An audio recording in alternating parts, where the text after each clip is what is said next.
Galw'r aelodau I.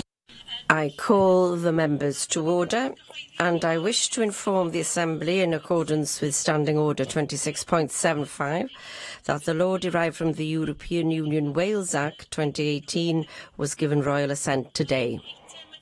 The first item on our agenda, therefore, this afternoon is questions to the Cabinet Secretary for Economy and Transport, and the first question is from Dawn Bowden. Diolch, Llywydd. Will the Cabinet Secretary make a statement on Welsh Government funding for festivals and events in Wales? Yes, the Welsh Government supports a wide range of events and festivals across Wales. In 2018, we have confirmed funding for 24 sporting and cultural events, including major international sporting events such as the Volvo Ocean Race and homegrown cultural events such as the Machynlleth Comedy Festival and Steelhouse Festival. Thank you for that answer, Cabinet Secretary, in outlining what is clearly an impressive record of investment by Welsh Government. And many of these local festivals, of course, provide an opportunity to showcase our heritage and our history. And I'm sure that you would want to join me in congratulating the team behind the recent Merthyr Rising Festival. Over 5 years, they've steadily developed a growing success for the town around the festival, which builds on its radical history. But if we're to use our heritage alongside these festivals to develop local economies, how can we ensure that we keep open to the public historic structures like the Ynys Fach Engine House, which was so integral to the history of the Merthyr Rising, but which has been mothballed to the public since the beginning of the year? Can I thank the member for raising this important question? And I also applaud the organisers of the Merthyr Rising Festival. It's absolutely vital that we use major events and smaller musical, cultural and sporting events to showcase and celebrate our history, our heritage and our culture. And the Merthyr Rising Festival did just that. I'm pleased to say that in terms of going forward, supporting other community-based sporting and cultural events, we are also funding the Merthyr Tydfil Challenge, which is receiving funding from Welsh Government under the Regional Tourism Engagement Fund, and that is specifically targeted at improving opportunities for activities in sports-related events in the area. And in terms of ensuring that we maximise the opportunity that the visitor economy presents, it's absolutely crucial that we look at how we can maintain sustainable business models for all heritage and cultural assets, including those that have been identified by the member. I'm keen to make sure that, along with my colleague, that we look at the sustainability of historic and cultural assets across the country.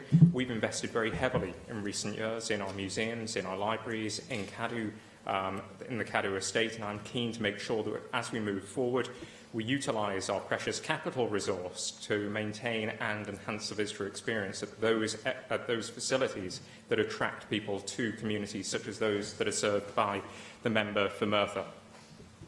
Mohammed Ashkar. Thank you, Madam Presiding Officer, and good afternoon, Minister. Festivals in Wales are a great opportunity for attracting tourists and boosting local economies.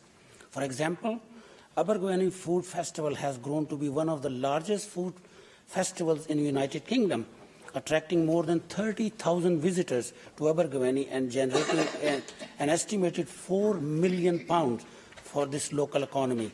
What discussion has the Cabinet Secretary had with Cabinet colleagues to support food festivals such as Abergwenny to increase tourism and economy across Wales, please?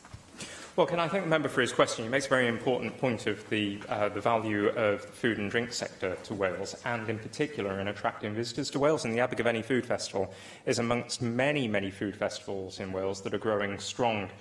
We support a huge number of food and drink festivals now in Wales because they don't just support, in turn, small and micro businesses in that sector. They also attract many visitors into Wales. So in addition to congratulating the organisers of the Abergavenny Food Festival, I'd also like to congratulate those organisers of other festivals where food and drink takes centre stage, and also organisers of festivals where food and drink acts as added value.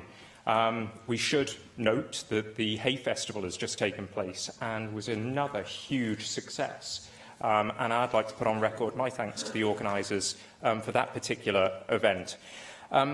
The member will be aware, of course, that food and drink is now one of our priority foundation sectors, and as we develop enabling plans for each of the foundation sectors, I'm absolutely certain that the role of festivals in showcasing our produce will become very important. Question 2. Question 2, Mike Hedgie. Will the Cabinet Secretary make a statement on the economy of the Swansea Bay City region? Yes, the Prosperity for All National Strategy and the Economic Action Plan set out the actions we are taking to improve the economy and business environment across the whole of Wales, including the Swansea Bay region. Thank you for that answer. I want to highlight the importance of the universities as economic drivers, creating highly paid and highly skilled employment. We know the importance of cities as drivers of growth. I ask that in conjunction with the university, the Welsh Government look to create both a business park and an entrepreneurship centre that will provide a founder and incubator platform for students, ex-students, young entrepreneurs and investors in the region. Well, I think universities do have a crucial role in fusing their work with up-and-coming businesses, particularly in the tech sector. And I think that the Swansea Bay region is showing world-class expertise and development of exciting new companies in the tech sector. I think it's fair to say that the Be the Spark methodology emphasises the importance of true stakeholder collaboration. University collaboration in business activities is absolutely vital. It drives economic growth and, I think, it shares more fairly prosperity across a country. So in support of this, I recently announced a £5 million enterprise hubs tender that will create the incubation spaces that the member has described and which will stimulate collaboration and entrepreneurial behaviour right across the country. Susie Davis. Diolch, Llywydd. Well, of course, the universities are key partners in the city deal, but there's more to the city region than the city deal, and all of us here, I hope, recognise it as a great visitor destination. We're all familiar with Gower and some of the more popular attractions, including the Afan Valley. But the heritage and landscapes of the Neath and Dillas valleys are very under-celebrated, and their local authority is struggling to maintain assets in its ownership, and of course it has no tourism team. If you want visitors to come and stay or come back, they need to feel that they're missing out on something. So how can the tourism potential of these valleys be more visible in Welsh Government promotional campaigns, but also in the Valley's task force activities? Yeah, I'm very, very keen to see both the regional plans that are being drawn together at this moment in time and the enabling plans for the foundation sectors, of which tourism is one, to ensure that we identify all communities and all of the assets that can drive the visitor economy.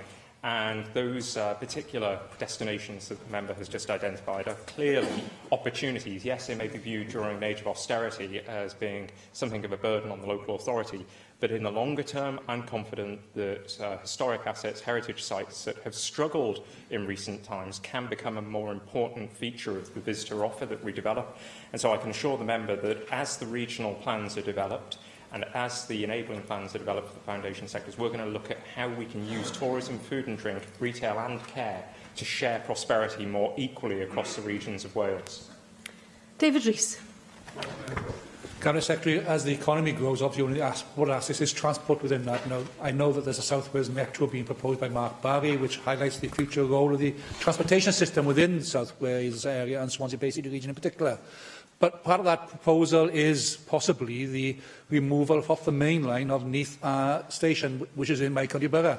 Can you give a categorical denial now that the Welsh Government will not support any proposal for a metro system within that area, which will either close or take off the Neath Station from the main line to ensure that the people in that area can commute across the region totally free, knowing that the station will still be there? Can I thank David Rees for this very important question for the entire region, but particularly for the community that Neath Station serves. And let me be absolutely clear. Regardless of who recommends what, Neath Station is staying on the main line. Moreover, Neath Station won't just be protected, Neath Station will be enhanced as part of the franchise agreement that we've reached with Keolis Amy, ensuring that £194 million is spent on every single train station in Wales, including Neath Station. Questions now from the party spokespeople. Plaid Cymru spokesperson Rhina Fiorwerth. Diolch yn fawr iawn, Llywydd. Mae cael Thank you very much, Llywydd. Having full access to the European single market through membership of that market, including the customs union, is crucially important for businesses in Wales. 60% of Wales's exports go to the EU. We've heard this week that the European Union has started to advise businesses in Europe to think twice before using car components from the UK from now on. Now, the motor component sector is still an important sector in Wales, and the potential of this advice within the industry on the European continent is one that could be extremely damaging. Do you agree with me, therefore, that the Conservative government's attempt to withdraw the UK from the customs union is likely to be very damaging in terms of the component sector in Wales?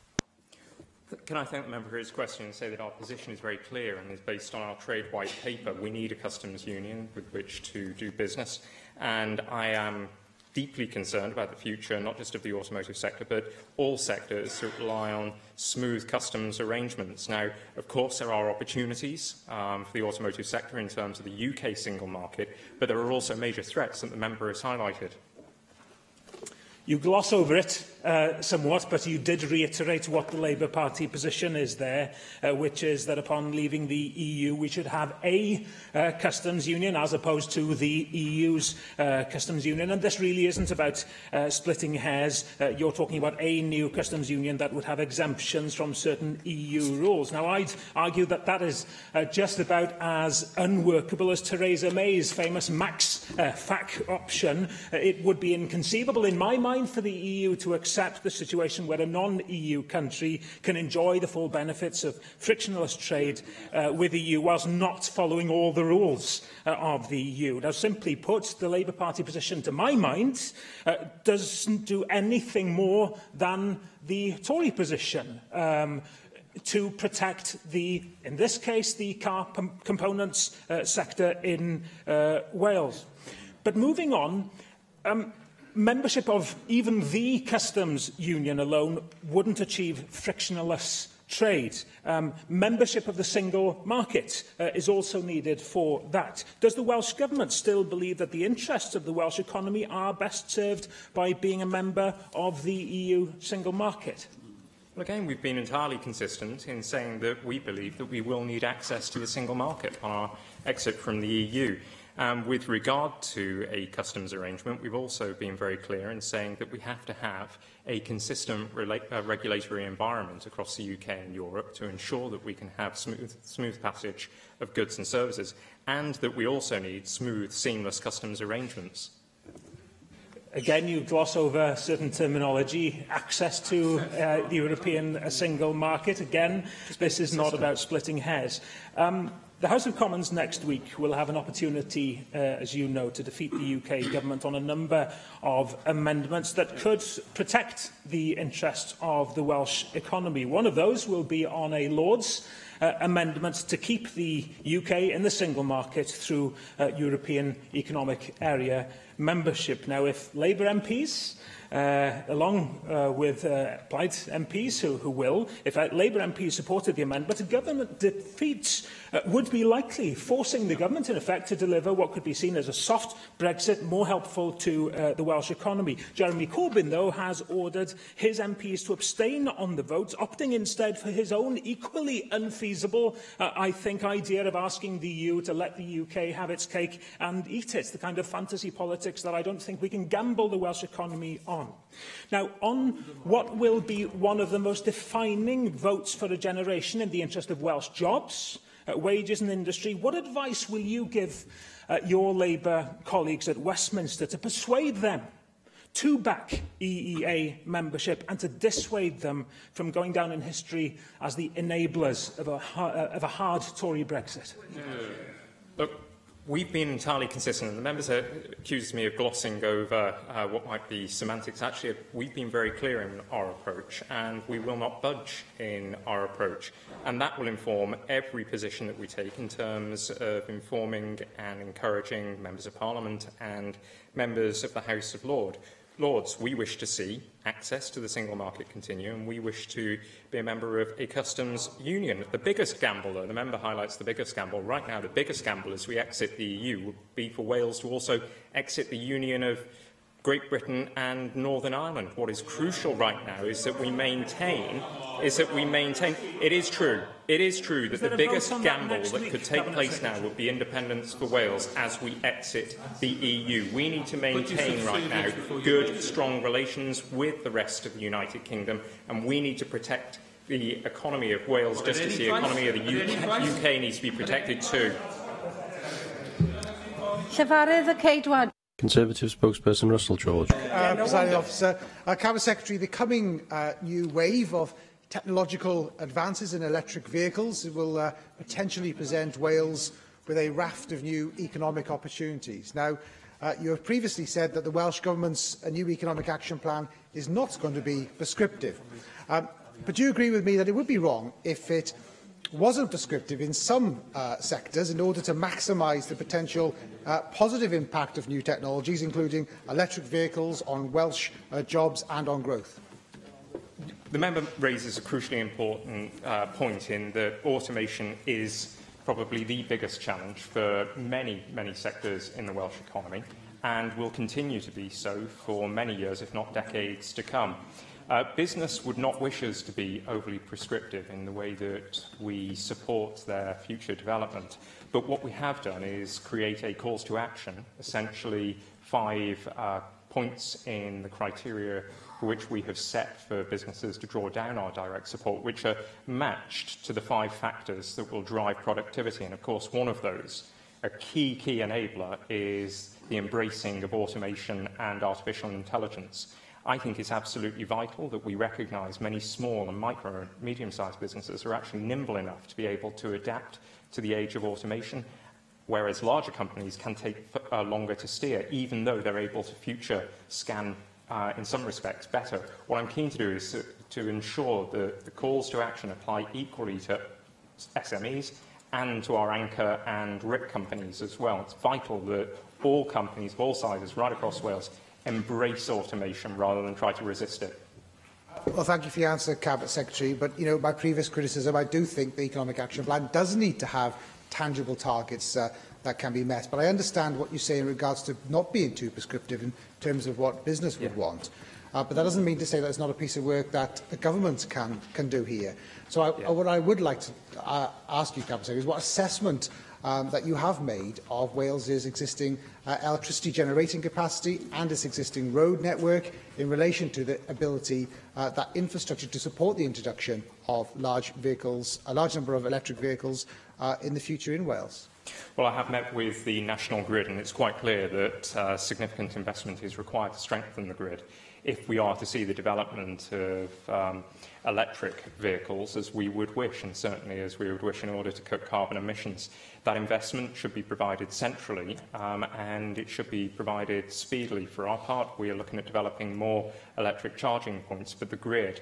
If we are to see the targets met that the Cabinet Secretary for Environment has outlined, then we will have to see a strengthening of the grid. And in terms of transport, road network, I'm also on record as saying that I would like to see in the future trunk road development linked to the potential testing of autonomous and electric vehicles and connected vehicles as well. I'd like to see Wales leapfrog other countries that are keen to embrace this technology, but which are yet to show an absolute desire to do so.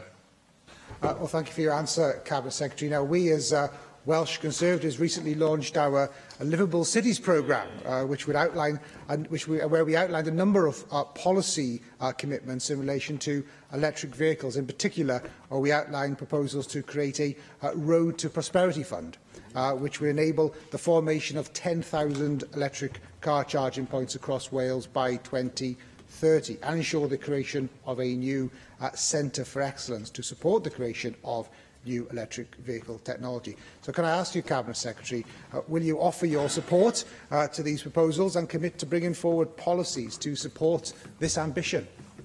Well, I'd be more than willing to meet, well, I should say I'd be happy to meet with the member to discuss the proposals, because I think they align quite neatly with our proposals for the Tech Valleys Initiative and for the automotive sector as a whole, and indeed, for that matter, it aligns perfectly with the work that's going on at the moment by Professor Brown concerning automation and digitisation. So I'd be more than happy to meet with the member to discuss the exact proposals contained within the report and to see where we can ensure together, on a cross-party basis, we can work together to advance the economy in the way that it has to be advanced in the age of automation, which is to embrace digital technology.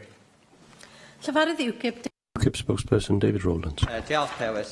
Cabinet Secretary, statistics consistently confirm that Wales has the highest number of families classed as living in poverty, which is 24%, which at 24% is the highest in the UK.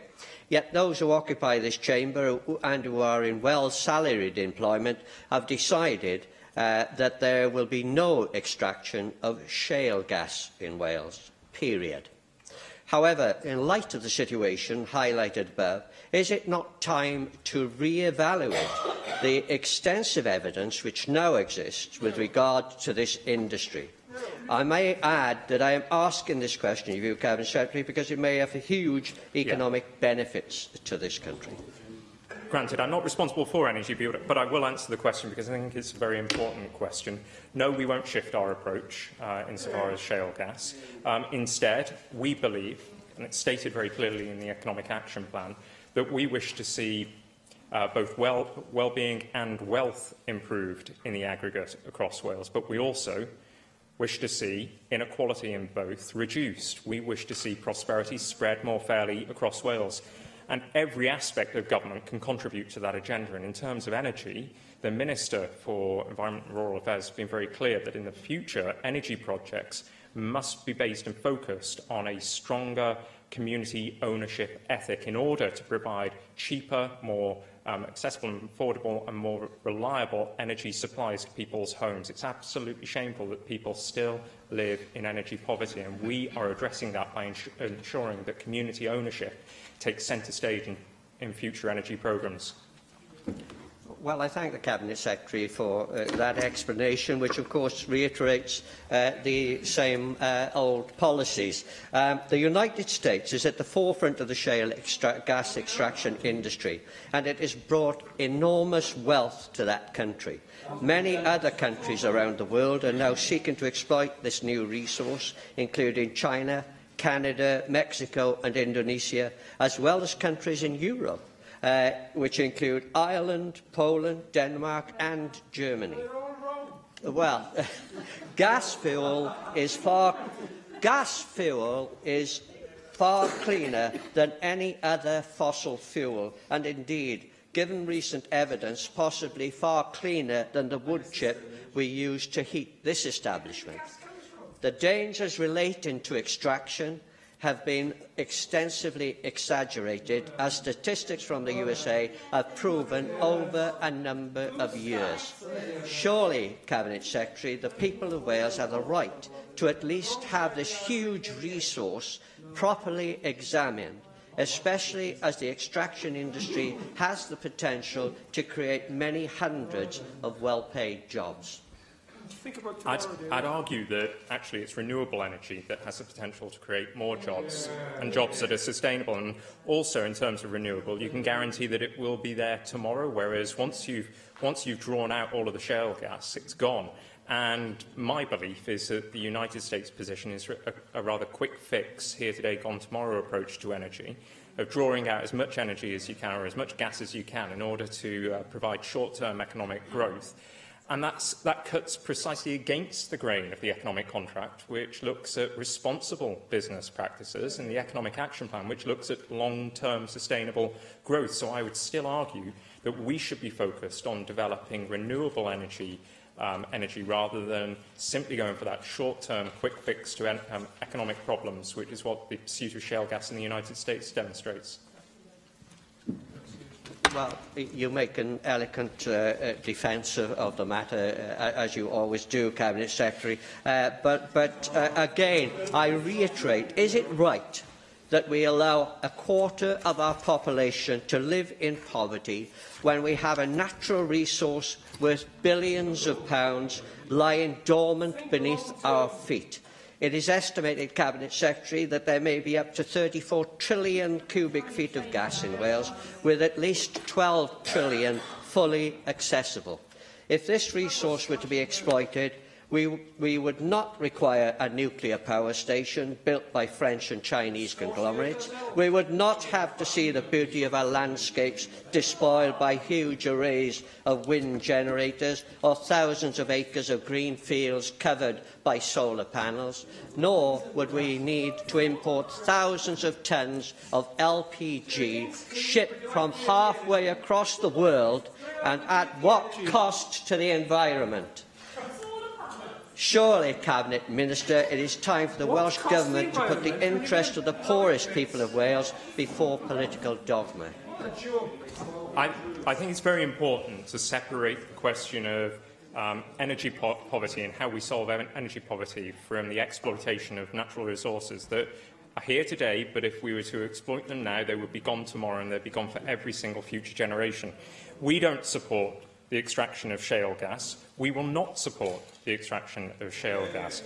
What we will go on supporting is the development of energy development systems that can provide affordable energy and address energy inequality across communities. Of course, projects like the Swansea Tidal Lagoon are pathfinder projects for Wales. They would be new projects, but they could showcase Wales as the provider of renewable energy for millions of homes. And just as shale gas has temporarily given the United States some degree of energy independence, I believe in the long term, renewable energy generation through tidal power could give Wales a degree of energy independence as well as affordable energy for the people of the country. Question 3, Jenny. Question 3, Jenny Rathbone. What outcome does the Welsh Government expect to achieve from the £60 million investment in active travel announced in May? The funding will provide a step change in the development of active travel infrastructure across Wales, and I'll shortly announce how I intend to allocate this additional funding.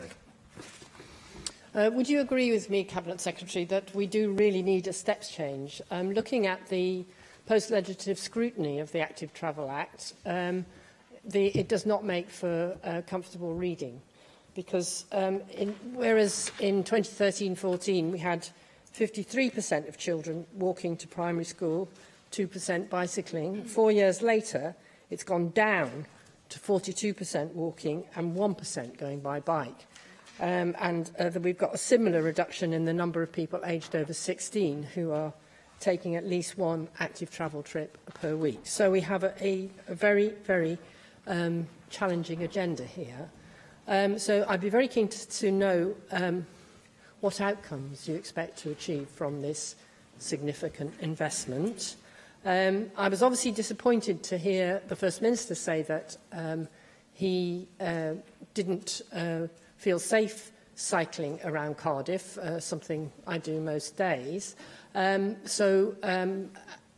are the outcomes you expect to achieve? On the one hand, would you expect it to be safe enough for the First Minister to feel able to cycle around Cardiff? And would you expect all schools in urban areas like Cardiff to have active travel plans so that all young people have the option of going to school either by bike or walking safely? Yeah. Can I thank Jenny Rathbone for her question and her continued interest and passion regarding this subject. Broadly, the outcome that we wish to see is cultural and behavioural change insofar as transport is concerned. And in order to accomplish that, we need the right infrastructure and the right support in the form of training in order to remove safety anxiety that a lot of people still have, and which particularly parents still have. Now, the extra £60 million of capital funding will clearly assist in developing safer routes, and particularly safer routes to schools for cycling and walking. The apparent reduction in the percentage of children in primary schools who usually walk to school is a deep cause of concern, and so I have extended the Active Journeys programme, which is seeing officials working within schools to encourage the use of bikes, and also to encourage walking into schools, whilst offering the right training as well. But we're not just going to extend it for another year, we're also going to extend the programme to include parents. I think it's absolutely right that we don't just encourage young people to participate in active travel, but that we also ensure that their parents participate in active travel and are confident in allowing their children to take up active travel. The £60 million funding, I should say, is in addition to the annual funding allocated through the Safe Routes in Communities grant, which is of particular interest to the member insofar as safe routes to schools.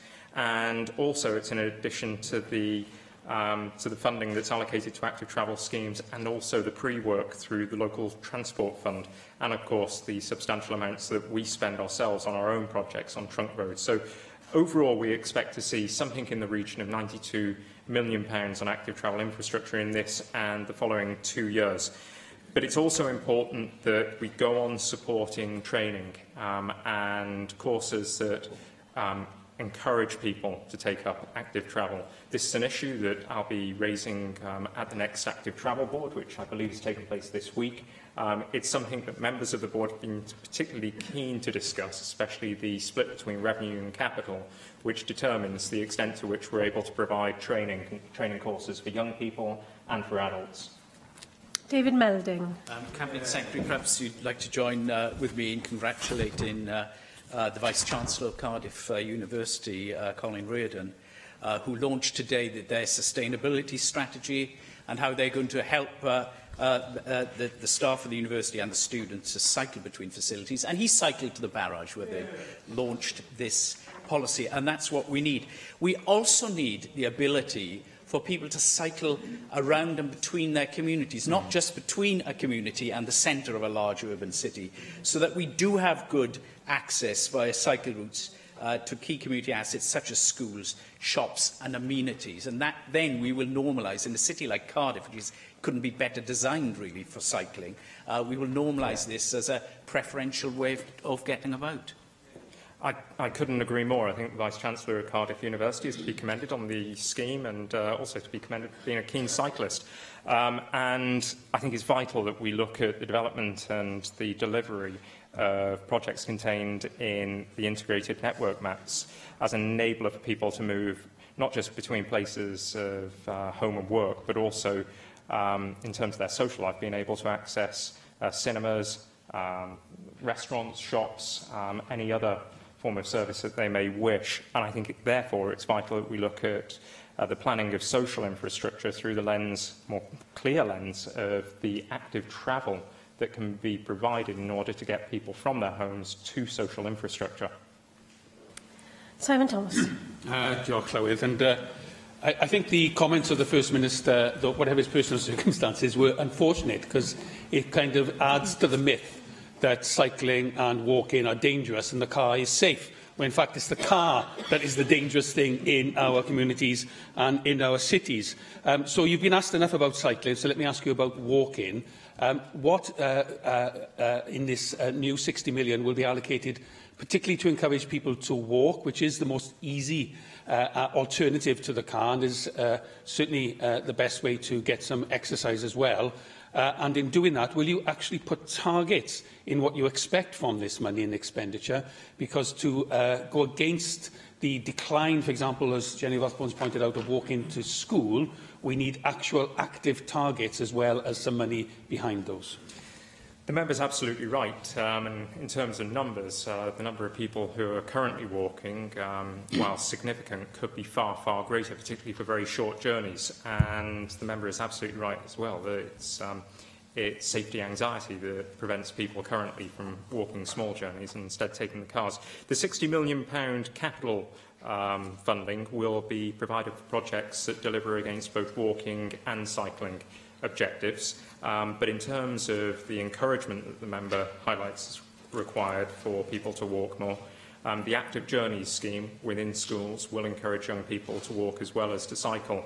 And likewise, the Active Journeys scheme that will be rolled out to include parents will equally encourage parents to walk and to cycle as well.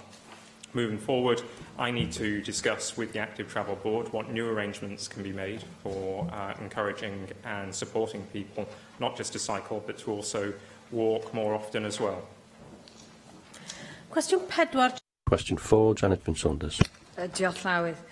Will the Cabinet Secretary make a statement on efforts to improve road safety in North Wales? Yes, the Road Safety Framework for Wales sets out the actions we and our partners will take to achieve our casualty reduction targets. In April, I announced funding of over £4.5 million for North Wales through our transport grants to improve safety, reduce congestion, create economic growth and promote active travel. Thank you. Between April and May of this year, in just 2 weeks, 7 individuals have lost their lives on the roads in North Wales. Last week, sadly, there was another fatality. Now, despite the recent launch of the annual Operation Darwin Summer Motorcycle Safety Scheme in North Wales, at least 5 motorbikes have been involved in these tragic incidents, each one absolutely devastating for the families and loved ones of those who have lost their lives. Bike Safe is an extremely good scheme and has been running in North Wales for quite some time. And I was just wondering, Cabinet Secretary, given these highly publicised deaths that we've heard of, I was just wondering whether you would consider improving the funding for the Bike Safe scheme so that training may be provided for free across Mid and South Wales. Because, of course, when accidents of this nature happen, it isn't always North Walians who sadly lose their lives. Yeah. This actually affects the whole of Wales. And I just feel that when you have such a good initiative as Bike Safe operating in North Wales, with a little of extra funding, it may be able to provide a reach to minimise the impact of death on our roads in North Wales, but so too across the whole of Wales. Can I extend my deepest sympathies to the families of those who have died on the roads of North Wales? In recent weeks, we have seen a significant number of particularly motorcyclists who have died on the roads of North Wales this year to date, and I'm keen to make sure that we use the mid-term review of the road safety framework to enhance not just the provision of GoSafe cameras on the roads of North Wales to ensure that motorcyclists are riding safely and that drivers are also driving safely, because it's not always the fault of the motorcyclists when accidents happen. Now, the mid-term review of the road safety framework showed that good progress was being made with the targets for an overall reduction in the number of people killed or seriously injured. But there was one particular statistic that stood out, which was deeply alarming, and that concerned the continued rise of deaths amongst motorcyclists. I can inform the member that in addition to the Bike Safe scheme, we have now begun discussions with a national not-for-profit road safety organisation about the potential for their two wheels motorcycling courses to operate in Wales. And we're also looking at working with the Education Department on the potential to include road safety within the health and wellbeing area of the learning experience. It's vital that we don't just look at solving this problem today, but we look at solving the problem for many years to come. And so the shorter-term objective would be to drive down the number of motorcyclists that killed or seriously injured through enhancing the provision of courses. Longer term, we wish to ensure that young people, once they reach an age where they can ride on a motorcycle, they've had the right education and training that should enable them to ride safely. Michelle Brown. Thank you, Presiding Officer. Residents have been campaigning for the speed limit along Ron Park Road in Holywell to be reduced to 30 miles an hour for some time now. They've been campaigning for it for the sake of the safety of residents and pedestrians and road users. The road's a residential road, the parks along it, adjacent schools, and there are a number of side roads. It's a daft situation, to be honest. The speed limit heading into that area of Holywell is a 30 mile an hour leading into the town, then it goes to a 40 through the top of the town, and then it changes to a 60. Yeah. Now, I know that the speed limit was recently reviewed and the limit's been left at 40, which really doesn't make any sense to the residents, and it doesn't make any sense to me either. The wrong decision was made there, and it's the residents who have to live with it. I know you won't want to comment on a specific case, so I'm using Holywell as an example. But as a matter of principle, do you agree with me that residents should have the final say on the speed limit along their road? It's absolutely vital that residents, under the Wellbeing of Future Generations Act, that residents are consulted on matters that relate to their safety and well-being, and that includes, of course, speed limits within their communities. This Welsh Government is supportive of the implementation of 20-mile-an-hour zones and, where appropriate, the reduction of speed limits from 30 miles an hour to 20 miles an hour, for example, outside of schools. Now, I am aware of the area that the member refers to. I am aware of the variation in speed limits within a very close proximity. I'll take the matter up with the local authority because it was not our responsibility, it was the local authority's responsibility to take this work forward. I'll report back to the member with an explanation from the local authority of why that particular decision was made, and to review whether there will be a further analysis of speed limits within the area in the coming months. Question 5, Mike Hedges. Question 5, Mike Hedges. Cabinet Secretary make a statement on Welsh Government proposals to improve transport links in the Swansea Bay City region. The National Transport Finance Plan, which was updated in 2017, sets out our programme for the next 3 years and beyond. Can I thank you for that answer? Most movement in the Swansea Bay City region is within the region, not out of it. I believe the need for the cycle paths to be completed, railway stations such as Landor to be reopened, and bus rail interchanges to be created. What progress has been made by the Welsh Government on these types of schemes to improve transport within the Swansea Bay City region?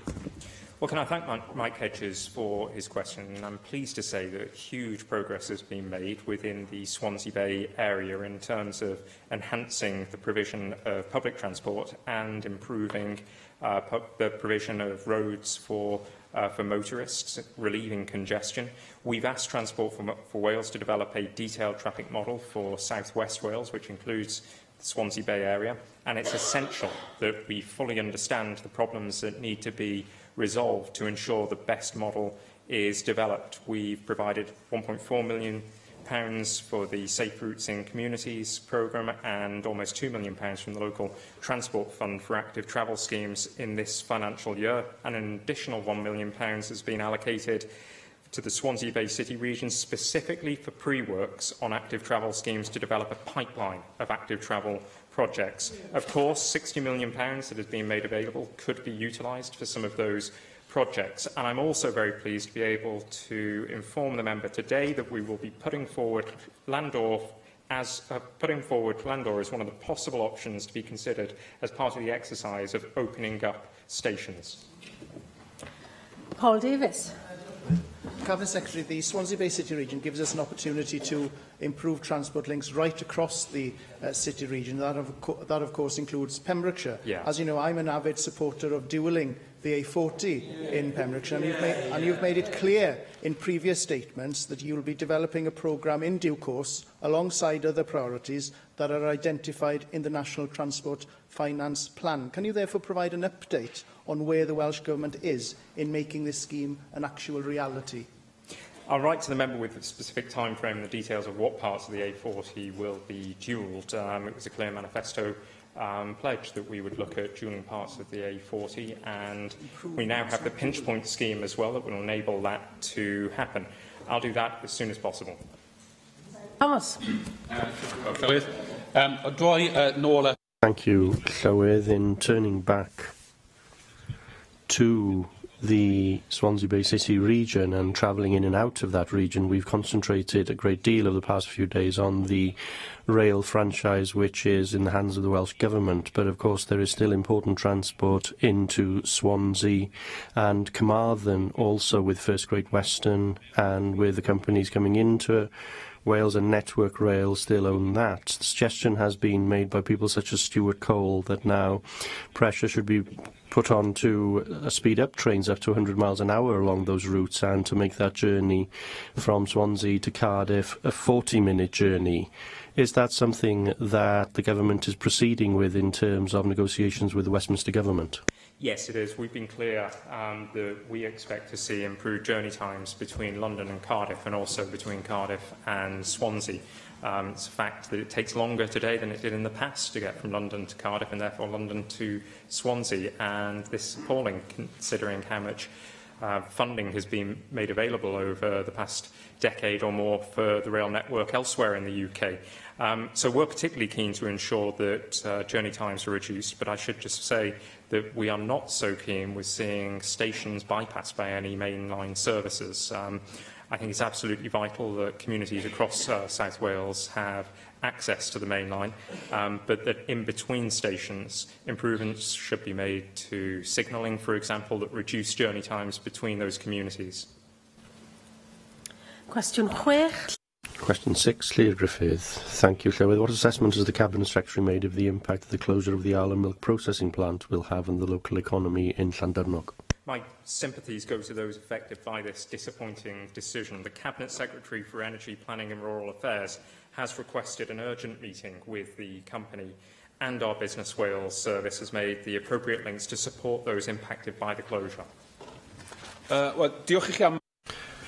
Thank you for that response. Of course, I've looked back at the Prosperity for All action plan that you have, and that talks about foundational sectors, and food is one of those, and you mentioned that you're working across government to have the greatest possible impact in that particular sector. Now, we know how crucial milk processing is. Andy Richardson said in a report 4 years ago that more needs to be done to grow that sector. It creates jobs, it adds values, it brings value in terms of labelling and environmental benefits, rather than having to transport produce from one part of the country to another to be processed. But the truth is, we're not growing processing capacity in Wales, it is shrinking, and in light of Brexit and what we're facing, adding value to food has to be a clear priority. So I would urge you to turn every stone possible. Of course, you mentioned the Cabinet Secretary for Rural Affairs. She has a role, but you as a government, of course, have supported other investments across Wales, and I would be eager for you to consider all possible options in this context, because it is important that we not only safeguard the almost 100 jobs that will be directly lost, but also the wider dairy sector in the North East. Well, I think the member is absolutely right. The food and drink sector has shown strong growth in recent years and is growing towards the target of £7 billion contribution to the Welsh economy. But in the future, the processing issue will be a major consideration, not just of my colleague Lesley Griffiths, but also of the enabling plan that's being developed for the food and drink sector. I think it's vital in the short term for the people that work at this particular facility that we look at every opportunity there may be to save those jobs. And I am aware from news reports that the company may be considering alternative products for the site. I'll be meeting with task force members that are being convened this month to discuss the future of the site and options for us to be able to support either the existing business in diversifying or another business in taking over operations if that is at all possible. Mark Isherwood. Well, clearly the distance for producers between the proposed new site and their sites will make them additionally vulnerable. But at the end of your previous comments, you also referred to the reports I've also seen that Arla is to retain the existing Llandudnog site while they explore other opportunities. What actions will you therefore be taking in your dialogue with them to further explore and potentially support those opportunities and the products that those might involve, and how that might provide security for the workforce and their families currently working at that site? Well, I think, first of all, we need to understand exactly what it is that Arla may be able to provide as an alternative to the products that are being produced there at the moment, and then we'll be able to, if at all possible, put together a bespoke package of support that could include, for example, skills retraining or skills training programs. It could include facility development support. We don't know exactly what those proposals are at this moment and how serious the company is about alternative products being developed at the site. But I can guarantee that we will look at every opportunity to protect those jobs and, if at all possible, to help grow the company and maintain its presence in its current facility. Question 7, Bethan Syed. Question 7, Bethan Syed. Will the Cabinet Secretary, the Minister, outline the Welsh Government's support for heritage and culture tourism in Wales? Thank you very much. Since I took these responsibilities, I've sought every opportunity to increase and strengthen partnerships between various aspects of my responsibilities as part of government, namely heritage and culture, as well as the arts, sport and tourism. And we saw very clearly just last week how people travel within and out with Wales to major festivals as a crucial part of our tourism. Thank you for that response. As I have said previously in posing questions to you, this sector is very important, and recently I went to the Resolven Miners Centre to see what they're trying to do to renew that centre. It will take quite a bit of work, not just funding, but also actual physical work from local people. And without having crisis funding in a way, or emergency funding in trying to renew it, that it will potentially close, because they need to submit bids that take a great deal of time in order to get the long-term funding in place. And so the appeal that I have for you on their behalf is that you look into the possibility of short-term funding in order to keep the place open until sufficient funding is available to sustain it within the community locally. And I have written to you to invite you to come and visit the local people, and I'm happy for that to be a cross-party event so that you can see what's happening in the area and to generate a renewal of that centre.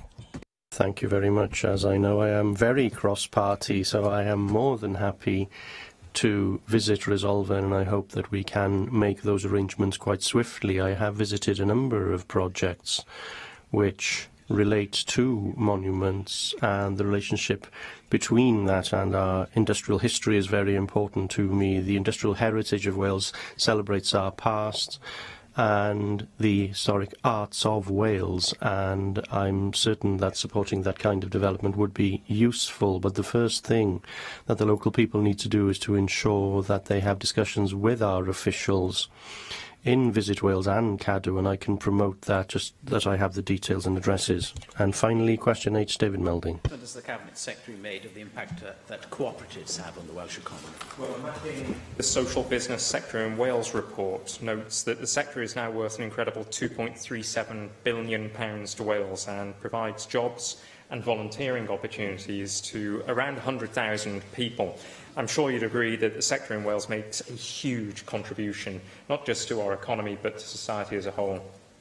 Cabinet Secretary, I note from the Wales Cooperative Centre's last annual report that they helped develop 4 housing cooperative schemes. And I really believe this is a sector that needs further development. Now, we know that shared ownership harnesses innovation. Innovation accounts for 70% of long-term economic growth in the UK.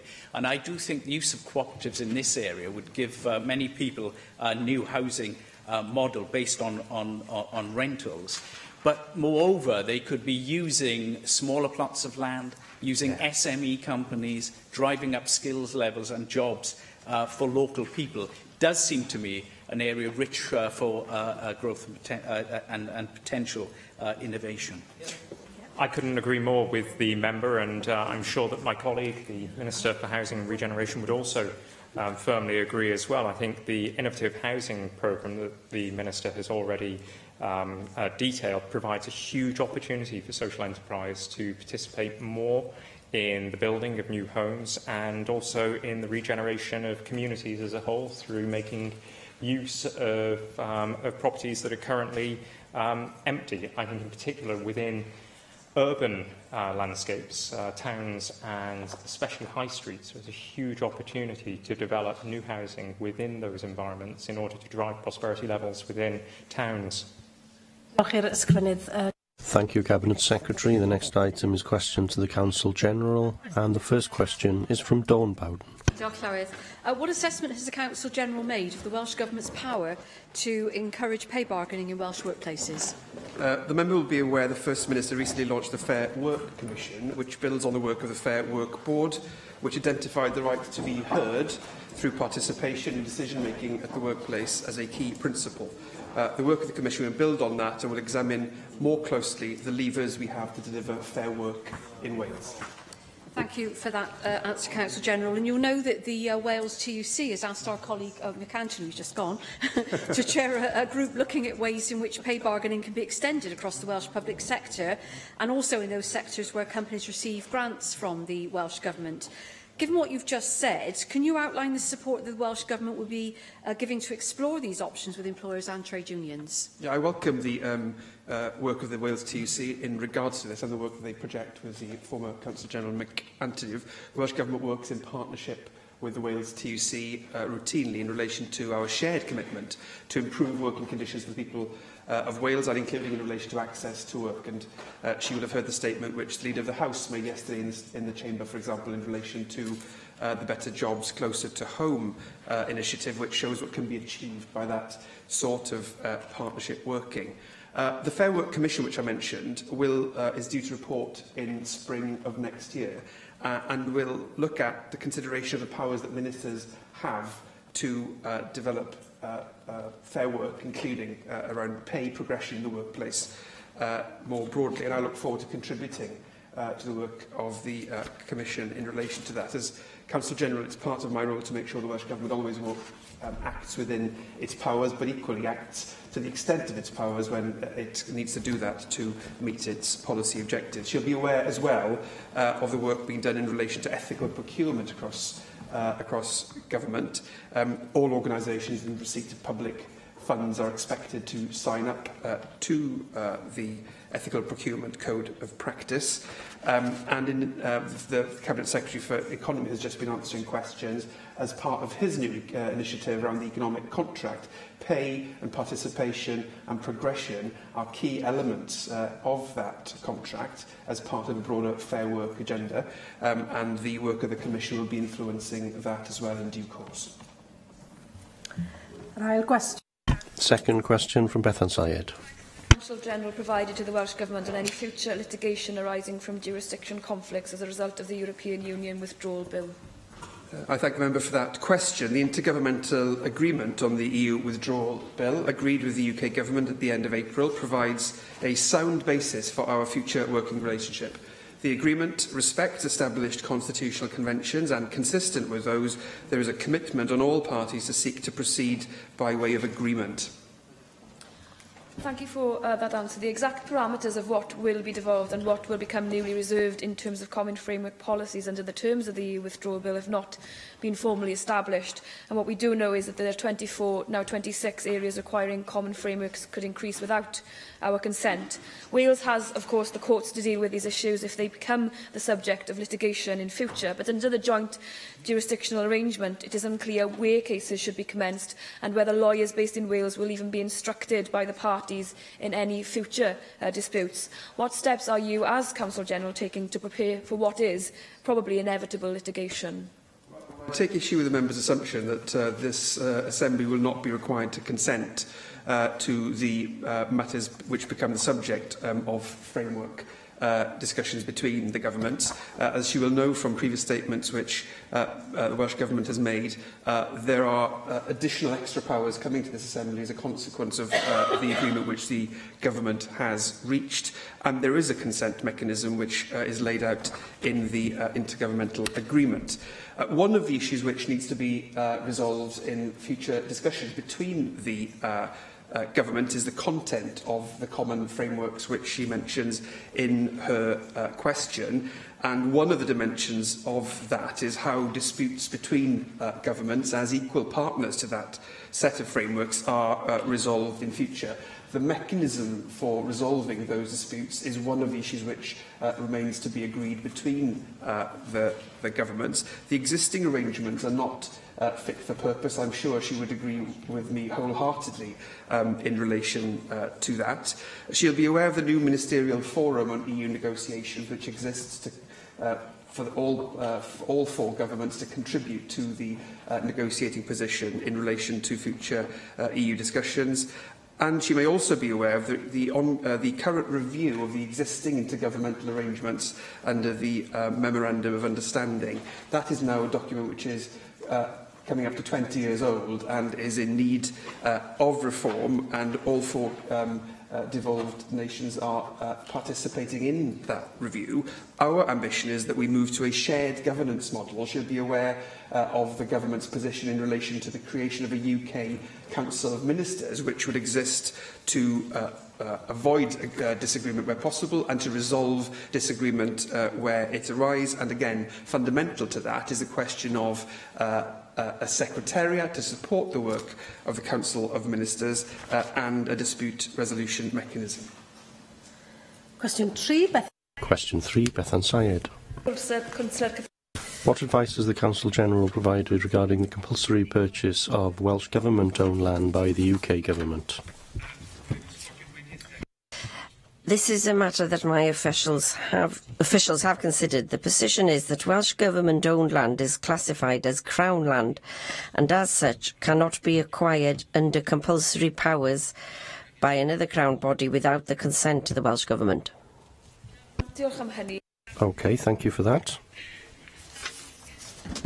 It is helpful because we're given to understand that the current position in terms of Welsh Government-owned land, and you've made a decision not to allow Baglan Moors to be developed as a new prison, and of course I welcome that.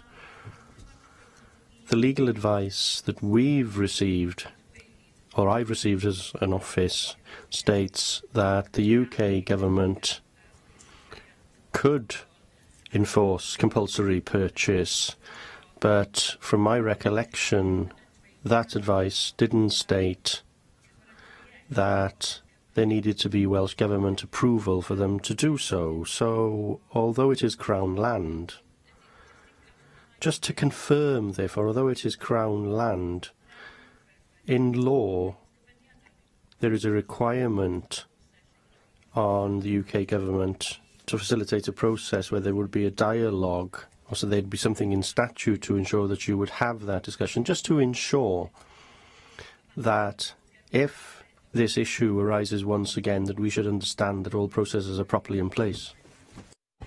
Yes, I try and answer the questions when I can. The powers available to the UK Government on compulsory purchase emanates from acts. And in this particular act, it doesn't extend to Crown land. But ultimately, this kind of question arises in the courts frequently. And what's important to bear in mind is that if there was a proposal to purchase, for compulsory purchase, then the United Kingdom Government, whether the UK Government could do it is something for the court to decide upon, and the Welsh Government would object to that. But in my view, in that context, the law would insist that that order would have to be rescinded. Question 4, Vicky Howell. Question 4, Vicky Howell. What assessment has the Council-General made of how laws in Wales apply to the Crown? I thank the member for her question. The application of Assembly Acts and Welsh subordinate instruments to the Crown is an issue that forms part of the Government's consultation on the draft legislation Wales Bill. The consultation is open until the 12th of June, and I would encourage members, if they haven't yet, to respond. Thank you, Council-General. As you will know, currently the Crown is automatically exempted under laws passed in this place unless the provision is explicitly included. In the draft legislation Wales Bill, there is a proposal to reverse this so that the Crown and all its property will be automatically subject to Welsh law. Can you explain the rationale for this proposed change and if you still intend to proceed? It is a matter on which I'm consulting, and it's a matter which I think is worthy for us to pursue. I'd be interested in hearing the views of consultees on the matter. This is a step which was taken, for example, in Scotland in 2010. As the member rightly says, generally speaking, the default position is that an act does not bind the Crown unless it expressly states that it does. The Crown in that context is the Crown and also governments, including the Welsh Government. Several acts of the Assembly do, of course, expressly bind the Crown. Tax legislation, for example, the Renting Homes Wales Act, and others are silent. And when they're silent, you can assume that the Crown is not bound. The rationale for consulting and advocating this position is that it would put beyond question whether an act binds the Crown, and would create a new situation under which the law would, by default, apply to the Crown just as it applies to citizens, as the member in her question implies. The rationale for doing that, firstly, is clarity, because if you approach an Act and have to know that it only applies to certain categories of organisations and citizens, that's not a clear and accessible reading of the Act. But that assumption, if you like, that the law applies to all, is a common sense assumption, and in a democracy we would all assume that all organisations, all parts of the state are subject to the law unless the law says otherwise. What I would like to make clear, though, is that in individual statutes in the future, it will obviously be open to this legislature to reverse that presumption, and I would expect it to do that where circumstances require that as the right outcome. Simon Thomas. Thank you very much, Llywydd. Of course, the law also relates to Crown lands in Wales, which are held by the Crown Estate, which is not devolved in any way and is a further complication in that regard. The Crown Estate raises some £250 million a year from its estate in Wales, which refers back to the argument that we had about fracking. If fracking in Wales, much of it would happen on the Crown Estate, and there wouldn't be a penny coming to the Welsh Government, if truth be told, or to the people of Wales indeed. Is it about time that we had this broader debate on the work of the Crown in Wales, the Crown Estate, the Crown lands, and laws related to the Crown? And is it time for the whole Assembly to have a debate on how we proceed in a way that is appropriate for the 21st century in our dealings with the Crown and the funds raised through NRW and should be available for the people of Wales? Well, as the member knows, he's just answered his own question, really, as regards the consultation on Welsh laws for the future. I look forward to receiving his response to that consultation, the member's response, so I can respond further to his question. Answer to Bethan Syed, you made it quite clear that the Crown couldn't compulsory purchase all the land. But if we've got a reversal which treats the Crown as the same as an individual, are you in a position to say that actually that could change that, or are we still in a position where Crown cannot purchase that land? I thank the member for that question and the opportunity to clarify those the answer that I gave. The reversal, which in the legislative presumption, which the consultation sets out, would not affect the situation that I described to Bethan Syed. The bill would not change the meaning of the term Crown, for example, and it wouldn't have an effect on existing law. Just to reiterate, it reverses the presumption so that in future, in order for the Crown and governments to be bound by statute, the Act will need to spell that out.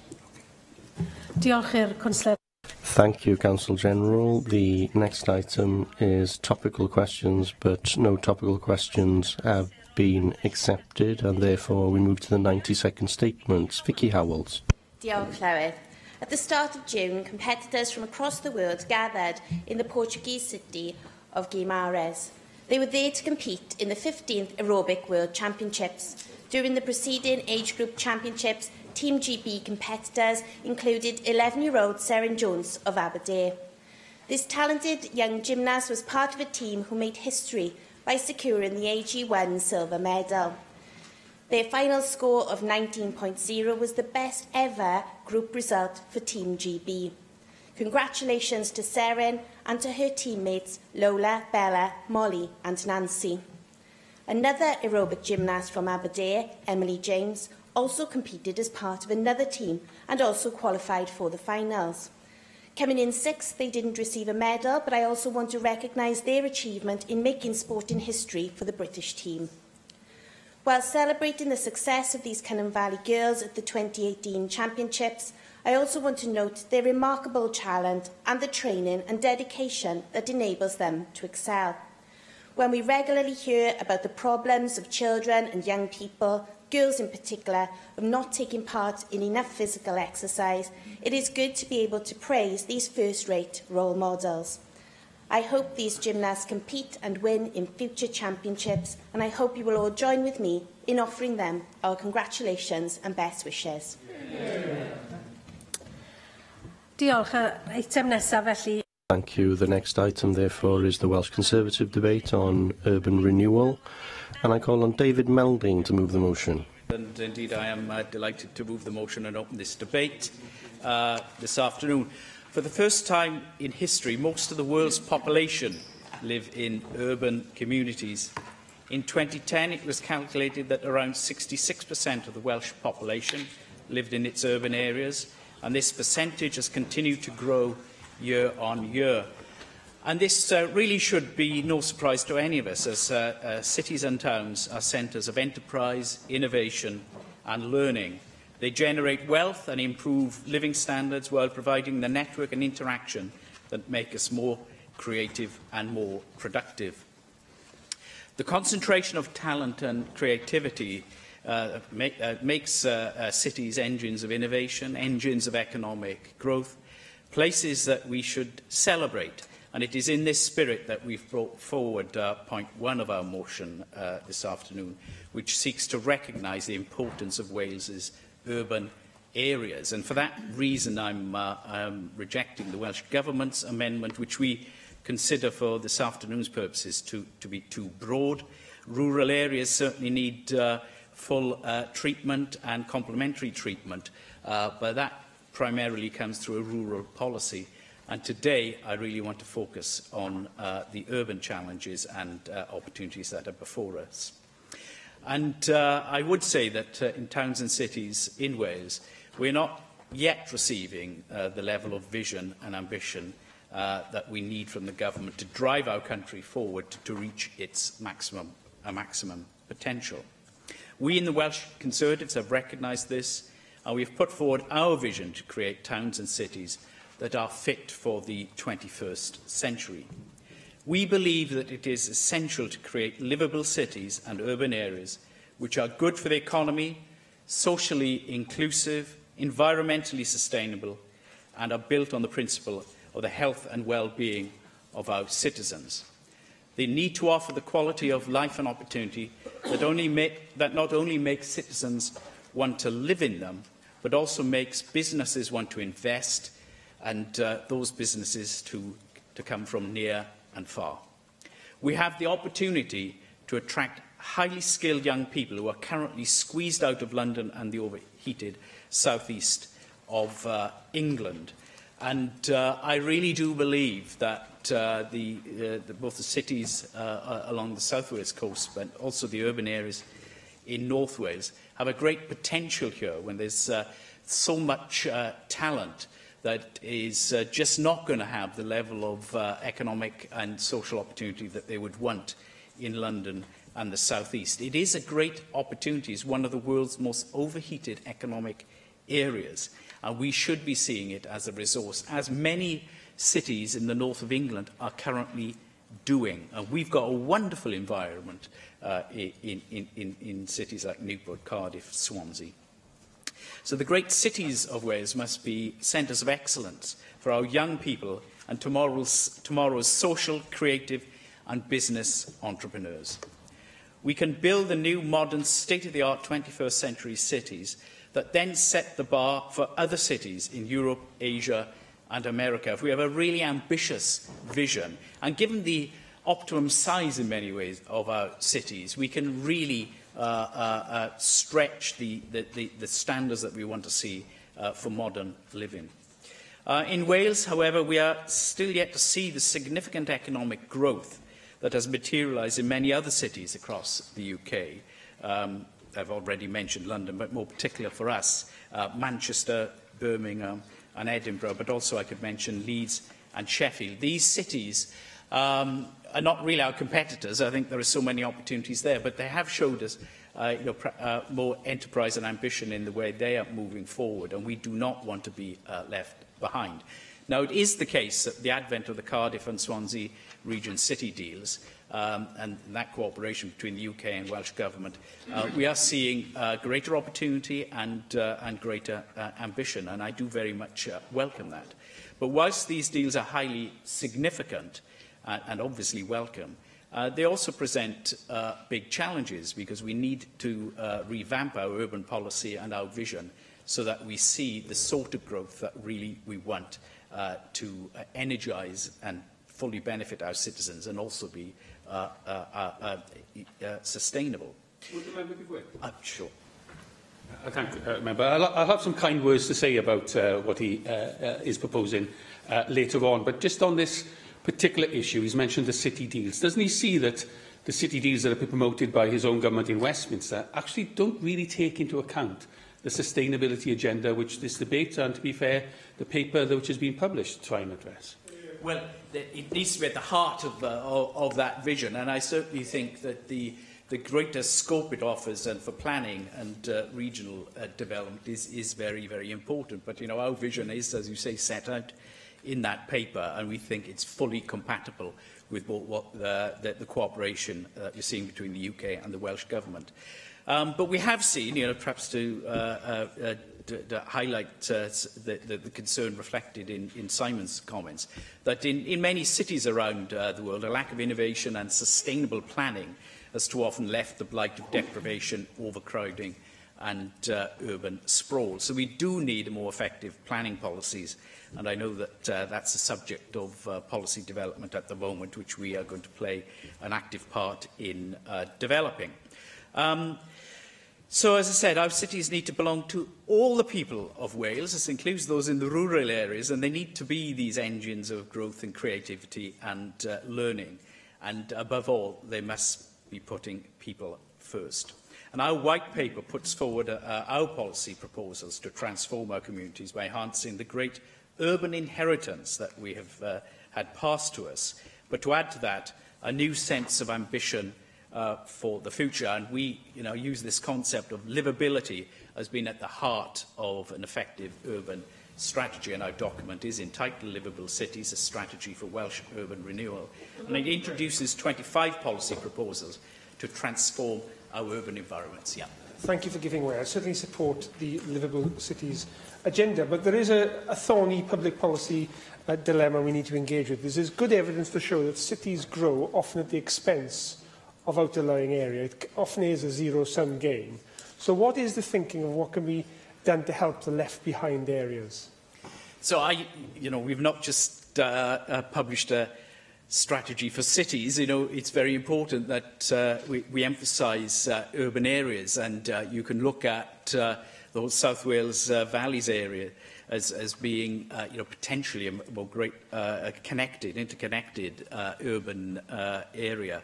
And if you're looking at Swansea and then stretching across to Llanelli and beyond, it is very important. So I accept that that there is a danger you can suck too much into the the core of these city regions, and that's something that certainly good planning must ensure that we avoid. So anyway, our policies cover the short, medium and long term, and address 4 key themes of lifestyle, transport, housing and design. I should say that detail on the housing policy will be fleshed out in a separate strategy document that we'll publish in the autumn.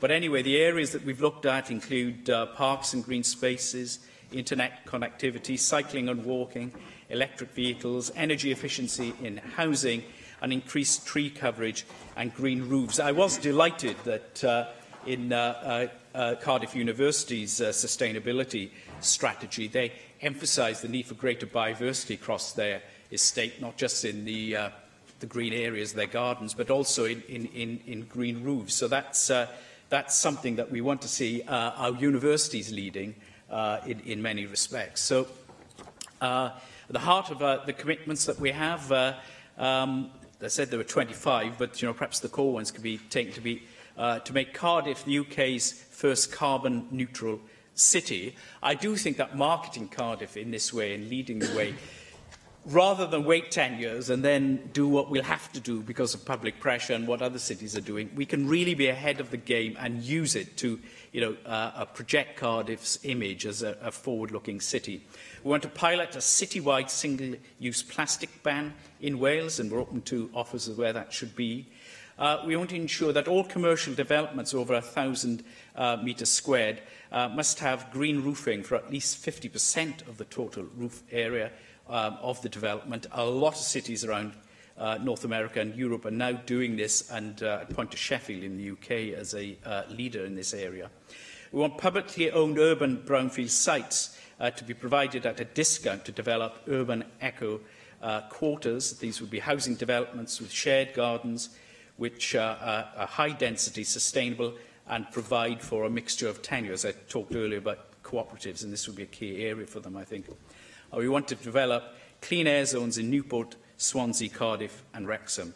And finally, can I just say that we want to coordinate our urban policies so that more of Wales's busiest streets can become pedestrian zones. So that's our strategy. Can I just say that I think we've provided a very coherent vision of the way forward, and therefore I will not be supporting Plaid Cymru's Amendment 2, but I will support Amendment 3, which does touch upon a very important issue relating to urban strategy.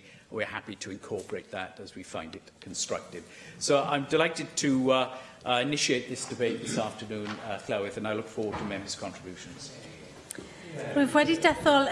I have selected the 3 amendments to the motion. If Amendment 1 is agreed, Amendment 2 will be deselected. I call on the Minister for Housing and Regeneration to move formally Amendment 1, tabled in the name of Julie James.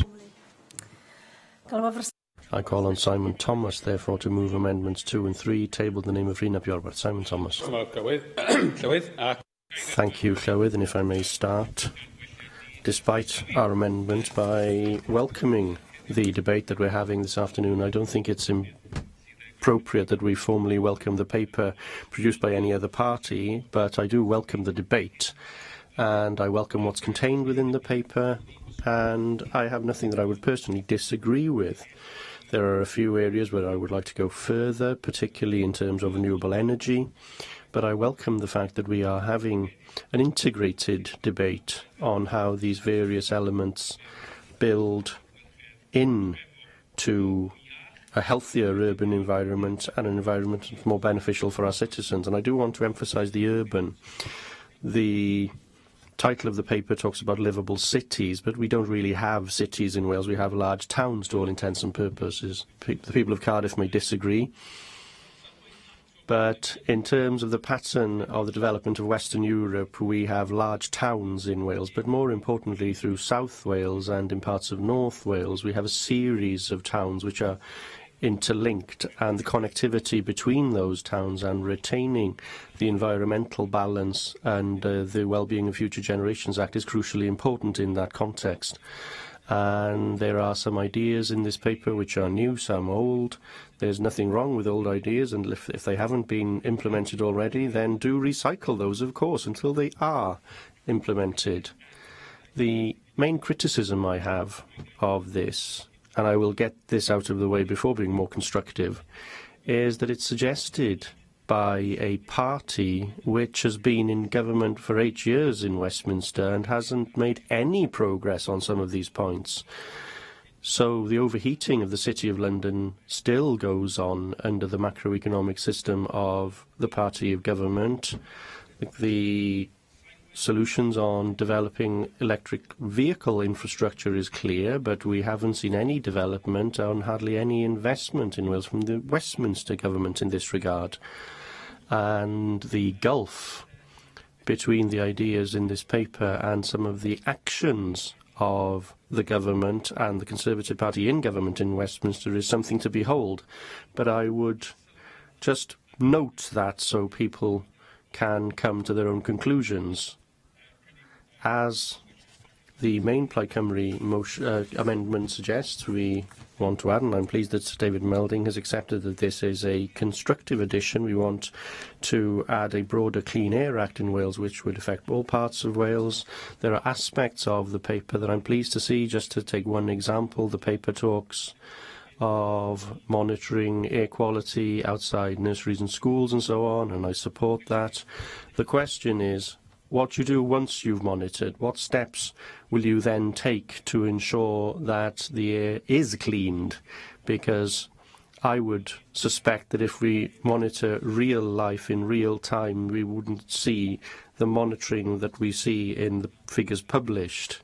But there is very poor air quality outside some of those areas where our most vulnerable people are, in young people in schools, older people in hospitals and so on. But what do you do to improve that? And that's why we talk of the need to introduce a Clean Air Act for Wales more broadly, not only to create the clean air zones that David Melding mentioned, but also to give rights to communities to insist on having that information and to use that information to seek improvement in local air quality. We also need to ensure that local authorities, who are very reluctant in Wales to actually have any price to pay either for parking or travelling through cities at particular times. This isn't addressed in the paper, although David Melding did allude, or has alluded to it in the past in the Chamber. If we are truly to tackle some of these issues, then we immediately must get to grips with the fact that large diesel lorries travel through city centres at a time where children are walking to school, and we have to stop that somehow, or it has to be penalised in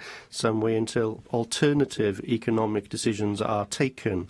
And I think that's why we think we need a broader strategy on clean air. In that context, I will conclude by blowing Plaid Cymru's own trumpet, as you would expect in this debate. Plaid Cymru has talked of many of these things over many years, but more than that, we are content, although an opposition party, to have discussions with the Welsh Government to provide funding to resolve some of these problems. So £2 million has been allocated for the development of electric vehicle infrastructure throughout Wales. £500,000 has been allocated for tackling plastic pollution, particularly through a deposit return scheme. And I do think that actions of that kind are very important in politics. And for the party that's proposed some of these good ideas, I would ask them to also consider what their party is doing when they are in government themselves. Mike Hedges. Thank you very much, Deputy Presiding Officer. First of all, can I welcome the debate and the way David Melding brought it forward, and hope it's going to be part of a series that the Conservative group are going to bring forward in a constructive manner, as David has today. It's absolutely true that we need to acknowledge the importance of Wales' urban areas as engines of economic growth, learning and activity. More specifically, the large urban centres that generate large-scale employment and wealth.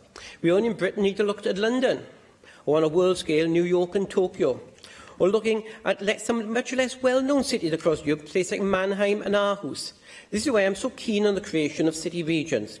And whilst the economy of Cardiff City region involves substantial movements from surrounding areas into Cardiff, the Swansea Bay City region involves a lot of movement into and out of Swansea and the other parts of the region. Successful towns and cities have always been at the heart of economic development and the creation of prosperity, whether marketplaces or centres of enterprise, knowledge, culture, learning and innovation. The economy of the country depends on their success. All urban areas should achieve their economic potential and enjoy substantial growth and rising prosperity. However, fairer sharing of prosperity should be ensured, and that's something we lack at the moment. Wealth and opportunity should often exist side by side with poverty and isolation, often within the same cities. The diverse skills and background of all people should be used properly, enabling everyone to fulfil their potential and excluding no one. This is important for a caring and inclusive society to be created. This also makes sound economic sense and will help to increase the long-term growth potential of the economy. Successful places need to be able to attract and retain businesses based on understanding their requirements. An analysis of successful and less successful places shows several factors which are crucial to the economic prosperity of towns and cities. The following 4 factors are the key to economic success.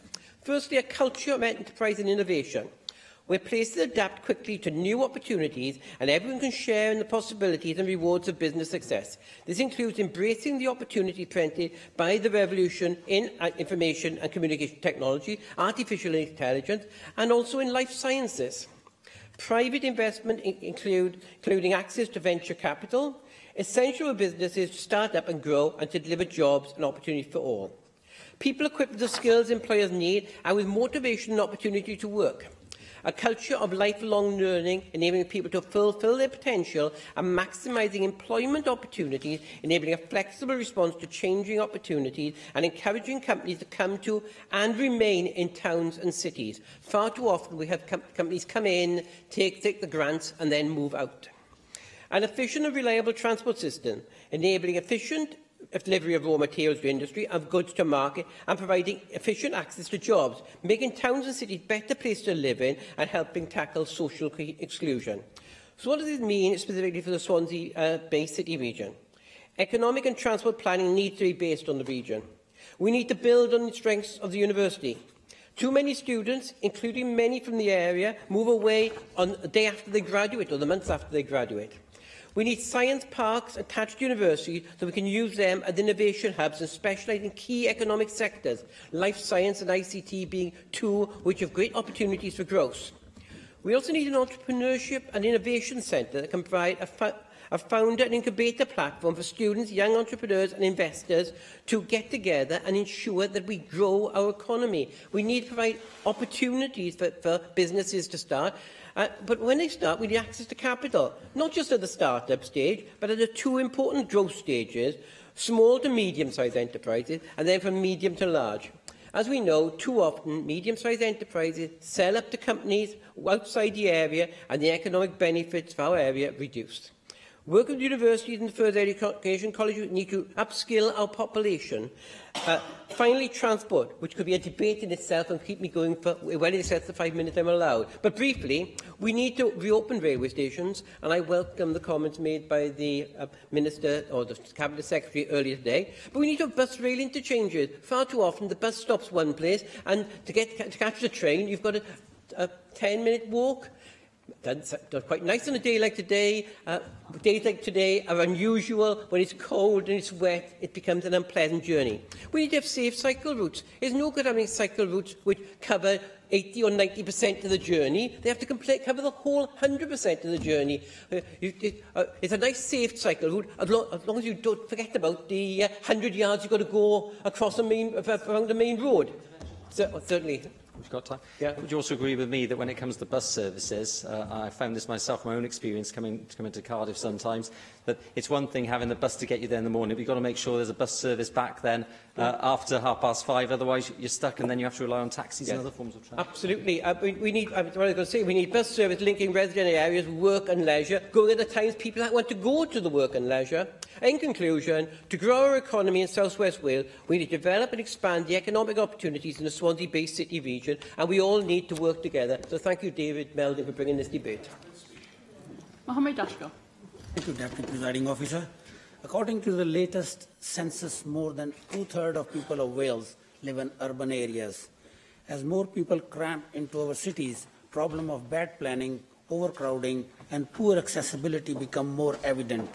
The challenge we face, therefore, is to create cities where people want to live. Places where shops, jobs, social facilities and open spaces are easily accessible. Places where planning takes account of the social, economic and environmental development. This is why I welcome the proposal contained in our strategy for Welsh urban renewal or urban development.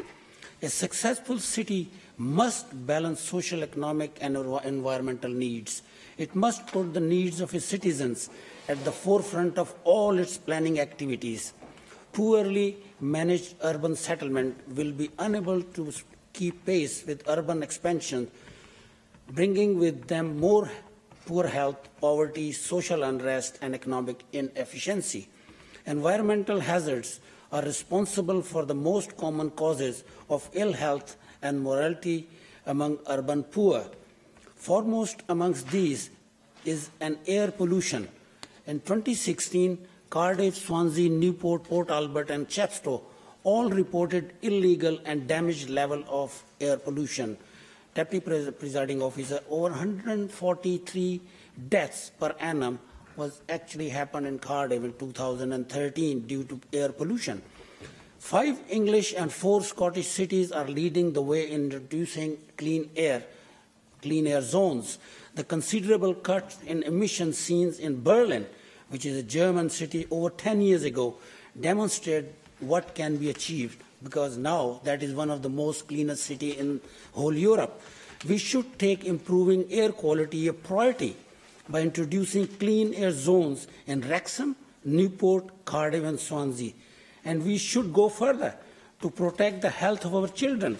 All schools and nurseries should have air pollution monitors on the busiest roads within 10 meters of their premises. Easy access to urban amenities by walking, cycling and public transport can remove the need to use cars and further reduce air pollution levels. One of the biggest barriers to cycling is the safe issue, the lack of cycling lanes.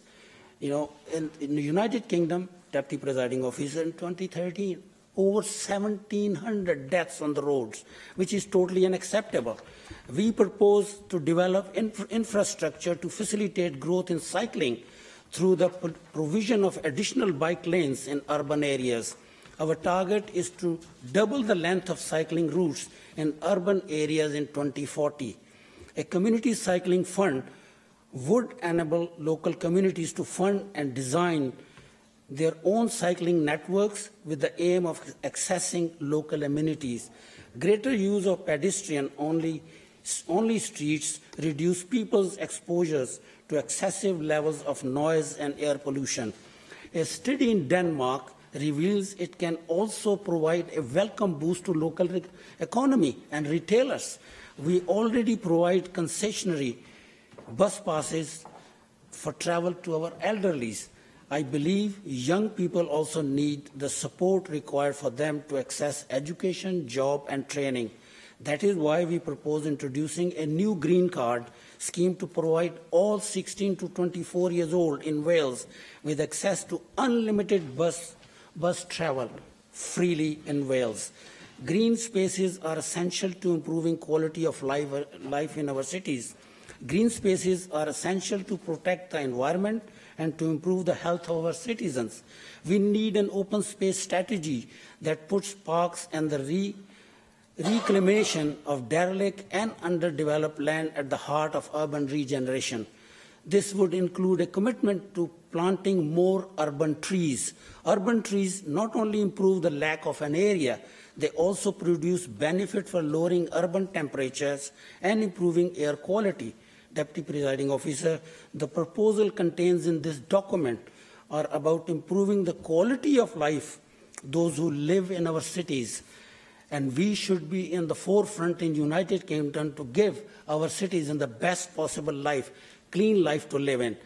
They are about enhancing the economy and ensuring clean and safe environment for our citizens and our future generation. I believe they deserve and support of this Assembly and our next generation to come. Thank you. Gareth Bennett. Diolch, Deputy Llywydd, and thanks to the Conservatives for bringing today's debate. We broadly support what they're calling for today. The motion itself is a little vague, but it does refer us to their white paper, Livable Cities. The white paper is interesting, and it focuses on, among other things, the nitty-gritty areas of transport and housing, to which I think they should have also added the related issue of employment, and Oscar Ascar, in his contribution, just mentioned that issue. So clearly you're aware that that is part of the tapestry you're trying to weave here as well. Now, you do cover a lot of policy areas in Livable Cities, so I will have to confine myself to commenting on just a few of the areas that you go into. There are proposals relating to undeveloped land becoming parkland, anti-littering initiatives, a plastics ban, all pretty good stuff, which we, again, would broadly support. Then there is the encouragement of more cycle routes and more walking. Well, we would all here generally tend to support that kind of aspiration. The problem is how we achieve it. The Welsh Government have their own active travel programme, which aims to expedite these very things, but the problem is actually turning fine objectives into meaningful action. Cycling was just mentioned in the last contribution. Now, with cycling, there is a problem of space, as Oscar mentioned. Cyclists don't want to ride on busy roads, for the very reasons that were just described, danger of too much traffic on the roads, and also heavy goods vehicles among them, which I believe Simon Thomas mentioned earlier today, possibly in this debate. So because of these issues, cyclists often tend to take to the pavement, understandably so. Cycle paths in cities tend to merge with footpaths, so then the cyclists are mixing with pedestrians. Now, I do a 50-minute walk to work every day and back, along a route which is also used as a cycle path. As a pedestrian, I do actually object to having to be put at risk by cyclists who are going too fast without using bells. I do agree. I couldn't hear that, Jenny, but I do agree with the aim of getting more people cycling, but I don't really, if I'm honest, actually want to be sharing the footpath with them. I just want to emphasise that whilst cyclists might pose a risk to a pedestrian, they're as nothing compared with cars. So I think dangerous driving is far more significant an issue than the point was made. Cycling. The point was made by Simon Thomas earlier, and I would agree that the biggest danger is caused by the cars. I think the point I'm making is the three different things don't really mix at all.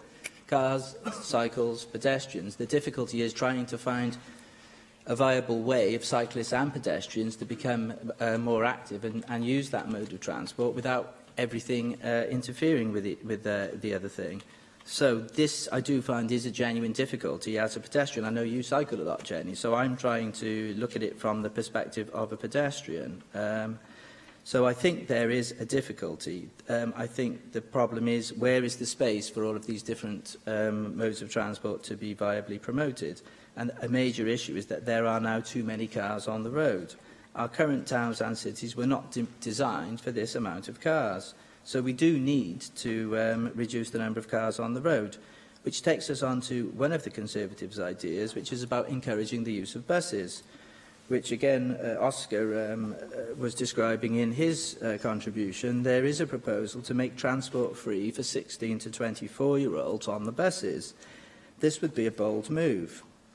I can see that this might lead to a culture change, and it's worth thinking about this. In the long term, there could be a massive theoretical gain. The problem is, in the short term, what would be the budgetary cost to the Welsh Government of providing this kind of facility? Such a move, if it was made, it could encourage many young people not to use cars all the time. It won't encourage all of them, because some of them won't envisage using buses because buses are not cool. But the ones that do use the proposed bus cards, these cards will also encourage them to walk from their home to the bus stop. So it could also encourage the idea of walking. Because at the moment, a lot of youngsters are only interested in walking, unfortunately, from the couch to the car parked outside the house. And within a few short years, many of these same youngsters could be obese and will be a drain on the NHS. So we do have to look at the long-term potential cost savings. Surely this is the kind of long-term thinking that it tends to be encouraged by our Future Generations Commissioner. So I wonder what she would think about your policy of the free bus travel for the young. And I wonder, of course, what the Government Minister has to say about it today. Of course, we also need to cost this and think about how on earth it would be funded. I think I've come to the end of my time. There was a lot of stuff to cover. We broadly agree with the Conservatives, the applied amendments, the one about the clean air we do support. We know you're doing a lot of government initiatives, but we do wonder about the effectiveness of them, because the Active Travel Act, there are lots of doubts about how effective it is, so we are opposing your amendments today. Diolch yn fawr iawn. Thank you. Susie Davis. Diolch, Dirprwy. I think there's plenty to like in this strategy, but what's particularly attractive is how immediately relevant it is to my own primarily urban region of South Wales West. And it's there I'm going to start rather bravely, I think, with one proposal which I think could be improved upon if I don't incur the wrath of David here. £1.3 billion is lined up for the Swansea Bay City deal, and that's all about economic growth, learning and and economic activity, as it says in the motion, and that includes investment specifically in an internet-themed testbed to support innovation with 5G mobile connectivity. So I'd like to suggest that the wider metropolitan Swansea area, rather than Cardiff, should be one of the first places in the UK to roll out 5G, because the plans are already started to be developed. The money is there, and of course it reaches beyond the city itself. We are talking about urban, and urban is not the same as civic, which is a point that others have made today. Part of the thinking behind a digital city region was a reduction in traditional transport needs, and that will be true to some degree, but people will still want to connect with their wider physical environment, I think, which is becoming a less pleasing experience in Port Talbot and Swansea, part of my region, not least due to that industrial pollution combined with nitrogen dioxide from traffic. which has, as we've heard, has reached illegal and, of course, pretty damaging levels. I know we've discussed it before with the Environment Minister. And this isn't just a problem for the very heart of the city. I think it's going to be interesting to see whether the Hafod bypass, for example, reduces the impact on Pentre Hafod School, or whether the fact that the trains are left idling for 10 hours or more at Landor wipes out the effect of that a piece of urban planning. So I'm pleased to see the Plaid Amendment as well regarding a Clean Air Act, but I think we could actually get cracking on clean air zones now, as suggested by the strategy. Connecting with the wider environment means our walking environment too, and the plastics ban, of course, is a very valuable approach to the problem of littered streets. But I was particularly taken by Cardiff's plans for targeted cleaning of frontages and doorways and gull-proof bags. Now, I'm pretty confident that Swansea's herring gulls have absolutely no idea what a herring looks like. They can get into styrofoam burger cartons faster than an under-10s football team, and most of them seem bigger and far more insolent than the average 10-year-old as well. But, you know, that's an issue in itself, because we know about rats and rubbish, but when it's nesting time, or when it's time for these sort of chicken nugget-fed chicks to learn to fly, adult seagulls just become very, very dam busters, and they become very dangerous as well. The only positive side to this is that they particularly like cyclists on pavements, but that makes two of us. Now, before people lose their rag on that, why do some people cycle on pavements? Sometimes it's genuine ignorance, and sometimes it's just pig-headedness, but very often it's because of the road surface being too dangerous, as well as the traffic, which we all know about, and very often because retrofitted cycle lanes are in the wrong place, or because the local authority thinks it's more important to have a bed of New Zealand flaxes in the middle of the road, rather than using that space creatively to create a safe cycling area. Which is why I'm drawn to the Community Cycle Fund. Oscar mentioned it earlier, because it's a fine example of co-production in the first place, because it means that it's local communities who design their own cycling networks and infrastructures like, secure bike parks.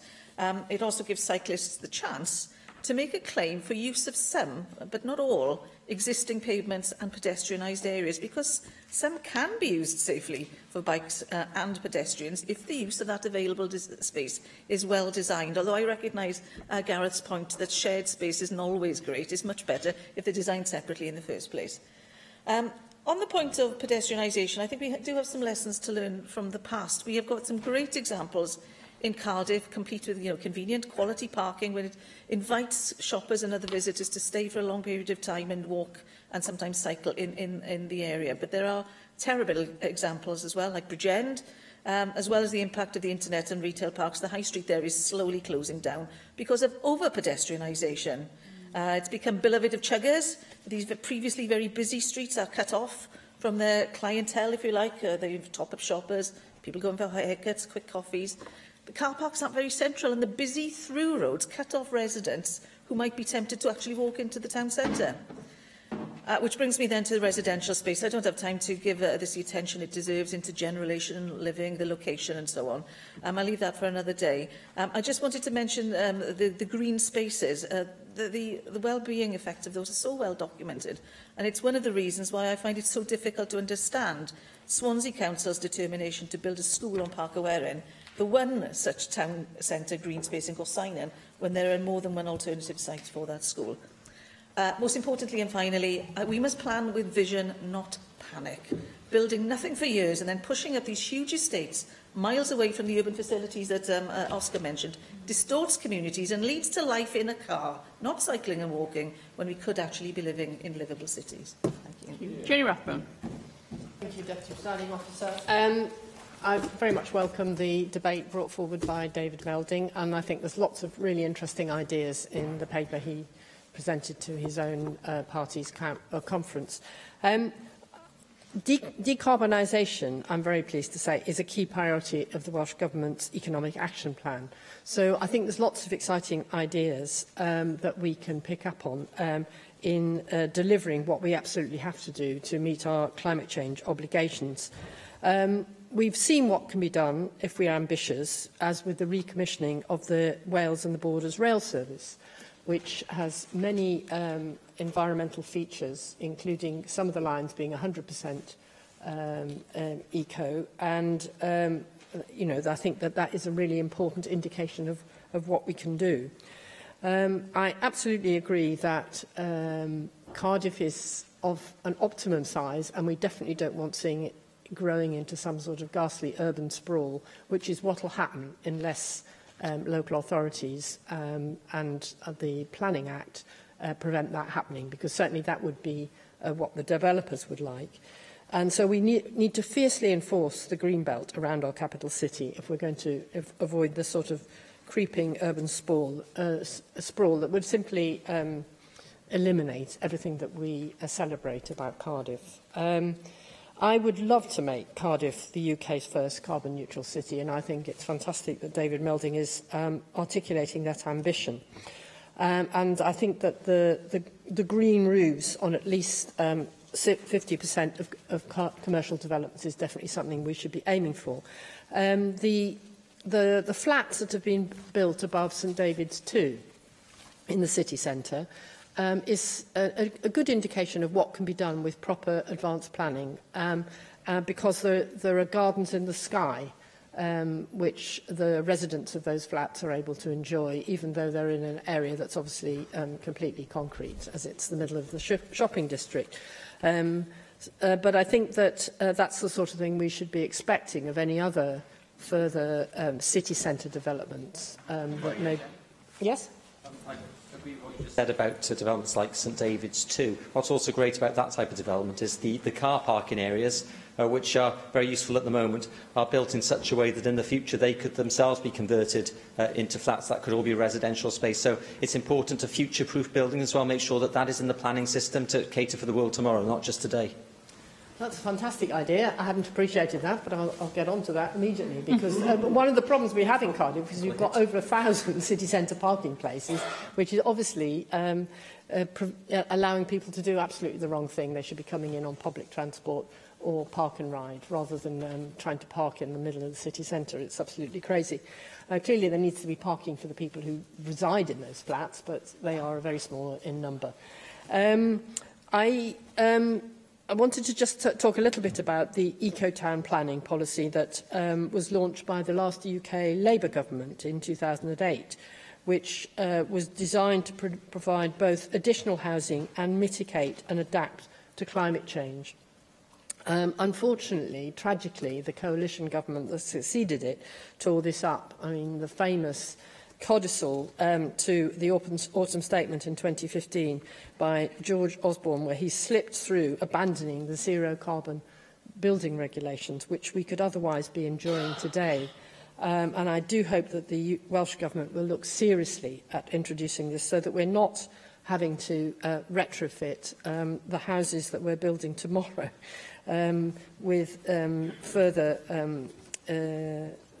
environmental cladding that we shouldn't have allowed them to build at such poor quality in the first place. I think 3 years after that disaster, there are several towns around the UK who are looking to new ways of developing sustainable urban places. For example, Solihull has got a new sustainable urban quarter around the HS2 interchange near the M42, connecting Birmingham Airport, the NEC, Birmingham International Station and the new HS2 station with a completely automated people mover, which is being delivered by something called the Urban Growth Company. In Bristol, closer to us, they've got a Grow Bristol, which is not your average farm.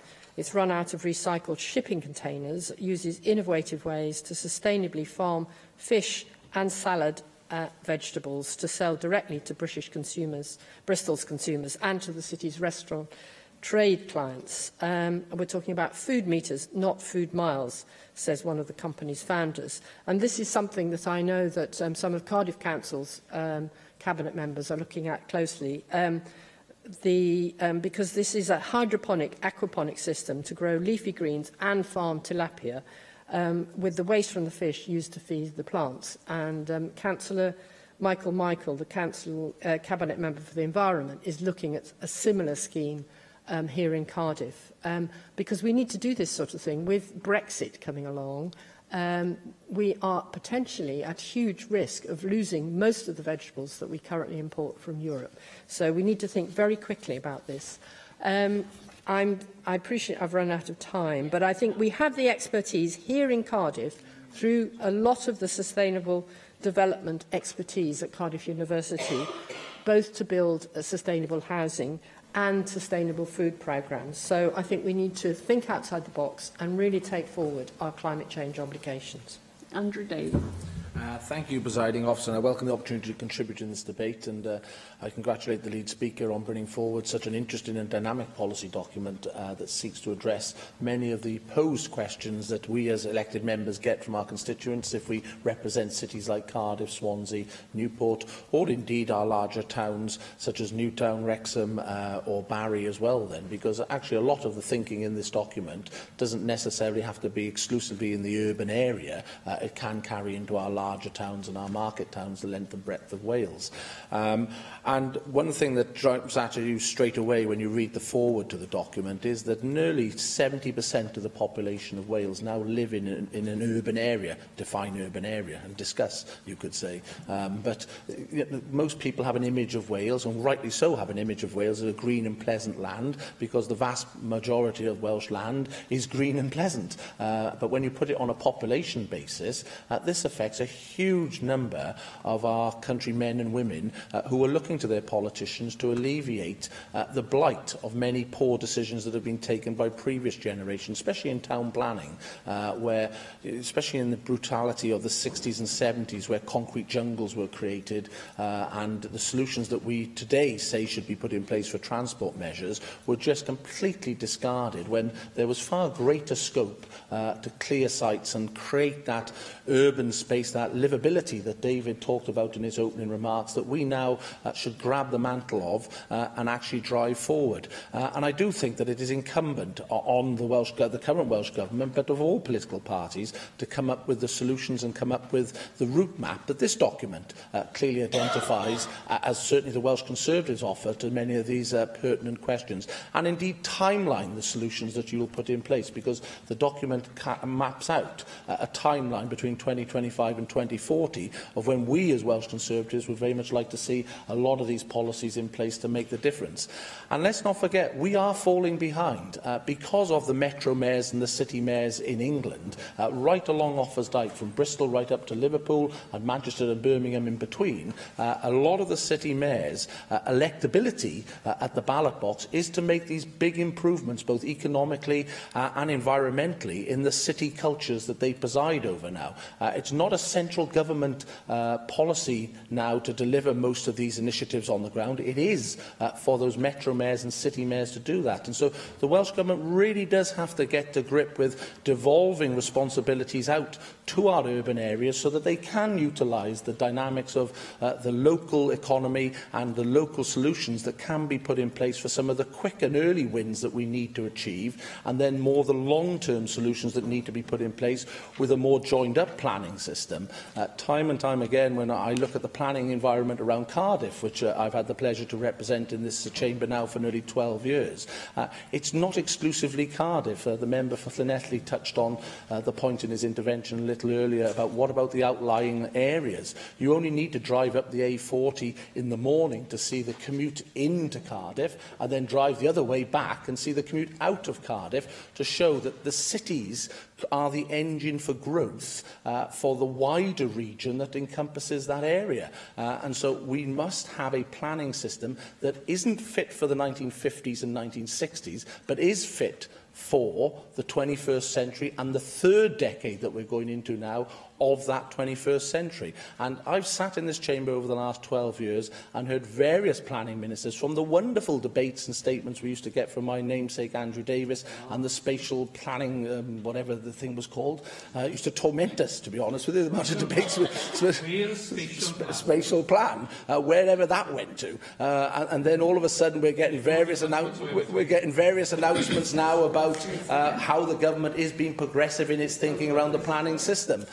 Well, actually, there doesn't seem to be little progress, as I would suggest, that residents, certainly in the west of Cardiff, are pointing to at the moment, to say that they feel that their voices and their needs have been listened to, and we are getting the modern cities that have the environmental solutions, such as the green spaces on the tops of roofs. You know, this document highlights in Singapore, for example, that there's 100 hectares of green space on rooftops in Singapore. That's 240 acres for the old imperialists in this chamber, like myself, who measure things in acres. That, in the middle of one of the most densely populated cities, shows what can be achieved if you open your mind up to some of these solutions. And, you know, we can be at the forefront of breaking some of this technology and developing that technology. And I really do hope that the Minister, in her response, will offer a roadmap of where the Welsh Government is taking some of these tricky questions and putting answers to those questions, because actually the amendment today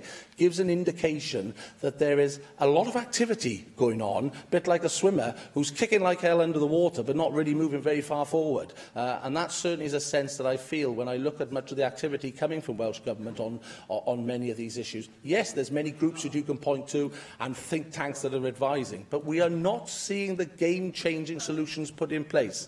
And we need to see that, because, as I said, 70% of the population of Wales are determined, are written up as living in urban environment. And if we're going to be a successful and dynamic economy for the 21st century, we have to develop those urban environments that have that livability, that have that economic dynamic, and above all, are beacons of excellence that other countries look at for the problems that they face. And that's why I urge the House this afternoon to support the motion that is down in the Welsh Conservatives' name.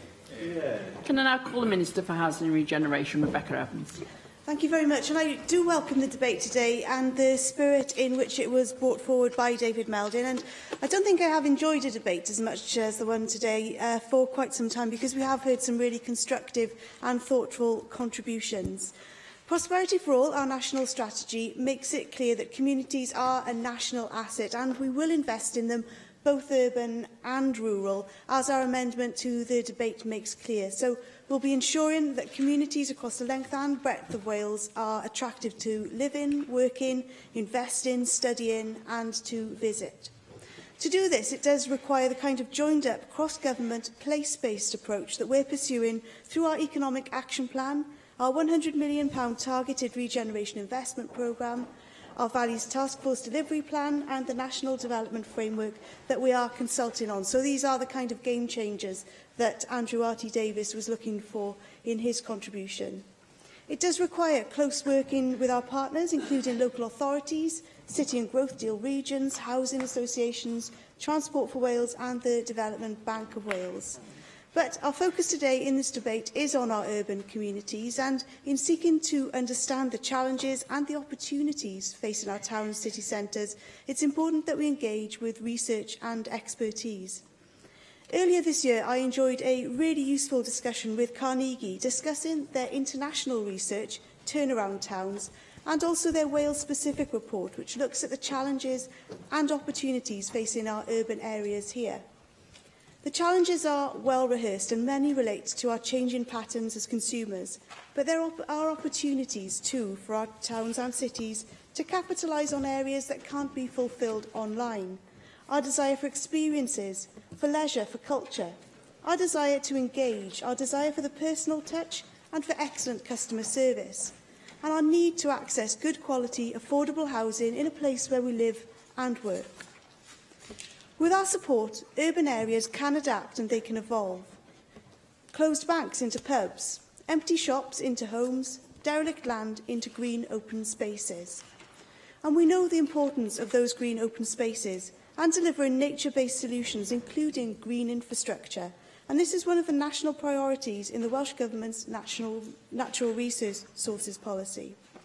It's central to our vision for a Valleys landscape park, which has the potential to help local communities use their natural and environmental resources for tourism, energy generation and good health and well-being.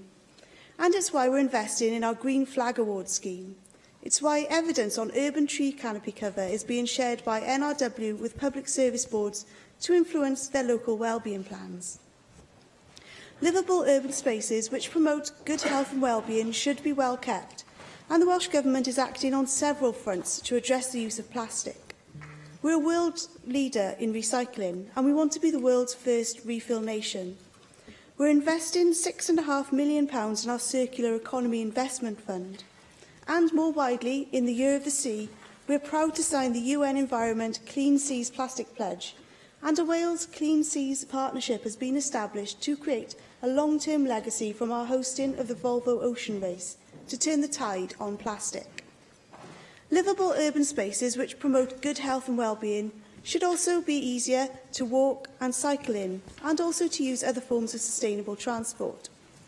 We recently announced an additional £60 million of funding to enhance local walking and cycling networks, and Vibrant and Viable Places funding has also been used with active travel in mind. As Simon Thomas said in his contribution, we're investing £2 million in additional electric charging points for electric vehicles, with a focus on rapid chargers, and will seek sustainable private investment for charging points to maximise and build on this public investment as part of our commitment to reducing greenhouse gas emissions and improving air quality. And improving air quality is a priority for the Welsh Government. We're consulting on clean air zones, are taking action to reduce emissions in the most polluted locations, and we've introduced a new £20 million Clean Air Fund to support improvements needed at a local level. Our wider Clean Air Plan for Wales, which will be about more than road traffic pollution, is planned for later this year. As Minister for Housing and Regeneration, I'm passionate about housing-led regeneration. Our Vibrant and Viable Places programme has been successful in delivering this in a number of communities, but I see the potential to scale this up through our new £100 million targeted regeneration investment programme. Alongside this, we're investing £90 million in our innovative housing programme. Yes. For the Minister taking the mention, do you recognise that the best way to get the best solutions on regeneration, especially in a local environment, is to devolve as much responsibility down when it comes to regeneration to those communities and local authorities and businesses, so that they can determine what's important in their own areas, rather than the very centralist model that you currently operate? The Targeted Regeneration Investment Programme is very much about being locally led solutions for local regeneration. It's undertaken on a regional basis, but those discussions are undertaken amongst those local authorities within the region, and it's for those local authorities to use their local knowledge to decide how to spend that £100 million. Welsh Government won't be directing how that money will be invested. It will genuinely be decided on the basis of the local decisions and local knowledge and intelligence that our local authorities have. So, alongside our investment in innovative housing, we are using that programme to support schemes which will stimulate the design and delivery of new quality affordable homes to increase supply as part of our 20,000 new affordable homes target, and also to speed up the delivery of homes to market. It's also allowing us to trial new housing models and methods of delivery that address issues such as the pressing need for housing, fuel poverty, demographic change and climate change. And for the first time, I've opened this fund up to SMEs and or to the private sector, but I know it will be particularly interested to SMEs who have a strong track record of taking risks and of being the first people to innovate. And this, alongside our Stalled Sites Fund and our Property Development Fund, will support them to return to house building in a way which they haven't been able to before recent years, and it will be particularly important within our urban areas in infill sites and windfall sites, for example. We're also supporting a £27 million town centre loan scheme to assist in bringing empty sites and buildings back into viable use across 34 town centres. And I've already seen some fantastic examples of use of this funding, bringing about real change. And the exciting thing about this investment is that it can be recycled many times over, supporting more great regeneration projects over a 15-year period. Business improvement districts enable local businesses to work together and bring additional private sector funding and investment into our urban areas. There are currently 8 bids across Wales, and they will generate over £500 million of private investment during their term, which is a really significant return on our £240,000 investment. I recently announced funding of a further £270,000 to support the development of up to 9 new bids. And this is really exciting because the business community is well placed to be leading regeneration and economic development in their local areas, working closely with wider partners in a spirit of creativity and innovation. Specific point of bids, it's a key point. I know that they work very well in many areas, but certainly in my area, I know Abergavenny was given the option of having a bid and rejected it. So would you agree with me that when you're setting up a business area like that, it's important you get buy-in in advance from the local businesses, from the local people, because if you don't have the buy-in of the people it's supposed to help, then you won't really get anywhere with it. I agree that it has to be locally led and locally delivered, which is why it's important for areas which have the opportunity to become business improvement districts to look at the success which has been generated in other parts of Wales where the local members and local businesses have decided to opt in. But I can see time is running out, so I will bring things to a close by talking very briefly about the fact that we continue to use EU funding in support of regeneration activity through our £50 million Building for the Future programme. The first project was announced recently in Pontypridd, but I look forward to making further announcements soon. And it's really important that we don't try to adopt a one-size-fits-all approach to regeneration.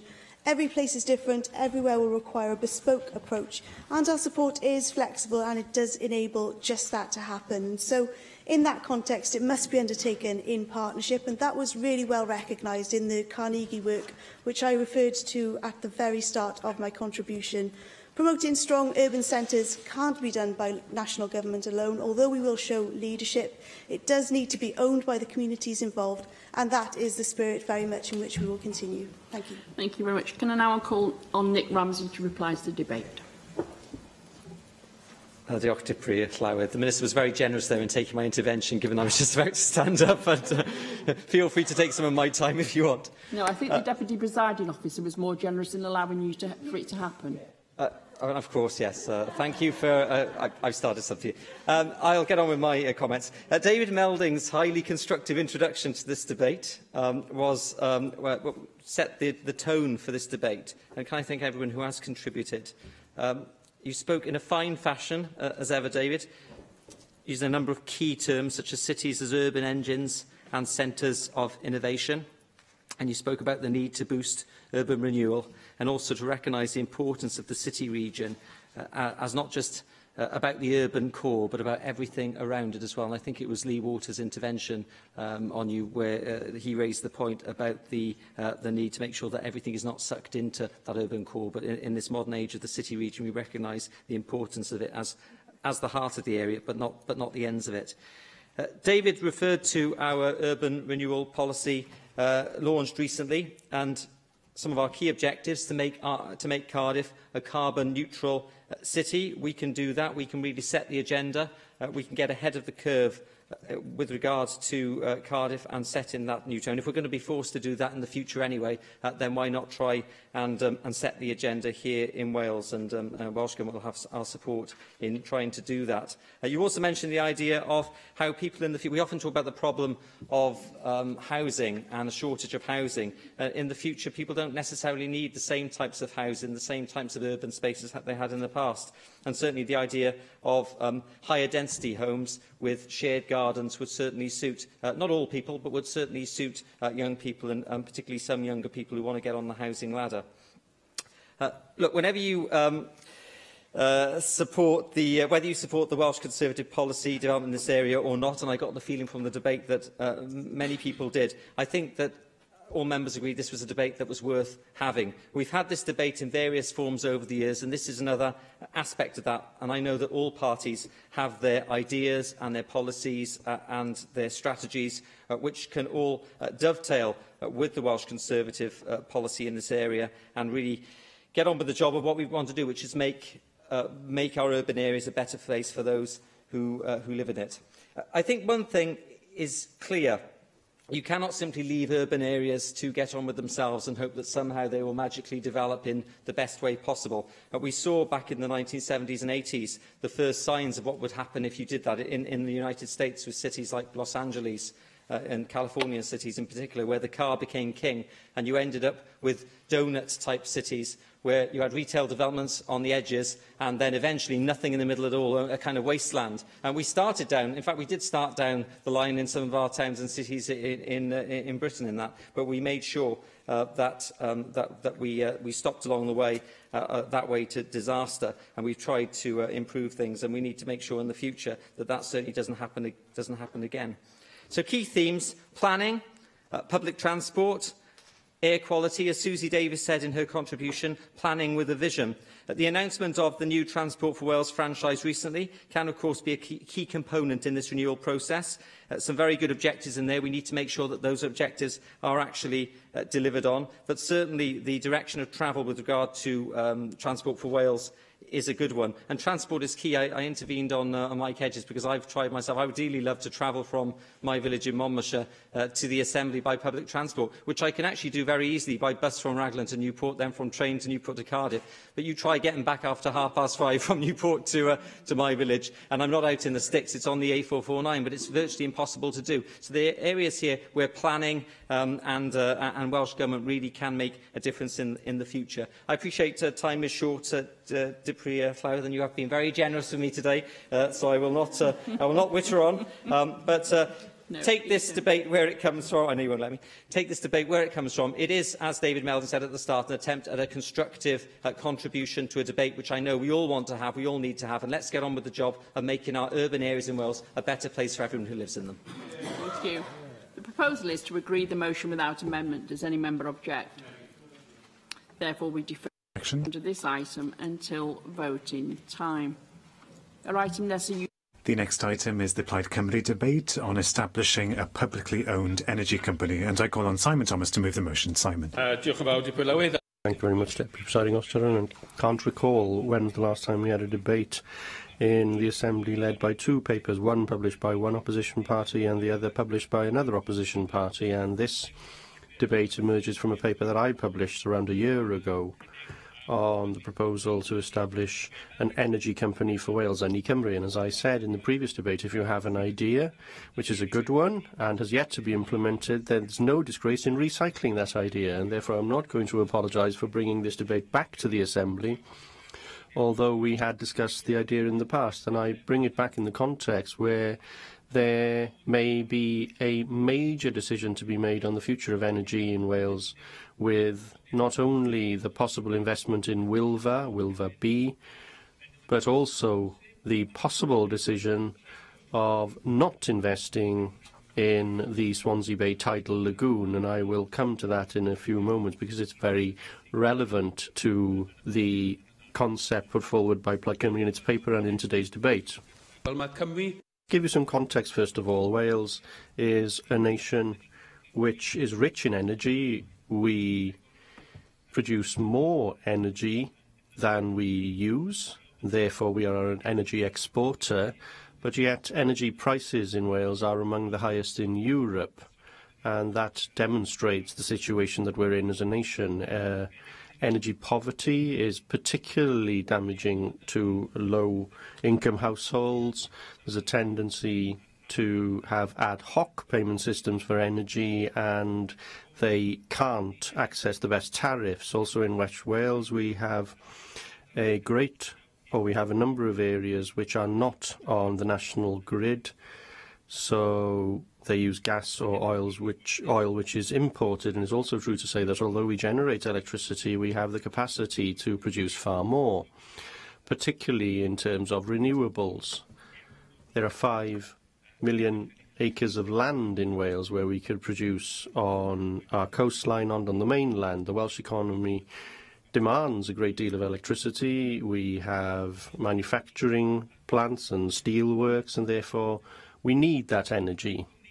Creating a national energy company for Wales is an opportunity to get to the core of the issue of energy poverty by investing in infrastructure, by coming to joint agreements and using the power of a national company, research and development in energy, and the creation of commercial opportunities for the benefit of the people of Wales and the environment. Fracking isn't the solution for using energy for the benefit of the Welsh economy, but a major concept such as this one, which uses the whole range of the natural resources of Wales. We're also facing a very real threat to sustainability because of climate change. 2016 was the warmest year since records began, and in May we've just had the warmest May ever since the month-by-month statistics started to be gathered a century ago. And if we are serious about a cut of 80% in emissions by 2050, as is set out in the Wales Environment Act, and to reach the target that all parties agreed on in this place of cutting carbon emissions by 40% by 2020, which is what the Paris Agreement expects of us, then it means that we need to improve energy efficiency, reduce emissions from homes, transport and businesses. It also means that we need to produce energy from cleaner and renewable sources. Our vision, therefore, is an environment where Wales reduces its carbon emissions, harnesses its natural resources sustainably, and takes opportunity in the low-carbon economies and the circular economy. The link between energy and climate change is clear. However, unfortunately, we are still in a position where we have to wait for Westminster to give us some crumbs from their table when it comes to a matter of powers over energy. Decisions in terms of most financial incentives for renewable energy and the future of the gas and electricity grids are mainly made in London. Although we have powers to plan energy under 35 megawatts now, the fact is that where the grid works and where the money goes is what's driving developments, and the fact that we can permit planning at the end of the day in a way is only a tick in the box. The decisions are made far earlier. Now, what would a national energy company be able to do for Wales? Well, the remit of a possible company would include a reduction in unit price for energy to homes and businesses in Wales, reducing the quantity of energy used in businesses and homes to help users to make best use in terms of smart meters and so on. There would be solar panels on a broad range, on homes, on lampposts, on businesses, and maybe overlapping into the discussion that we just had a moment ago. That would be done by local companies under the national umbrella, starting perhaps with public buildings and social housing. A company could actually facilitate the use of public land for renewable energy. It could pay for procurement and enhance storage, large-scale storage. It's a chance for Wales to become an energy storer as well as a producer, ensuring that Wales becomes self-sufficient in renewable energy and exports renewable energy too. Plaid Cymru is of the view that we could do this by 2035, and that is our target. The task of developing a national network of regional companies or local companies could be in the hand of community ownership or on a local level, and this is reflected in the Welsh Government's amendment to the debate. Since they rejected the concept last autumn of a national energy company as we had proposed, since then they have said, well, we need community ownership of wind turbines and renewable energy development. Well, how are you going to achieve that? And how are you going to achieve that without local communities being misled or ripped off by the major energy companies, the multinationals? They're not national companies, they're multinationals. Well, an eCymru or a national company working for the benefit of the local community and in the name of the Welsh Government could ensure that that didn't happen, and that community ownership could become a reality in Wales. We would be way ahead of some of the developments that local authorities have in Wales at the moment, in England at the moment, in developing their own energy companies. And if anything, the decision to leave the European Union and, of course, the internal energy market in the European Union is not discussed a great deal, but leaving that market takes us one step further away from the fact that we can use interconnectors and share energy and share ideas and share the same ambitions and aspirations. And all of that means, in my view, that we should hasten the process of becoming self-sufficient in energy. And Plaid Cymru is strongly of the opinion, as I've said, that that could be done by 2035. as well as using renewable sources to that end. Now, all of this brings us to the situation that's likely to arise this week. Example now this week, it seems, because it's widely reported that this week the Westminster Government will reject the proposal to have a tidal lagoon in Swansea Bay. We still wait for that. I think just a second for me, I think they're trying to get what they call the good announcements out first, in Oilva, Heathrow, and then the tidal lagoon will creep out as an announcement over the weekend, possibly. But I don't know, maybe Jenny Rathbone has news on that. I do. Basically, I'm sure I share your enthusiasm for the project. And do you agree that the 200 million that the Welsh Government has put on the table, as long as the UK Government is prepared to match the strike price that they've offered to Hinkley Point, is a very good way of proceeding forward on this important project? So I was just about to come to that. And I agree. And I was just about to use it as a good example of where this national energy company could help. Because how would the Welsh Government do that? How does it just give 200 million to a private company? Please, I don't think so. If you're going to give Welsh taxpayers money to a company, which I wouldn't oppose, but let's do it together, co-financing. I think 200 million is a serious offer, but it's the starting offer. Maybe more is required, but in which case you'd want to take some of the profits. You'd want to be part of the technology. You'd want to be part of the profits that might come from spinning off the technology for future tidal lagoons. You need a body to do that, don't you? Well, what body do you then have to do it? When you were faced with the Wales and Borders franchise arrangement, you set up Transport for Wales, a non-dividend body to do that work on behalf of Welsh Government. Surely this is an example of why we do need a national energy company to do precisely this. I don't disagree with you at all. In fact, I support and welcomed when the initial announcement was made of a co-investment kind of model. 200 million wasn't mentioned there. I'm sure the Cabinet Secretary for Finance knew how much money was in the pot, but it wasn't mentioned. Now we have a figure. I think the figure is a serious opening offer. If it's going to be upped at all, then we need to take stakes in the company, stakes in the technology, stakes in the future development. But let's put one thing to bed. The tidal lagoon is not an outrageously expensive proposal in this context. The Secretary of State for Wales has made some dreadful mistakes over the last year or so, including the renegation of promises of investment for electrification for Swansea, for example. But his mathematics are all to pot, I have to say. To say the tidal lagoon is asking twice as much as nuclear, no way. The tidal lagoon project specifically asked for a 90-year contract at 89.90 pence per megawatt hour. Now, it sounds a lot, but in 90 years' time, that's not a lot of money at all. That compares to Hinkley Point, which is 92.50, 92.5 pence. £92.50 per megawatt hours. The tidal lagoon would have an installed capacity of 320 megawatts, providing home power to over 150,000 homes. And as everyone knows, it's designed as a pathfinder project. That is more expensive because the technology itself is not new. It's the application of the technology that's new. It's not innovative to have a turbine in water, but it is innovative to put it in a wall that goes around a big tidal range. That's innovative. So the application is innovative, not the technology. And I think, you compare something like a tidal lagoon with a nuclear power station. Both have high capital costs, both of them. But over a 100-year period, which is in effect the tidal lagoon period, you get decreasing costs of production.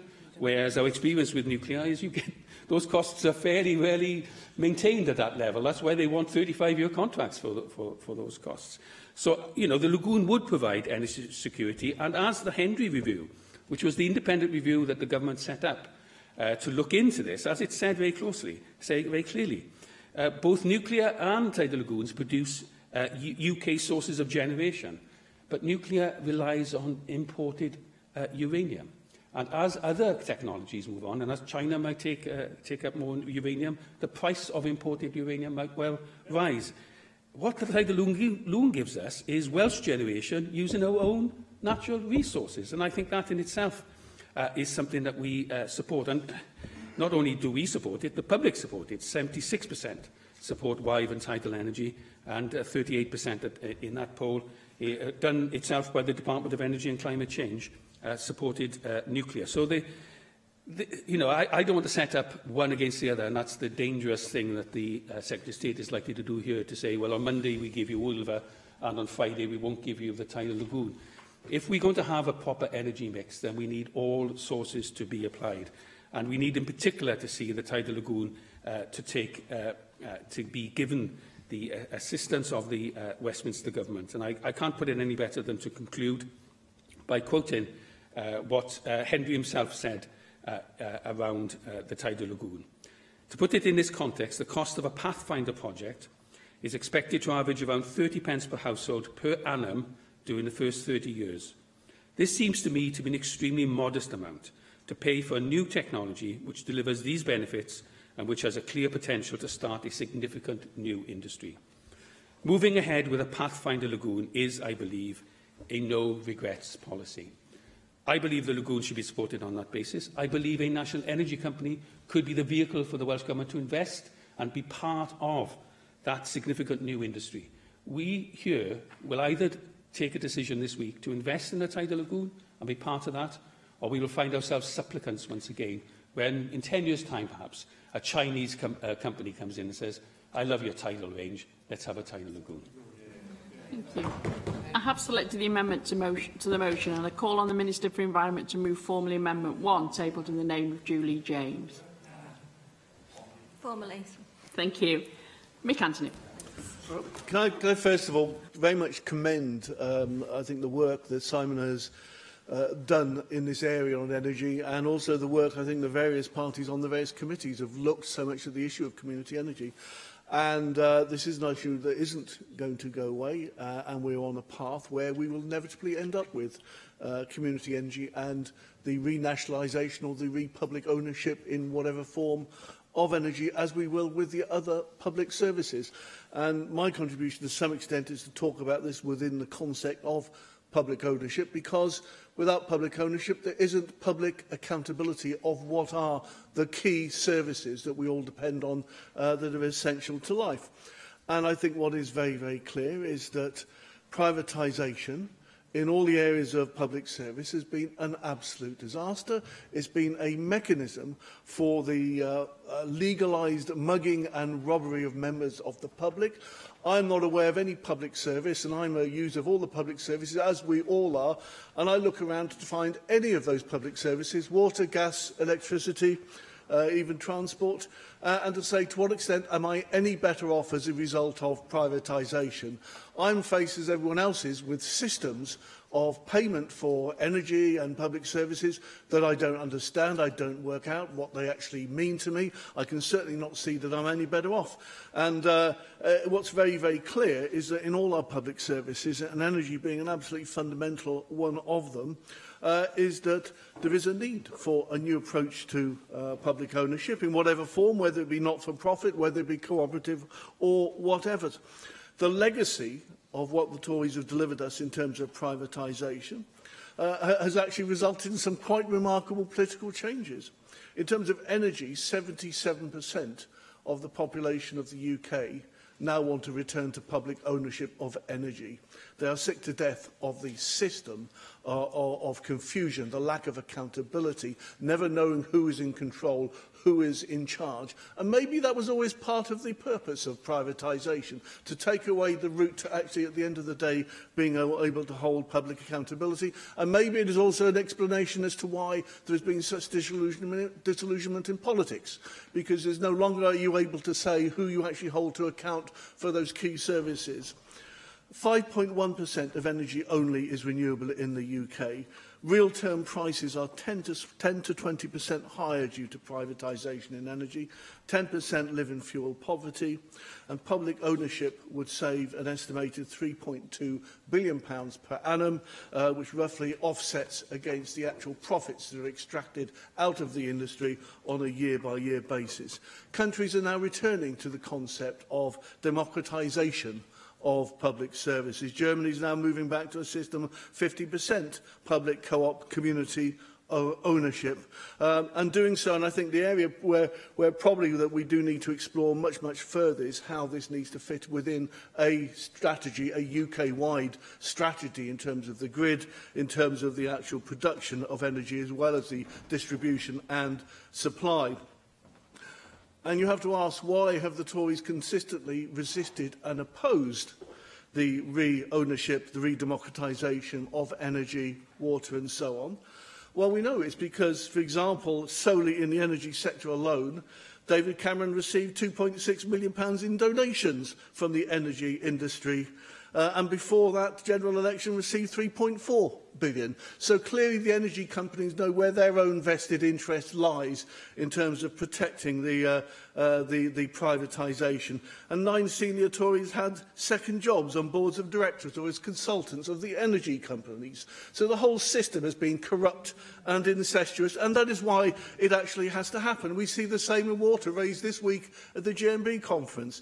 You know, the bosses of the 5 or 6 main water companies paying themselves £58 million a year in salaries, 40% increases in pay over a period of several years.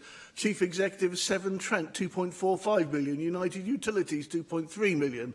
And all of these are companies which make significant donations to the Conservative Party. And we see again what's happening within the NHS. £4.1 billion privatisation budget of the NHS in 2009-10, which I don't agree with, but is now £8.7 billion. Theresa May could not even answer that statistic. And we look at, again, the system with the railways, the buses, telecoms, postal service and housing. So you're heading in exactly the right direction. I think this is a road we have to go down. And I take some comfort from reading out a quote from The Spectator, a Tory-supporting magazine, which says that pragmatism will conclude that privatisation has been a failure. Continuing to defend it is beginning to look like an ideology of its own. So, Simon, carry on the good work. I think there's very little in terms of what we disagree with on this, and we are inevitably moving to a system where there has to be a restoration of, I don't care whether you call it public ownership, whatever, the democratisation of those services that our lives and the people of our country actually depend on. Llywelyn Griffith. Thank you, Deputy Presiding Officer. Simon Thomas made reference to the fact that we were reintroducing some of these ideas and we should make no apology for that. And I'd like to take this opportunity to reintroduce to Assembly members some of the findings of the report of the Environment and Sustainability Committee of the last Assembly. The last debate in this place, in the last Assembly, was a report on delivering a smarter energy future for Wales, policy priorities for the new Welsh Government. And the first short debate in the current Assembly term was mine, which reintroduced some of those recommendations contained within that report, which includes, of course, the need to establish an entity such as an eCymru. Now, that report demonstrates the challenge that we're facing, but all of that in the context of the powers that we already have. It's not a matter of, well, if we have these additional powers, we could do that. All of the content of that report was based on what the current government could deliver within the current settlement. Now, it made reference to Germany, of course, where the ambition is clear by 2050, ensuring that 80% of energy comes from renewable sources, but simultaneously by that point that they should cut energy use in buildings by 80%, and in light of that create millions of jobs and also add to their GDP. It is a transformational programme in that nation. It's also worth looking at somewhere like Uruguay, which has a population similar to Wales, has ensured that in less than 10 years, 95% of its energy comes from renewable sources. That, of course, reduces its carbon footprint, but also reduces bills for its citizens simultaneously. Now, it's not as if we don't have the natural resources to emulate much of this. We do have the core resources required to be just as ambitious, but of course we have to be just as proactive too, and not just expect things to happen without us doing that deliberately. eCymru, as we've heard, is one particular vehicle that we can and should utilise to make some of this happen. And of course, state-controlled energy isn't unfamiliar to the market. Certainly isn't unfamiliar to us here in the UK. I suppose EDF is the most famous or infamous, maybe, depending what you think, company, but it's French-owned, or 85% state-owned. The French state has that share in the company, but there are wholly state-owned companies as well, such as Vattenfall in Sweden, Statkraft in Norway. And Simon Thomas was talking about the potential that we have in Wales of taking a stake in the lagoon. Well, this is exactly why Statkraft was established. It wasn't just to generate a profit for the citizens of that country. It was actually to protect their natural resources from the exploitation that they were seeing coming from multinational companies, and they wanted not only to protect them, but if they were going to be used, to use them sustainably, to generate income, and to be used in the interests of their people. And of course, they still entered into joint ventures with private companies, of course they did, but that was done on their terms. So the infrastructure, for example, reverted to state ownership after a certain number of years. Any R&D, any innovation, any intellectual property was either owned by the state or jointly owned by the state. So they could then utilise that to pioneer the next generation of opportunities and to have that first mover advantage that we desperately want to realise with the lagoon potential here in Wales. And of course, the glory is that it would be the Welsh people who would be the shareholders of this venture. And that not-for-profit model, of course, in terms of utilising our natural resources isn't unfamiliar to us here in Wales in terms of water, is it? Dŵr Cymru. Welsh ministers regularly laud that not-for-profit model as one that we're very proud of, and rightly so. So let's replicate that in this context as well.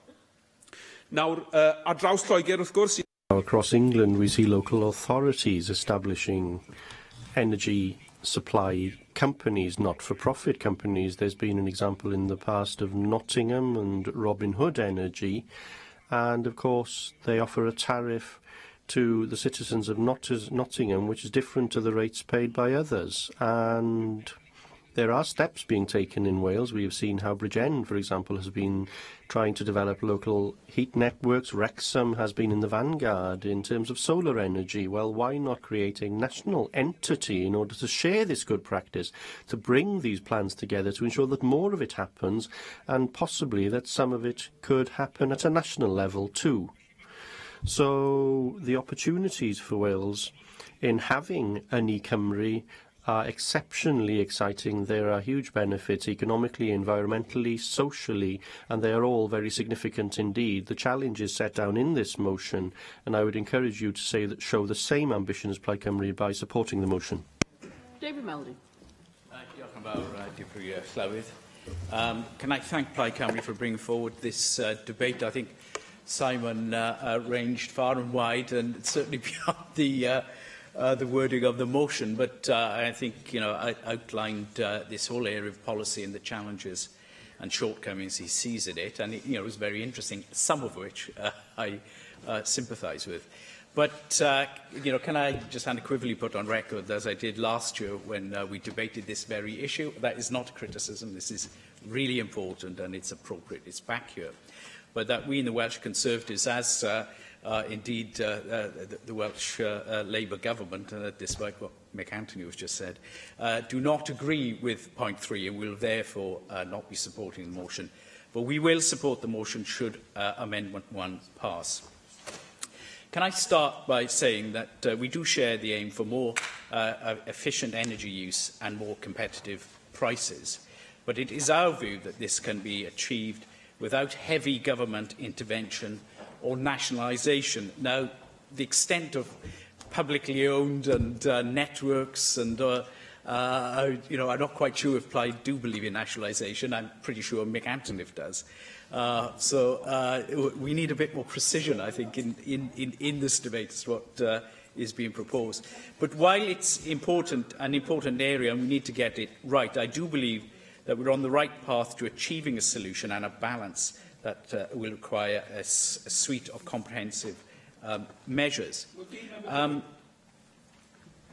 Just for clarity, to make it absolutely clear, I'm very much in favour of nationalised public utilities, but the proposal in front of us today, in the context of a privatised market where we in the Assembly don't have the powers, is just to establish our own national company that can be part of the players within this field. Yeah, I accept that, but I think the consequences of practically what you're proposing would go far deeper than that, and I might, if I have time, we'll touch on those. I don't talk about this lightly. Energy prices are high, and they are difficult to understand, and perhaps there's a place for better cooperation between the state and the private sector. So, reform in this area is certainly required.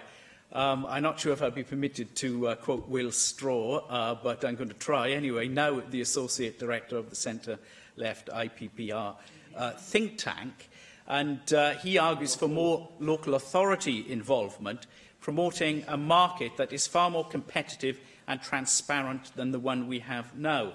And he states, and I quote, that we need a series of market reforms to improve transparency, reduce the market power of the Big Six, and encourage new competitors to enter the market. And he continues, this could include an important role for local authorities and community groups competing at a local level by offering energy efficiency services to bring down demand and even providing local supply consortiums to get the best deal for consumers. Now, that could certainly be part of a healthy energy market, it seems to me. And I think it's much better to have these more moderated approaches. This point about local energy generation is an important one, and I do believe that we need to be providing more resources and support in this area. Can I quote Archie Thomas, the energy spokesman for the Green Party? Shall I do that first before I give away Jenny? He also thinks that local energy generation is the key, and that it supersedes the issue of whether the power giants are publicly or privately owned. And I quote, the real future of energy is not private or nationalised energy companies, but low-carbon energy owned and managed by local communities. People need power over their own energy, and you don't get that in a nationalised system necessarily. I will give way. You're not an enthusiast for nationalisation. Would you agree that Germany is hardly a hardcore socialist economy, and there what we have is a flowering of local energy companies which provide proper competition, which is lacking in the UK? And would you and the Conservative Party agree that that is a model that we ought to be aspiring to here in Wales? You know, as we heard, that they are moving to a mixed system, more state intervention, but not excluding the private sector. You know, I'm happy to look at the models that work. I mean, and as an empirical Tory, I can see no other policy being appropriate than one that is seen to work in practice. And so, you know, as I said, I'm for reform, and I think that indicates that the current model, dominated by the six giants, is not delivering the level of efficiency and competition and fair prices that we would need. I'm already out of time, but I think you're perhaps. But not too long. I think the real issue is the extent of what Plaid Cymru are calling for. I mean, what would it amount to? And I notice in your spring conference, Adam Price was a bit more candid, calling for Connected Wales, creating a national energy grid with a national energy company connecting locally owned electricity generating companies in every part of Wales. Now, this does seem to be this company would be taking over, well, the operations of the national grid. How can any private energy supplier hope to compete with a nationalised company providing such unfair institutional advantages? These proposals, it seems to me, go a lot further than what you put before the Assembly last week. Now, that's fine. I mean, you know, you're developing your policy, and you're absolutely right. But I have to say, this vision of the happy salad days of when all utilities were public and nationalised, most of them, created, effective investment, good level of service and low prices, is frankly a lot of hooey. Bethan Sayed. I think it would only be fair for me today to begin to note again, as Simon Thomas has already said, an enormous missed opportunity we've seen in Swansea Bay lately. This isn't just about the energy benefits that a lagoon could have brought if it is to be rejected, but it's also about another example in a long line of examples where a London government has ignored Wales, erased Wales out of their minds. Put simply, the Tide Lagoon debacle shows that for the UK government, Wales just does not matter. The benefits of a tidal lagoon are positive. Long-term, low-cost energy, which would have made Wales a world leader in this sector. Capital investment in my region of added value that would have been hard to quantify, since we hardly ever get any major capital investment in our country anymore, particularly in my region. And of course, for Swansea Bay, as my colleague Dr Di Lloyd would say, this comes after the insult of losing the investment in electrification by the UK Government too. The Tidal Lagoon demonstrates that the UK Government is simply not interested in Wales. It's obvious that if Wales wants to move forward, we have to look at our own skills and create our own opportunities, as Llyr Hugh Griffiths said so eloquently earlier. How can we develop the energy base and skills for the future? Plaid Cymru has been calling for a national energy company for some time. As has been exemplified earlier, lower cost energy and more control, greater investment opportunities and breaking into what is a heavily monopolised sector. When privatisation was first mooted, the point was to allow choice, competition and a view to drive up standards. But like so many other privatisation drives, this isn't what has happened. Now, here in Wales, despite being an energy powerhouse in comparison to many other places of our size, we have some of the highest energy costs, and it shouldn't be like this. So we propose an end to the energy giant's monopoly in Wales. The potential rewards could be massive. Just imagine how we could tackle fuel poverty. In Aberdeen, the city has set up Aberdeen Heat and Power, a not-for-profit energy company, backed initially by local authority loans and guarantees to provide lower-cost heating for local authority and social housing tenants. AHP now supplies heating and hot water for flats in 33 multi-storey blocks and 15 public buildings. Many of those blocks had very low energy ratings, they were difficult and expensive to heat, and 70% of multi-storey blocks in Aberdeen were in fuel poverty. Now, carbon emissions have gone down by 45%, and the cost to tenants to heat and power their homes has gone down by around 50%. There is virtually no fuel poverty now of what could be, and this shows what we could do to break the power of the energy monopolies. And if a city in Scotland can do it, why not Wales? An umbrella body, a national company, would facilitate the community initiatives already in place and would act as a rocket booster for this sector. As has been mentioned by Jenny Rathbone already, the city of Hamburg in Germany, a city of nearly 2 million, is in the process of buying up their city energy grid and moving to not-for-profit services. Ynni Cymru could also act as a supplier and investor in renewable energy sector, which our country desperately needs. We've seen opportunities go by the wayside and some projects in discussion so long they eventually die a death. A national energy company could properly invest in solar energy. Research for the Solar Trade Association in 2014 showed that, on a UK level, bold ambition of both large-scale domestic and commercial rooftop solar could support an average of nearly 50,000 jobs a year between 2014 and 2030. Now, that was 2014. Costs are coming down as technology advances and energy production potential increases. But we are missing the boat and not keeping pace with other countries. In Germany, again, about 20,000 households are already part of an initiative which connects homes that independently produce energy. A virtual network allows them to buy and sell excess energy to each other at a reduced cost. There are other microgrids developing elsewhere, such as in Brooklyn in the United States.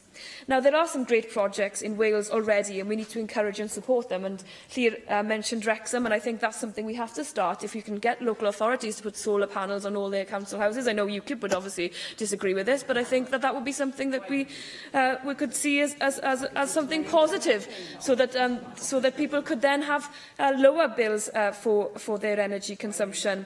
I visited the Rhondda Tunnel project again this week, and their plans are to develop micro-hydro power, powered by local waterworks in Nant Gwynfi, which would illuminate the tunnel and premises locally and give income from the excess to then the Rhondda Tunnel Limited once they become a company. Now, these are really amazing concepts that we need to be supporting here in Wales. And even when the National Assembly Committee makes recommendations, as the Energy and Sustainability Committee did on this issue, recommending a national umbrella energy not-for-profit, the Welsh Government didn't then see a case for action, and I'd question why not.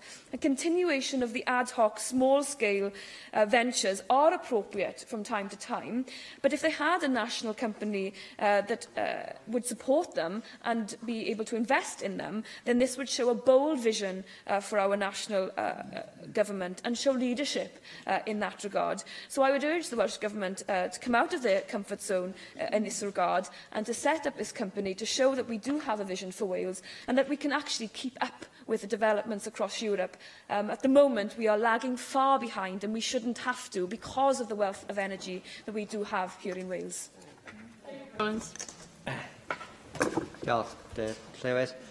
First, may I say I'm supporting this motion in a personal capacity. My party will have a free vote on the proposals. And my contribution to this debate will be brief and succinct. I believe it is essential that the people of Wales have the broadest... I'm sorry. I believe it is essential that the people of Wales have the broadest possible range of choice with regard to energy and suppliers. But I am also fundamentally opposed to our utilities being placed in the hands of private operators. And I echo all of Mike Antonew's comments on public ownership of utilities.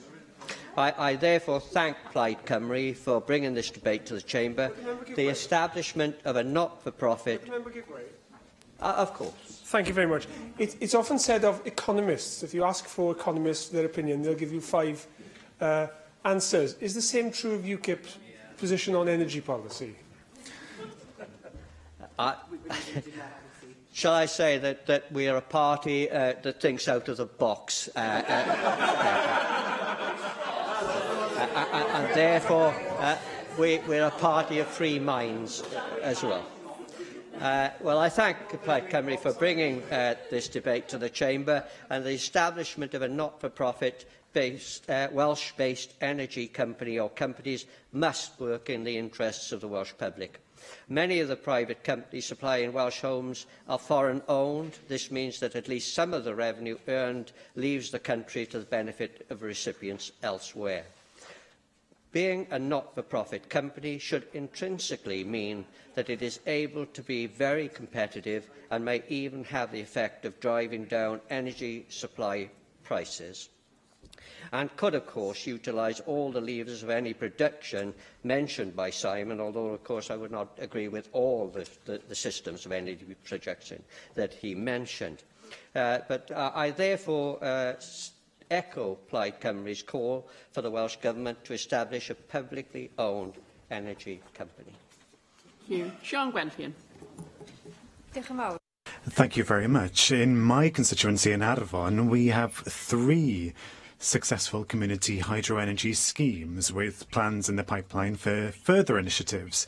And these are exactly the kind of initiatives that need support, and establishing the Ynni Cymru company, as recommended by Plaid Cymru today, could give a significant boost to this sector on top of the other benefits that have been outlined. And the community sector has witnessed a great deal of change over the past few years, from the time before the feed-in tariffs, when 100% grants were available, to the era of the FIT, when communities were seen to benefit from green energy, to the demise of the FIT and the less stable period that followed.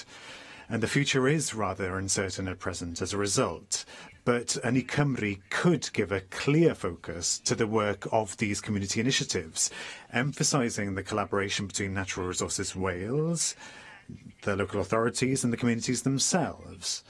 And if the Swansea Bay Tidal Lagoon is not to go ahead, then the funds should be invested in renewable energy initiatives instead, including community-owned projects. Now, Ynni Ogwen is one of these schemes.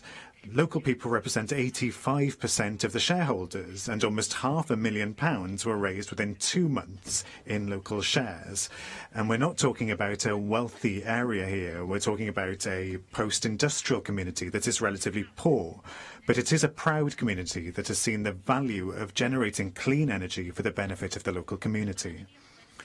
And Ynni Ogwen is more than a hydro scheme. It also successfully raises awareness of environmental issues, climate change, and it is the community itself that has generated this clean energy. They own it, and this gives confidence to the community. And those associated with initiatives like Ynni Ogwen say clearly that more financial investment is needed, as well as greater structural and structured support from local and central government, including practical support. And community groups often do not have engineering or environmental expertise, and buying in these kinds of expertise can be very expensive. And this is the role that Ynni Cymru could fulfil, in providing the practical expert support in an accessible manner. And in a series of meetings on community energy held across Wales with the support of Bangor University in the spring of this year, a forum was had to discuss future opportunities and challenges for community energy in Wales, and Ynni Ogwen, Awel Abertawe and the Swansea Community Energy Scheme played a central role in these events, and the discussions led to a number of conclusions. The sector tells us that robust strategic support is needed for community energy in Wales, and consistency is needed with regard to the level of support that's available, moving away from the regular changes we've seen. We need to develop a way to facilitate direct trade between local schemes and local businesses and users. Local government and health boards must commit to buying energy locally. Departments such as the Department for Economic Development, Planning and Energy must work together much more. And we also need to give the sector much more encouragement across Wales, drawing attention to all of the benefits. And this is work that could be done effectively by Ynni Cymru. And tackling fuel poverty should be central to the development of community energy. With 23% of households in Wales living in fuel poverty, the focus must be on tackling poverty. And the Centre for Sustainable Energy has found that projects tend to emanate from, in truth be told, from wealthier areas. And as it happens, Ynni Ogwen is an exception to that rule. But we do need more support in those low-income communities to support community energy schemes so that those communities can share in the economic, social and health-related benefits that the projects will bring. And the creation of Ynni Cymru could bring all of these strands together and give a clear focus and direction to the work that needs to be developed over the coming years, bringing the groups together, providing support and expertise, the length and breadth of Wales in rural and urban areas alike. And doing so would allow the community sector to grow quickly, contributing to the creation of a renewable energy sector that is exciting in Wales, allowing us to realise the full potential of our natural resources for the benefit of our nation. Can I call on the Minister for Environment, Hannah Blything? Diolch, Deputy Clywyd. Hoffwn croesawu cyfle. I'd like to welcome the opportunity to reply to this debate today, and I'd like to thank Plaid Cymru for proposing this debate today. Interesting and engaging debate today, and Simon Thomas in opening said he made no apologies for recycling this debate. We know you well aware we have a proud record on recycling in Wales. Well, the Welsh Government has clearly set out our ambition to transform the energy system in Wales so that we move to a low-carbon system. By doing this, I believe we can secure economic advantage and positively impact on the well-being of the people of Wales. As the motion sets out, the Labour Party established a clear vision for energy in our 2017 general election manifesto, which included actions at both a UK and Wales level. The first step to take control of energy supply networks at a UK level has not been taken by the UK Conservative Government. The second step, to establish publicly owned, locally accountable energy companies and cooperatives to rival existing private energy suppliers, can be achieved in a host of different ways, many of which we have been pursuing. Only one method has been explicitly ruled out, and that is establishment of a Wales-wide energy supply company. The Welsh Government explained our reasons for this in a written statement last August, which built on evidence from workshops around Wales over that summer. Our conclusion was that a strong case has not been made for establishing an umbrella supply company for Wales. This has been borne out by evidence since, which shows the public supply companies we studied last year are still reliant on public sector support and have yet to generate revenue. Bristol Energy made a loss of £7.7 million last year, and the break-even date has been postponed to 2021. It also recently lost the contract to supply Bristol Council. The people who contributed to the conversation about energy committees last year gave us a strong steer on the vision for a Welsh Government's role on energy. They asked that we provide a supportive policy environment, coordinate activity across Wales and act as an honest, independent and trusted voice, looking at the strategic and regulatory issues that impact on the energy system. And this is what the Welsh Government seeks to do.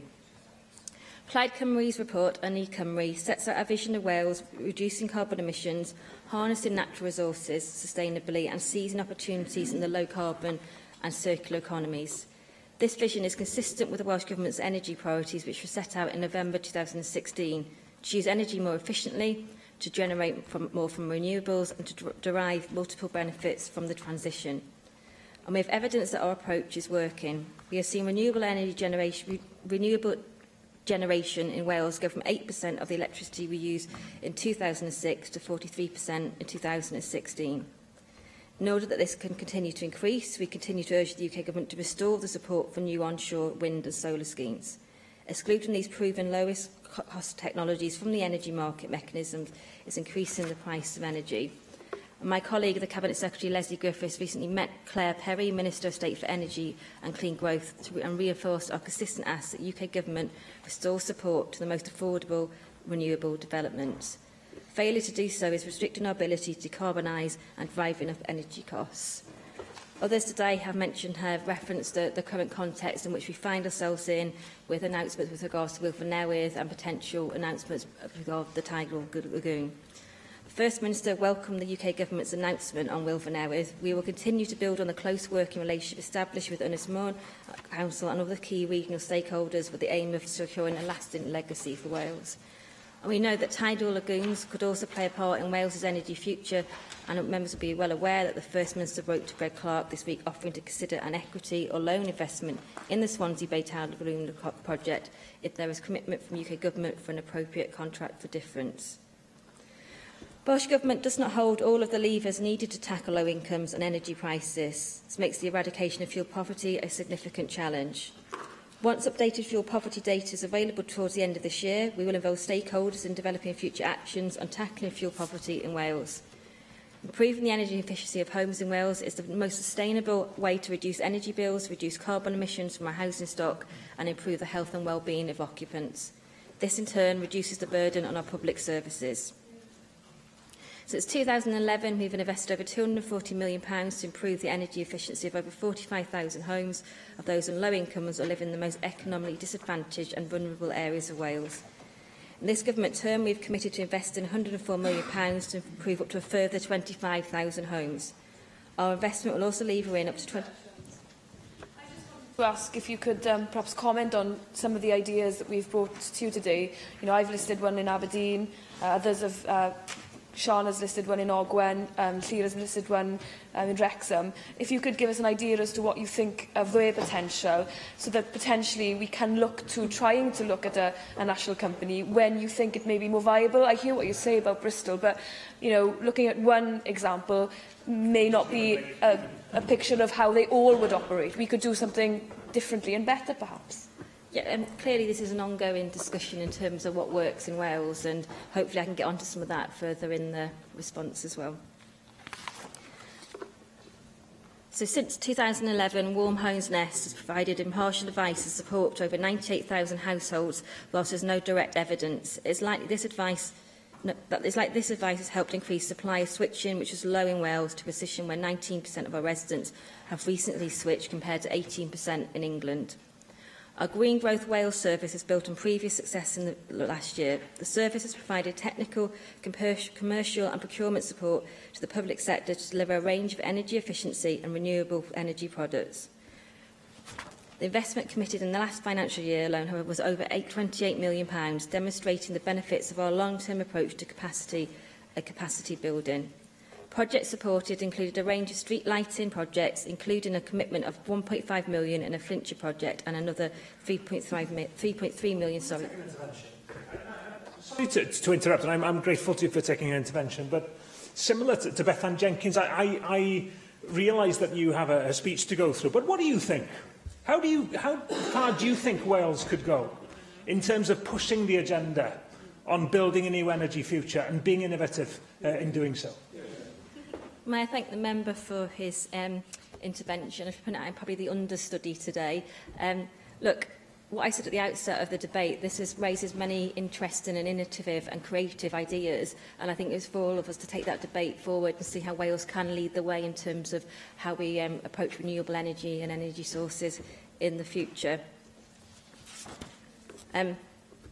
If I move on to community projects, given the interest in that area, our local energy services pioneered an approach of direct loans to projects deemed too risky by the commercial lenders, enabling the construction of community-owned generation, including our Ammon Towers wind farm, and bringing other renewable developments into community ownership. Our support has enabled community groups to become socially focused developers in regions across Wales. And I think concern was raised in terms of how community groups can be sure they are, for the want of a better phrase that Simon Thomas ripped off. The Welsh Government does support community energy projects directly with technical and commercial expertise. We already have done so through our local energy service to help them to understand the commercial and financial models and make decisions on this basis.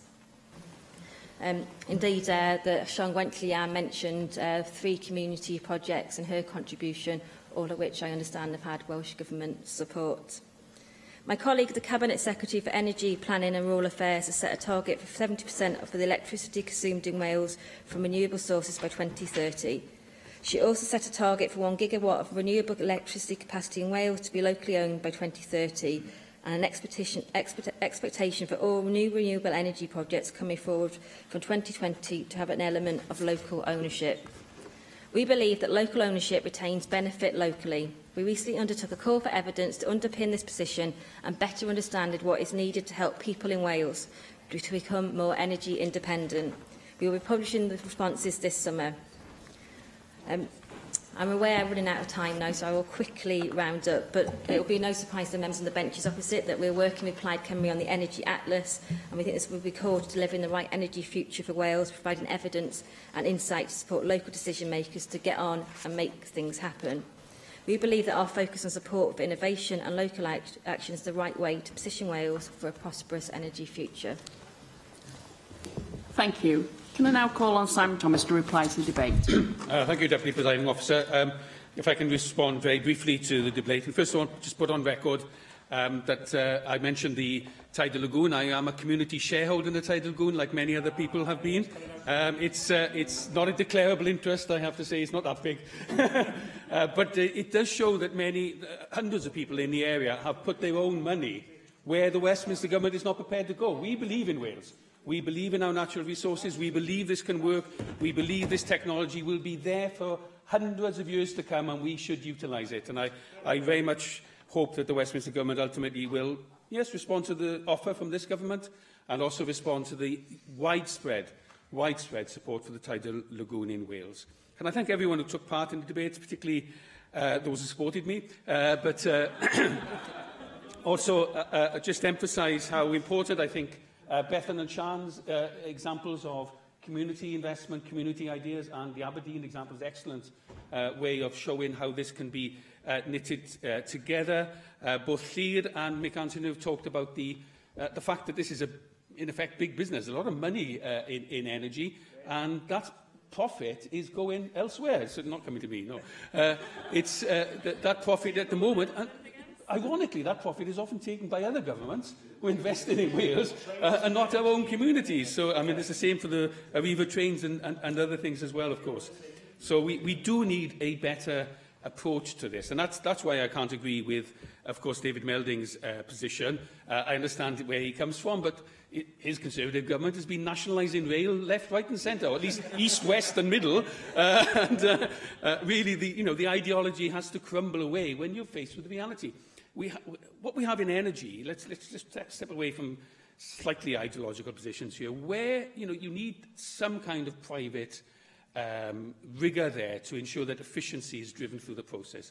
But if you haven't got that, then you have to have something that recognises the market has failed when you've got high energy prices in an energy-rich country. So you have to have intervention. And if I can conclude by turning to the Minister, who's speaking for the Cabinet Secretary, her intervention. I mean, I agree with a lot of what she said, but she did say that the consultation refused this idea. Well, yes, 38 out of 72 people said no to this idea. That's a sort of Brexit kind of result, really.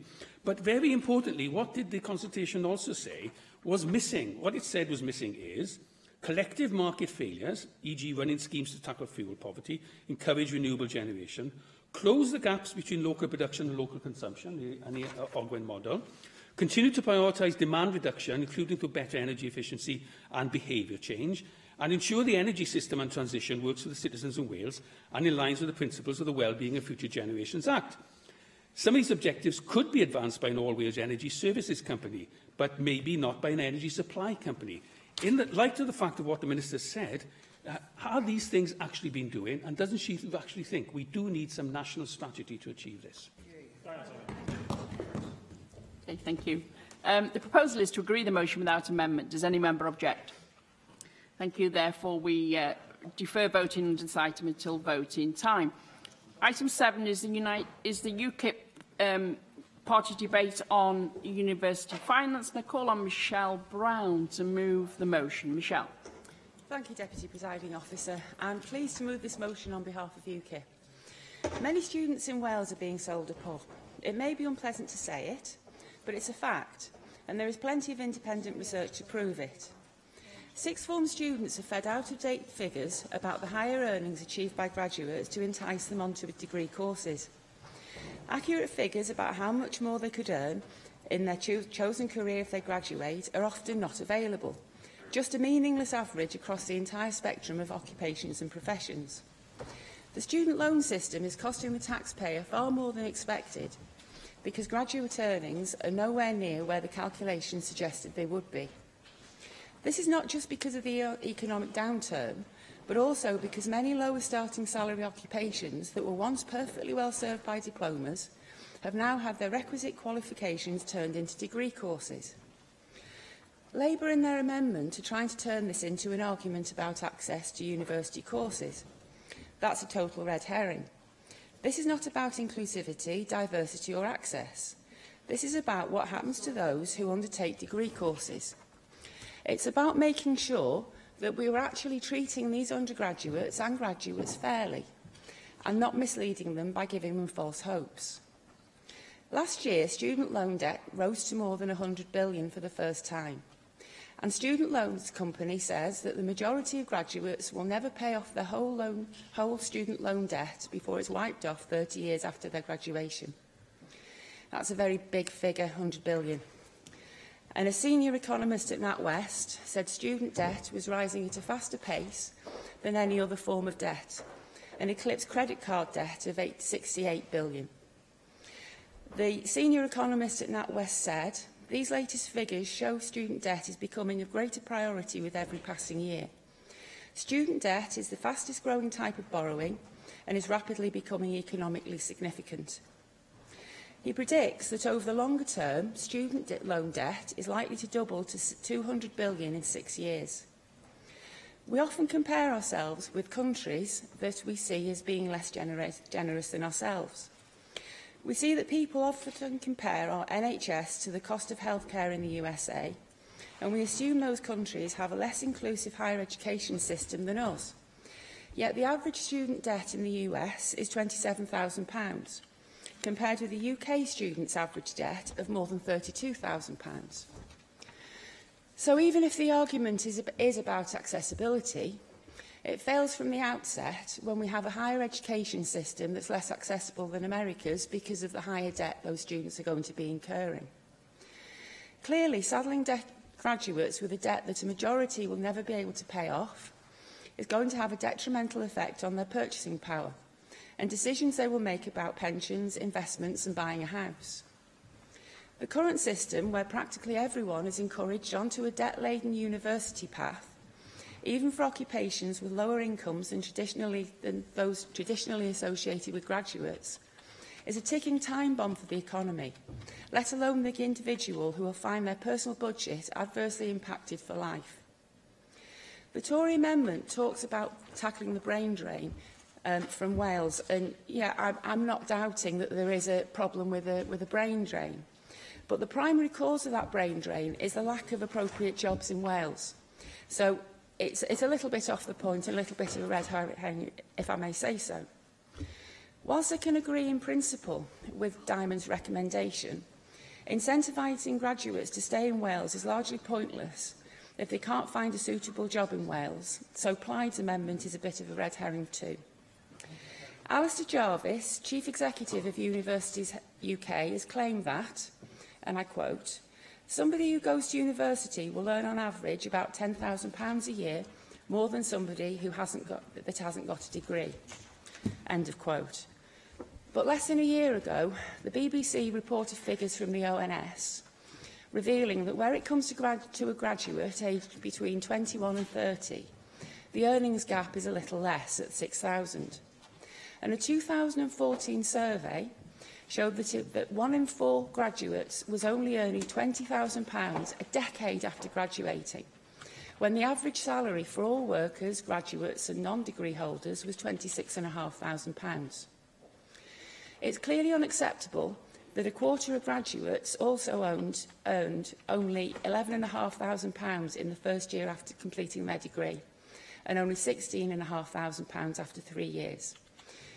So, you know, these claims that are being made for degree courses, and I think I've asked questions about this in this place before, that, you know, where is the analysis of how useful these degree courses are going to be? How much money is each degree course actually going to garner the graduate graduating from that course? You know, unless sixth formers are given accurate information about what kind of investment they're going to have to make and the return they're going to get from it in terms of salary, then, you know, they're operating on pure guesswork, and they're being thrown to the dogs. The idea that an increase in graduate numbers is proof that we're more inclusive and have increased social mobility is sheer nonsense. We need a drastic overhaul of our university finance so that we can keep Wales' brightest in Wales, and so that we don't saddle thousands upon thousands of our youngsters with debts that will affect their entire life. The UKIP proposals we've put forward will achieve the results our students deserve, and I urge members to back them. Thank you. I have selected the 3 amendments to the motion. If Amendment 1 is agreed, Amendments 2 and 3 will be deselected. I call on the Cabinet Secretary for Education to move formally Amendment 1, tabled in the name of Julie James. I call on Darren Miller to move Amendment 2, tabled in the name of Paul Davis. Darren Miller. And can I thank UKIP for bringing forward this debate this afternoon. I move the amendment which has been tabled in the name of my colleague Paul Davis on the order paper. I listened very carefully to what Michelle Brown had to say, and I have to say I agree with a lot of what you said in terms of the need to make sure that we have those jobs here in Wales for people who exit their university courses to be able to go into, because we've got some very startling statistics actually on the brain drain, with tens of thousands more graduates leaving Wales than actually stay in Wales, a net loss just between 2013 and 2016 of over 20,000 students, which is a huge, huge number. And we want to retain that talent. 40% of the graduates who stay in Wales for work are in non-graduate jobs as well, which I think is also a tragedy because, of course, they're not putting to use the skills and the knowledge that they're actually learning while they are in those universities. So we certainly need to do more. But it's not just about creating jobs. It's about making sure that we've got courses which are also attractive to employers, which are giving people the right knowledge base and giving people the skills that those employers want. Because, of course, we are receiving people in from other universities from outside Wales who are coming to work here. And welcome as they are, it would be great to have our homegrown talent going into those jobs. So we know we've got to do more. I mean, 72% of businesses that were surveyed back in 2015 said that they found it really difficult, actually, to get people with the right skills when they went to the marketplace looking for individuals. So clearly there's a mismatch between what is being delivered by our education system more widely and the skills that our businesses actually need. Now, Further education colleges seem to do a better job, actually, of getting that match right, and that's perhaps because of the stronger links that they have within their local and regional economies with businesses. And I think that those sorts of strengths within the further education sector perhaps need to be more evident in the university sector in the way that they engage with businesses. Now, I know, to be fair to Universities Wales and the universities that we have here, that there is some good work going on with the private sector in terms of trying to ensure that they are meeting people's needs. But clearly, the evidence suggests that that work isn't paying the dividends that it needs to. So in terms of the STEM subject, I was very pleased to note the reference in the UKIP motion for the need to provide free courses for medical and nursing students. One of the things which my party put forward in our last Assembly manifesto, actually, was that there ought to be some sort of bursary scheme for medical students. Of course, we supported the continuation of the nursing bursary scheme as well here in Wales. But you've got to make sure there's a return on that investment for the Welsh taxpayer. So one thing that we wouldn't like to do is just give that cash and allow them to do the courses and then go and work elsewhere. So there's got to be an opportunity to retain them again within the Welsh NHS so that we can get some return for the taxpayer. And that's why we've tabled the amendments in the way that we've tabled them today. Just in terms of apprenticeships, we've made reference to level 6 apprenticeships in our motion. One of the things which I think is a growing disparity in Wales versus England is there are a huge number of level 6 apprenticeship courses available over the border, which people can access. For some reason, we've been very slow to provide those opportunities for people here in Wales, and we know that those higher level apprenticeships are things which employers are looking for. So I would be grateful, Cabinet Secretary, if in your response to this debate you could just tell us what particularly the Welsh Government is doing to expand the provision of level 6 apprenticeships. We've done a very good job, to be fair, in Wales in terms of creating those other apprenticeships at level 4, but in terms of getting those up to level 6 and 7, I think we've got a lot more work to do. In closing, I would urge people in this chamber to recognise the good stuff that is going on, but just to urge some caution on the lack of engagement, really, between the private sector and the university sector, and the fact that there can be much more focused work on that in order to make sure that our universities are producing the graduates that can go on then to work in Welsh businesses, so that we can retain that talent and not suffer from the brain drain that we've suffered in recent years. I call on Llyr Griffith to move Amendment 3, tabled in the name of Rhina Bjorwerth. Thank you, Llywydd, and may I thank you for the opportunity to contribute to this debate and to move the amendment in the name of Plaid Cymru. The topic of the amendment won't surprise many. It's an issue we raise regularly as a party in this context. And it is a very important issue, and that's been reflected in the comments that we have heard in the debate thus far, namely the need to ensure that, yes, that students from Wales have the best possible opportunities to go to the world's best universities and to have those important experiences, but also the importance that we do everything possible to ensure that that investment in their future brings some kind of benefit to us here in Wales. We need to address the issue that we currently have that net loss of graduates that we've heard about, and also the skills gaps that we have in vital sectors such as medicine and the STEM subjects. And CAS, actually, their data has shown a decline of around 14% between 2015 and 2017 in the number of Welsh domiciled students applying to study medicine for all UK medicine courses. So there is an issue there that clearly needs tackling. And more generally, as we heard reference earlier to the report published by the Resolution Foundation think tank back in August last year, telling us that Wales attracted nearly 24,000 graduates between 2013 and 2016, but that over 44,000 left, which was the net difference that Darren Miller referred to, of over 20,000 students. Indeed, only 2 other parts of the UK had a worse figure than Wales, and they were Yorkshire and Humber and the North East of England. Now, you know, this hasn't been recognised as an issue, I know, and Professor Diamond in his review certainly recognised the need to attract graduates to live and to work in Wales. Indeed, he recommended, as part of his work, that the Welsh Government incentivises students to bring or retain their skills to the benefit of Wales, and he outlined how the Welsh Government should consider maybe looking at permitting partial loan cancellation for those working in jobs in Wales that require a loan payment. But of course we're still waiting for definitive action from the Government in that respect. Now, Plaid Cymru has supported, of course, the move in terms of the way that funding is given from a tuition fee grant to maintenance grant, and we are very much aware that those upfront costs are a barrier, the living costs are a barrier to many from obtaining the university education that they want to receive.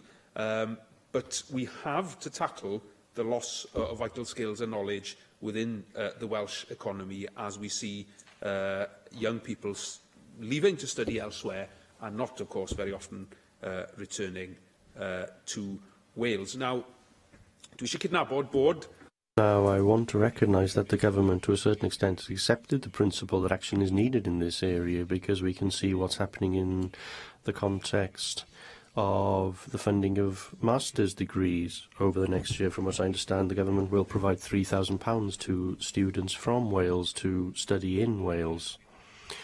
And that will be implemented in various different ways in different universities in the year to come, and then there will be a more uniform process across Wales, if I've understood things correctly, which will be introduced from there on in.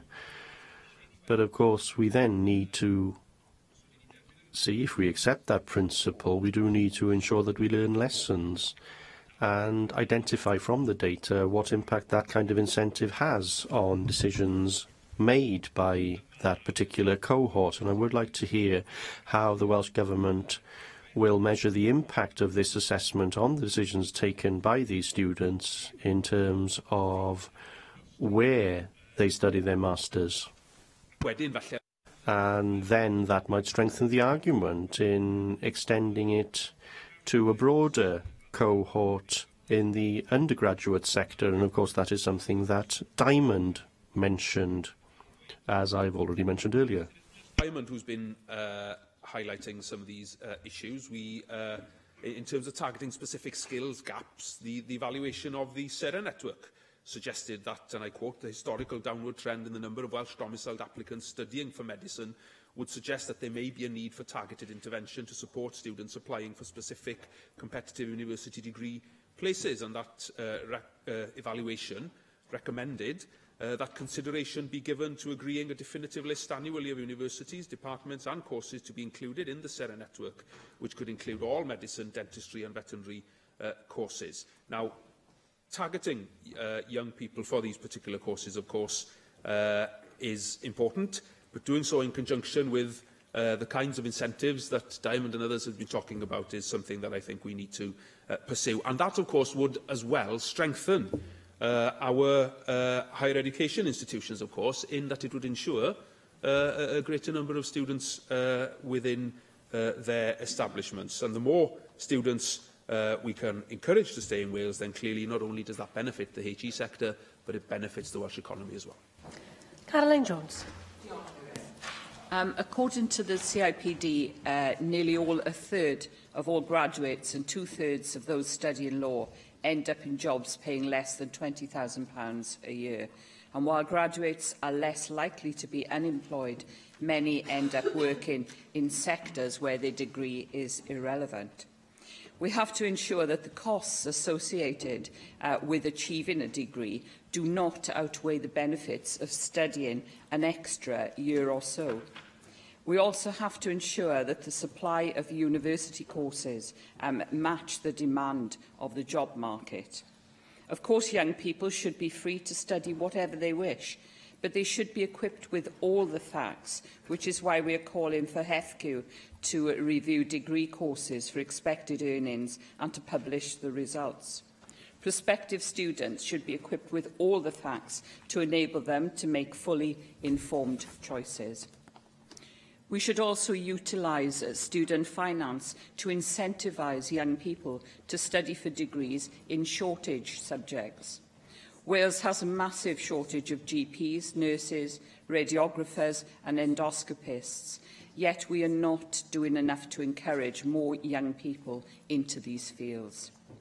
If we were to abolish tuition fees for medical students, for nursing students and those studying STEM subjects, we would incentivise more people to become radiographers or endoscopists. More young people would consider becoming a doctor or a nurse if they were unsaddled from student debt. Our NHS has shortages in many areas, and by eliminating tuition fees, we can encourage young people to study for an appropriate degree rather than risk the burden of debt and a low-paid job at the end of years of hard work and study. We also have a shortage of carers and a range of occupations within our health and care sector for which a degree is unnecessary. We have to reach out to young people and highlight the fact that you don't always need a degree to get a good job. We have to place as much emphasis upon vocational training as we do upon higher education.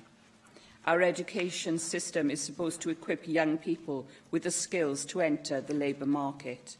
We are doing a disservice to many young people by solely focusing on higher education. We have to equip young people with the right skills and the whole picture when it comes to the labour market. We need more doctors, nurses, physiotherapists, occupational therapists, computer programmers, data analysis, does not more young people with a law degree, thousands of pounds in debt and earning below the national average for graduate earnings. I urge members to support the motion before you today so that we can take steps to ensure and incentivise young people to study subjects where their skills will be sought and rewarded. Thank you. Hello, Avaris. I call on the Cabinet Secretary for Education, Kirsty Williams. Thank you very much, Presiding Officer. I was mildly surprised, but nevertheless delighted to receive the text of the motion that has been tabled by UKIP for debate this afternoon, because it provides me with an opportunity to promote the Welsh Government's innovative approach to higher education and student finance in Wales, and to highlight the shortcomings of the UK Government's approach to student support in England. It also demonstrates how UKIP would like to turn Wales into a nation that only provides opportunities for those with the most resources. And when Michelle Brown opened this debate by saying it was not about access or equity, of course it's not. It never is about access or equity for UKIP. In fact, I doubt whether they know the meanings of the words. I am therefore proud, Presiding Officer, to start with a summary of the reforms that the Welsh Government is introducing this September. This was in direct response to an independent review of student support and higher education chaired by Professor Sir Ian Diamond, and has been welcomed by universities, the National Union of Students and many stakeholders across the nation. The new system will deliver the following: a fair and progressive system of support that ensures that students have access to support equivalent to the national living wage whilst they study. Under this system, those most in need will receive the greatest help from this government. Universal entitlement to a grant of £1,000 a year for every student, as well as access to a partial write-off of maintenance loans of up to £1,500 when students start to repay their loan. A sustainable funding model for higher education and student finance, and a sensible, sustainable solution to increase funding provision for STEM subjects. Of course, it also offers parity of support for part-time and full-time undergraduates and postgraduate students, the first of its type in the UK, indeed the first of its type in Europe, and increased funding to the higher education sector so that it can implement Welsh Government priorities such as expanding expensive subjects, expanding part-time provision, investing in QR, knowledge transfer and widening access to higher education. The Welsh Government has also recently issued consultations on the support arrangements for medical and healthcare students, and I am slightly alarmed that the members of UKIP seem to be blissfully unaware of the current NH bursary scheme that supports not only our nurses but a wide range of healthcare professionals. And maybe UKIP would like to look at the government's current consultation on the future of these arrangements. Darren. Thank you for taking the intervention. And I acknowledge that there is a bursary scheme which is there. But of course, the current scheme does not fully reimburse the costs of young people going to university. I think that's the difference here.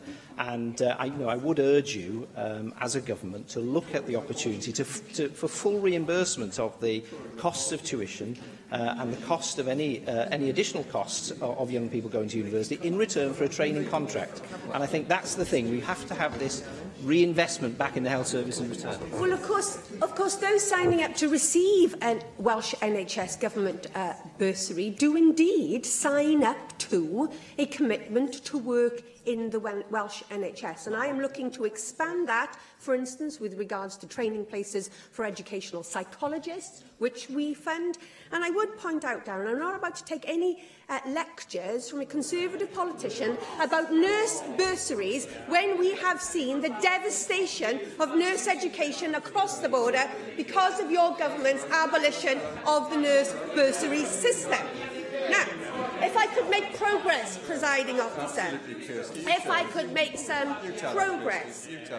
We have also published a Public Good and Prosperous Wales, the next steps, outlining in more detail our proposals for the structure and operation of the new Tertiary Education and Research Commission for Wales. This approach is significantly different from that taken by the UK Government for English students. In England, there are no maintenance grants. Less overall support is available, and students from the poorest backgrounds are left with the highest level of debt, not here in Wales. However, ensuring stability and sustainability for higher education students and institutions is only one part of our national mission of reform to marry equity with excellence in our education system. Our employability plan takes actions in 4 distinct themes: providing an individualised approach to employment support, underlining the responsibility of employers to support staff, and closing the skills gap and preparing for a radically changing labour market. Individualised support gives advisers the autonomy and the flexibility to address the needs, strengths and ambitions of persons preparing for employment. We will work with universities, colleges, schools and Careers Wales to identify how they can encourage learners to undertake courses which would be of benefit to them and of benefit to the Welsh economy. And we will also explore how we can retain students who are trained in Wales to remain in Wales, or encourage those who train elsewhere to return. It is important that, prior to undertaking academic or vocational courses, students are aware of the job opportunities and the earning potential at the end of their course. And again, I am somewhat alarmed that the UKIP spokesperson seems to be blissfully unaware of the LEO data. In fact, presiding officer, I'll send her the link so she can see that data for herself. Welsh higher and further education has an enormous amount to be proud of, and we should take every opportunity to recognise and celebrate success when we see it. The challenges now facing the higher education sector in Wales and indeed in the rest of the UK are perhaps the most significant in history. We believe that a planned collaborative approach to higher education is more appropriate to address the social and economic challenges we face in Wales. That's more effective in building on existing institutional strengths and more equitable in delivering outcomes for students and for Welsh society. Darren, I can confirm that we have made additional resources available to HEFCU to invest and develop higher-level apprenticeships, especially in the field of ICT, computing and engineering. To sum up, presiding officer, as a government, we have a comprehensive, inclusive, innovative vision for the future of higher and further education in Wales, which encompasses strengthening the structure, delivery and quality of HE and FE provision, improving our research base and our research capacity, improving leadership and governance at institutional and national levels, and a new funding and student support arrangement consistent with our planned approach to provision, and creating a more learner-focused HE and FE sector which meets the needs and the expectations of students and enhances their future employability. I would like to finish by welcoming the UK Government's review of post-18 education, and I would invite the review panel to consider the progressive, the fair and the sustainable approach that we have adopted here in Wales. I call on Gareth Bennett to reply to the debate. Gareth Bennett. Diolch Llywydd, and thanks to everyone who contributed to what turned out to be a fairly lively debate. Warmed up a bit at the end, but it was interesting all the way through. I must stress that. Michelle Brown opened the debate. She talked about the lack of relevant information for prospective students when they're going through the school system, and the lack of information regarding to things like comparison of courses and the details of likely earnings, that this kind of information that you really want prospective students to be able to have, so that they can compare different universities, different courses. This is surely a good thing. Obviously, the Minister addressed this point in her contribution at the end, so I will go back to what she said when I come on to sum up her remarks. So that point was raised by Michelle, who says that there isn't enough adequate information for students going through the system, prospective university students. Now, I'm aware that the UK Government is starting to address this issue, so we will await developments in that direction. Other points made by Michelle: the student loan system is not financially sustainable because the earnings that many graduates are now making are not what was predicted when these schemes were modelled back in the 80s. So effectively, many loans will have to be written off in the long term. Student debt is rapidly rising, was another point that was made, and is now possibly the greatest form of debt that we have in the UK, or at least greater than many forms of debt which were previously regarded as being dangerous, such as credit card debts and so on. We're now reaching those dangerous levels with student loan debt. And the other point that was made was that there are not enough graduate jobs to go around. So we are now having too many students graduating, and there are not the high-paying graduate jobs for them to go into. I would add that that's a problem not just in Wales, but in the UK as a whole. Darren Miller, I think he broadly agreed with many of the points that were made by us. He did also concentrate on the issue of the brain drain, too many graduates leaving Wales.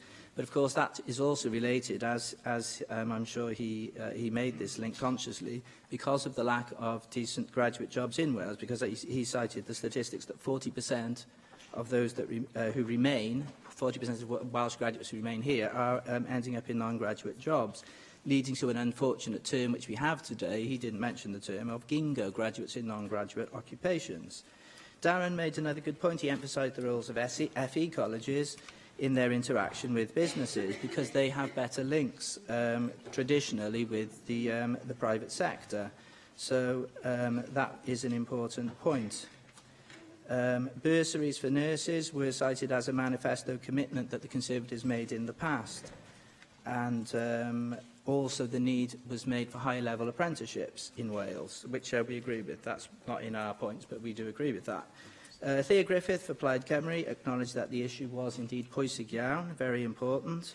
He noted statistics showing the skills gap in medicine in Wales was growing, and we needed the Welsh Government to make an assessment of student statistics on targeted intervention to see how well that worked.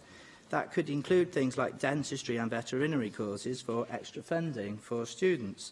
And we agree with those ideas, and we would broadly support those initiatives, as indeed we would support the call that Plaid have made in the past for a medical college in North Wales. Things like that. These are important things that the Welsh Government should think about. Caroline mentioned that we need HEFQ to review all of the information relating to graduates and publish the results. So we do have a transparent overview of the results of graduates leaving courses and what their likely earnings are going to be. Caroline also noted the shortage in Wales of NHS specialists in various disciplines, not just doctors and nurses, and this can be addressed by abolishing tuition fees in these targeted areas.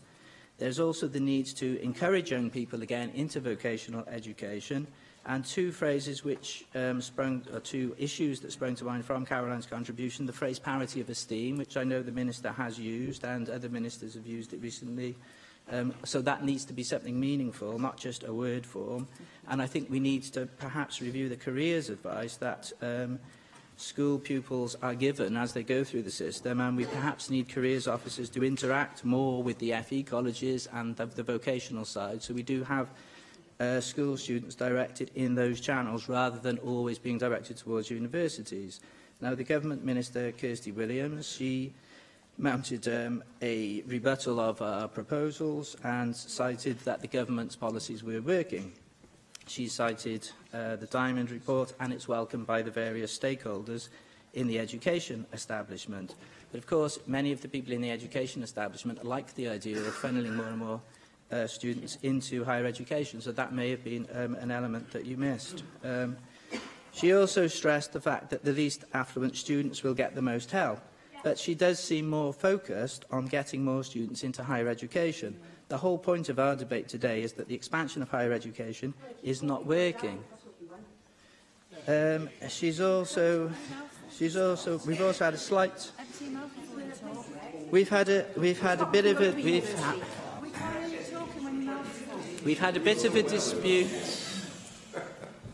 a dispute over this issue of transparency of information. The Minister has made a case that there is enough information for prospective students. Darren Miller did challenge that in his intervention, so that is something that we can perhaps investigate at closer detail in another forum. Thank you again, everyone, for contributing to the debate, and diolch yn fawr iawn, Llywydd. Question you, whether the proposal is to agree the motion without amendment. Does any member object? I will defer voting until voting time, and this brings us to voting time. And unless three members wish for the bell to be rung, we will move immediately to the first vote, and the first vote is on the Welsh Conservatives debate on urban renewal. And I call for a vote on the motion tabled in the name of Paul Davies. Open the vote.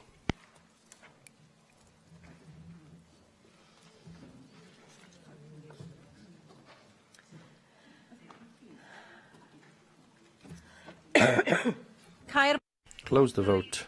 In favour, 18, no abstentions, 34 against, and therefore the motion is not agreed.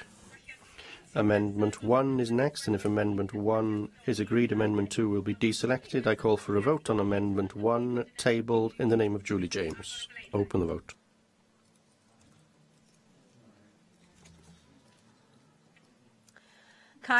Close the vote. In favour 28, 1 abstention, 23 against, and therefore Amendment 1 is agreed.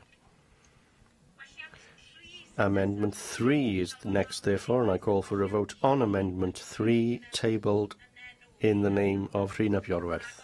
Open the vote.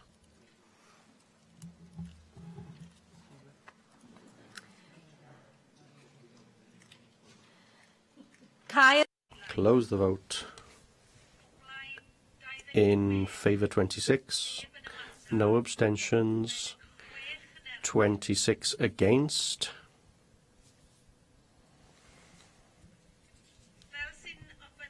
As is required under Standing Order 6.2, I exercise my casting vote to vote against the amendment.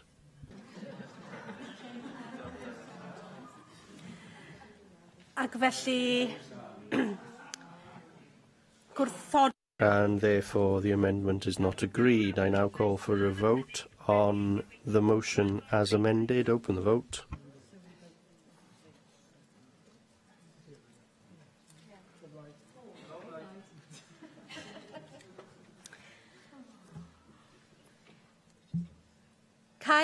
Close the vote.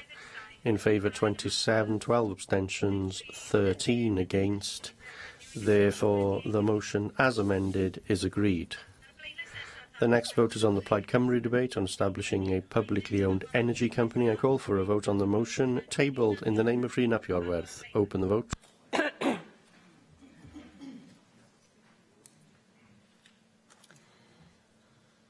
Caer Bleidlais. Close the vote. In favour 10, 2 abstentions, 40 against, and therefore the motion is not agreed. Amendment 1, I call for a vote on Amendment 1, tabled in the name of Julie James. Open the vote.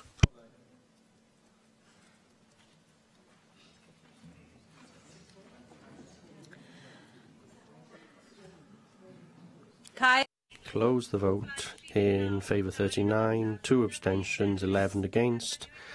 Amendment 1 is therefore agreed. I now call for a vote on the motion as amended. Open the vote.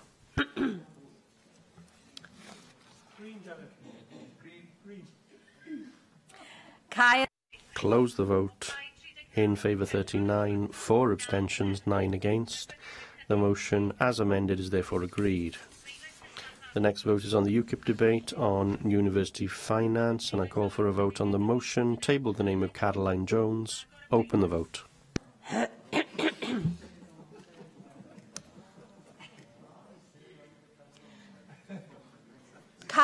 Close the vote.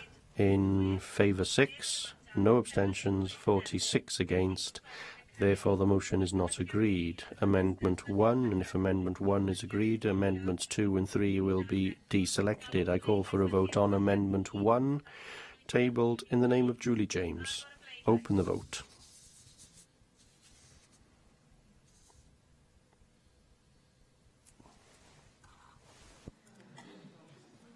Caer Bleidlais. Close the vote. In favour 27, no abstentions, 25 against.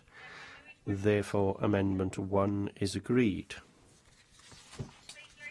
A vote, therefore, on the motion as amended. Open the vote.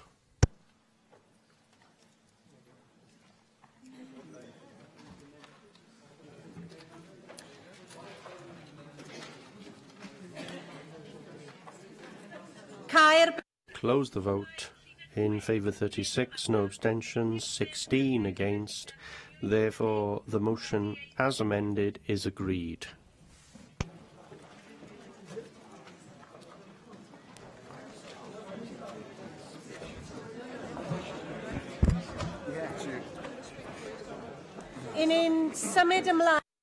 We now move to the short debate, and if members who are leaving the chamber could do so swiftly and quietly, if you do wish to leave the chamber, so that we can proceed to the short debate. And I call on Neil McAvoy to introduce the short debate. Diolch Llywydd. Heddiw dwi'n sefyll yma fel... Today I stand here as a Welshman fighting for democracy here in Wales. A People's Parliament, sovereign and legislating in the Welsh national interest. It's an old concept called democracy. In this debate, we have direct democracy in action. I wanted the public out there to decide what should be discussed today. So on social media, we asked constituents to tell us what they wanted to talk about. There were a load of interesting comments from constituents, and I'd like to thank all those who took part. George Atkinson spoke of the need for devolved media and policing. Chris Piper wants the Welsh Assembly to have more authority with law and order. Matt Davis and Sue Fortune want to see better transport links in Wales, and Joanne Davis is calling for a ban on biodegradable products. All were great suggestions. But the most popular comments came from the Welsh Independent memes for angry Welsh teens, and we have a few of those in here sometimes. They wanted to discuss a sovereign Wales. So the title of today's debate is A Sovereign Wales, Building the Proud, Sovereign and United Country that Wales can and should be. I would add today that the nation Wales will be. I'm advised by the Research Department that there is no record of a formal debate on Welsh sovereignty in this Assembly before. Well, it's about time, isn't it? I'm proud to be the first AM to hold a short debate on Welsh sovereignty, and I'm even more proud that it was the public who put this on the agenda today. Grassroots activism is fundamental to Welsh democracy, and it's why I'm here. The great fault line in Welsh politics today is between those who see Cardiff as our preeminent capital city and those who see London as that. I know where I stand. Wales has a great history. We were one of the first countries in Europe to have a civil law system under Hywel Dda as far back as the 10th century. Owain Glyndwr, the great visionary of the 14th and 15th century, saw Wales as a country with its place in the world, with a parliament that he set up, well before parliaments were the norm. During the American Revolution, there were more signatories to the Declaration of Independence from Wales than from any other country. The Rebecca riots down west, on this very day in 1839, the toll gate was destroyed at Efail Wen. We had the Merthyr Rising and the Chartists in Newport, all Welsh people thirsting for sovereignty. I'm a sovereignist, and I want to live in a sovereign Wales, where we are sovereign as individuals, as communities, and as a nation. Sovereignty means bringing governance closer to the people, making government an engine for the desires and aspirations of the people.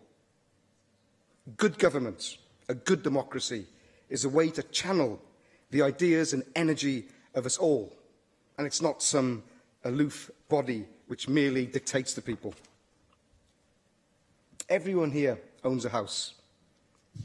But does anyone here let their next-door neighbour manage their budget, keep their salaries, put the money in a bank account that you can't access, not allow you to speak to your neighbours and to speak to your neighbours on your behalf? Of course this doesn't happen on an individual level. So why do we allow it to happen on a national level?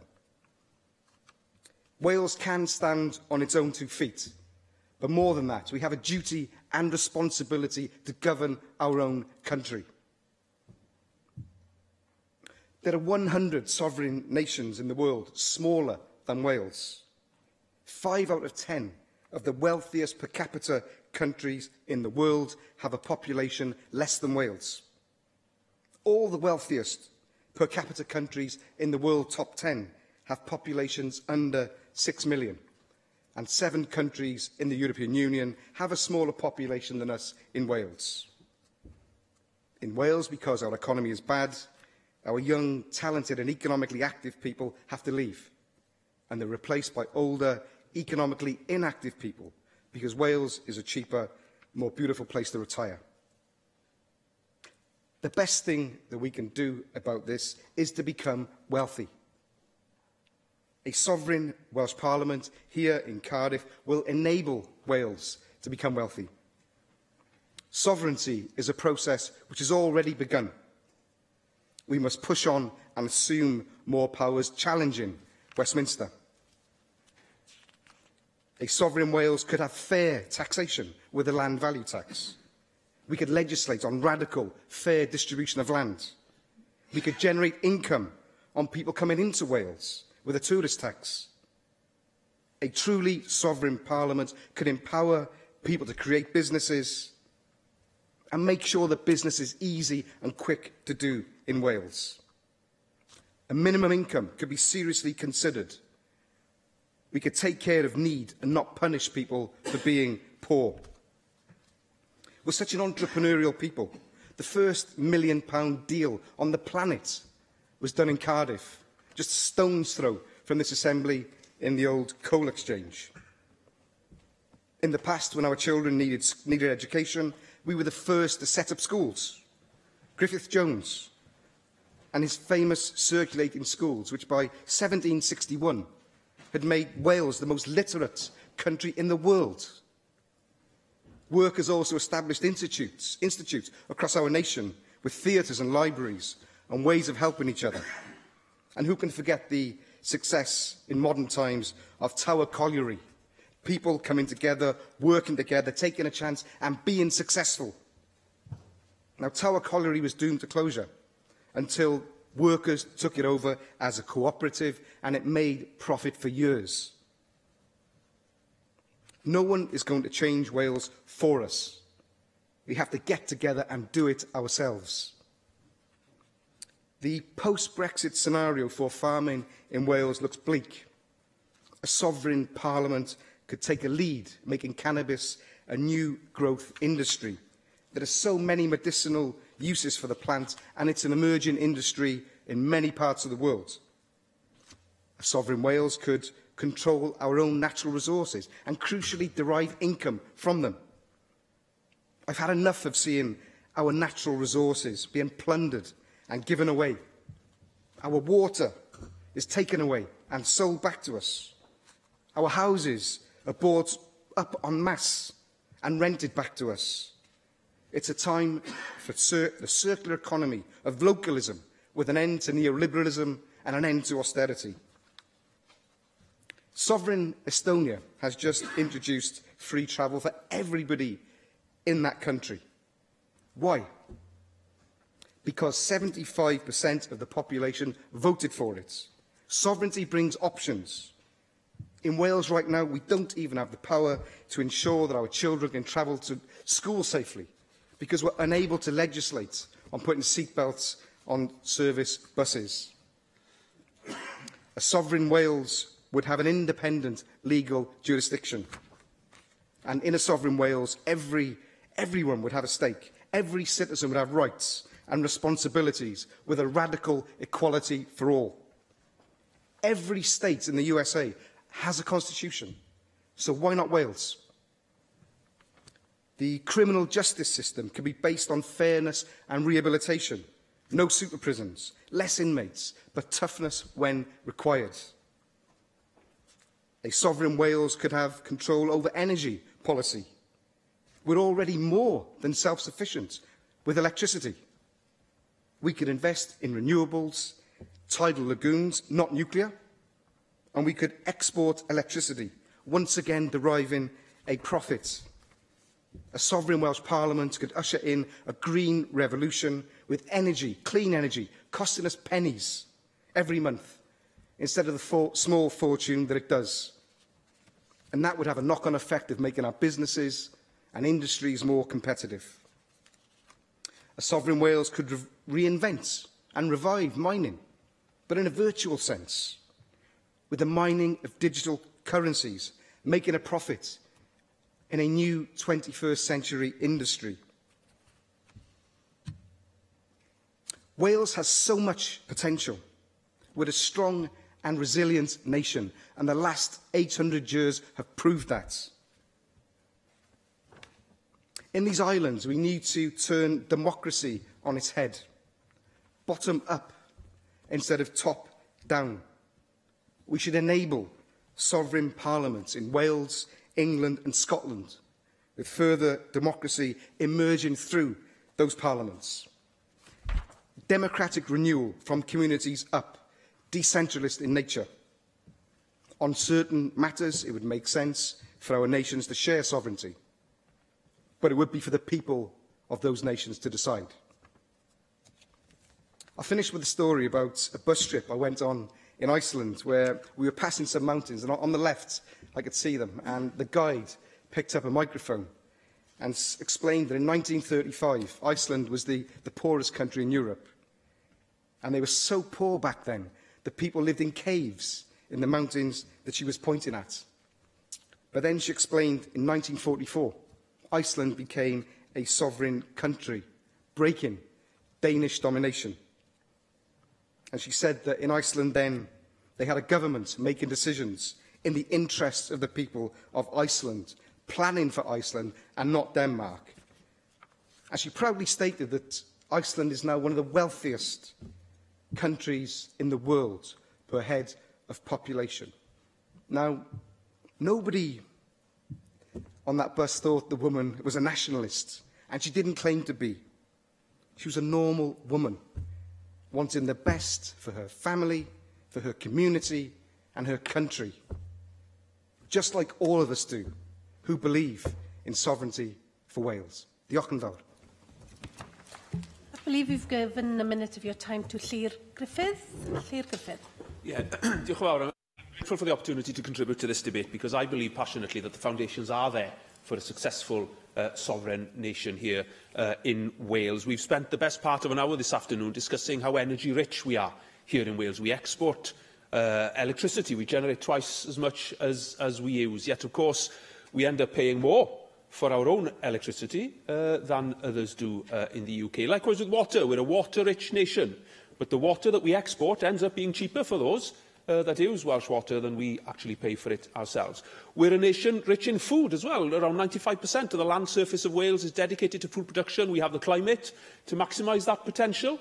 Yet we see food banks springing up across the country and we see the BMJ warning potentially that the next public health crisis in the UK is going to be child malnutrition in a food-rich country. Now, what does that tell us about the status quo? But what also does that tell us about the potential we have as a nation? Energy-rich, water-rich, food-rich, the currency of the future. Wars are being fought around this world for those assets, and we have them in abundance. And that means that we can proudly stand up on our own 2 feet and not have to accept people who tell us that we're too small or too poor. I call on the Leader of the House to reply to the debate. Julie James. There was much I found that I agreed with in Neil McAvoy's speech, which I frankly wasn't expecting to. But he listed a large number of things with which I fundamentally agree also. And much that Claire just said, I also fundamentally agree with. But we do have a fundamental political disagreement around independence. I do not agree that Wales would be better independent. I take the view, as does the Welsh Government, that the devolutionary route inside the United Kingdom and, in my preference, inside Europe is a better route. But I fundamentally agree with many of the ideas that came forward in the speech, and particularly with Claire's issues around energy and water. And the Welsh Government's very firm view is that the devolution settlement is a process and that there is much more to do in terms of what Wales should be able to decide here. But I do think fundamentally that being part of the United Kingdom benefits our economy in fundamental ways. And most of the ways that it benefits our economy are because it has always been redistributive. And Wales contributed an enormous amount of its wealth to the success of the United Kingdom, and in particular London and the South East as the trading capitals over the years. And it's only right and proper, in my view, that much of that success should be redistributed back to Wales when it needs it. And I think that's the fundamentally political difference. I don't disagree at all with the issues around energy and water. The government here is very keen to have the powers necessary to do a lot of really interesting, innovative, socially acceptable things with power and water. And Neil McAvoy listed quite a few things that I also agreed with in terms of what we could do in Wales. And I would say that actually we're already doing quite a lot of the things that Neil McAvoy lists. I'm sure he won't agree with me in that. But I think that, for example, we've had a huge success with inward investment here, and a large amount of that success is because of the speed and rapidity with which we respond to business need, as one of the things that you mentioned, for example. There are a number of other successes that we'd have, Llywydd, and I think many of the people in this room now and the wider Welsh public would agree with that. But the wider Welsh public has not agreed in previous opinion polls, although I agree it hasn't been put to a referendum, that independence would be a beneficial point for Wales at this time. I think the devolution approach has been brilliant so far. I was firmly in favour of it when it failed back in the 70s, which I'm showing my age over. And I was delighted when devolution finally took its rightful place here in Wales with the establishment of the Assembly. The journey so far has been a good one. There are issues with the current devolution settlement, which we're all familiar with, the ragged edges around energy, some of the water things that people suggested, some of the issues that Neil McAvoy suggested around travel, for example, and some of the issues where the settlement is difficult to understand for the people of Wales as to why we can and can't do some things. And I know, Llywydd, that you're very keen on the Justice Commission that we're looking at, and as everyone knows, the government has asked that we consider the devolution of criminal justice policy in particular.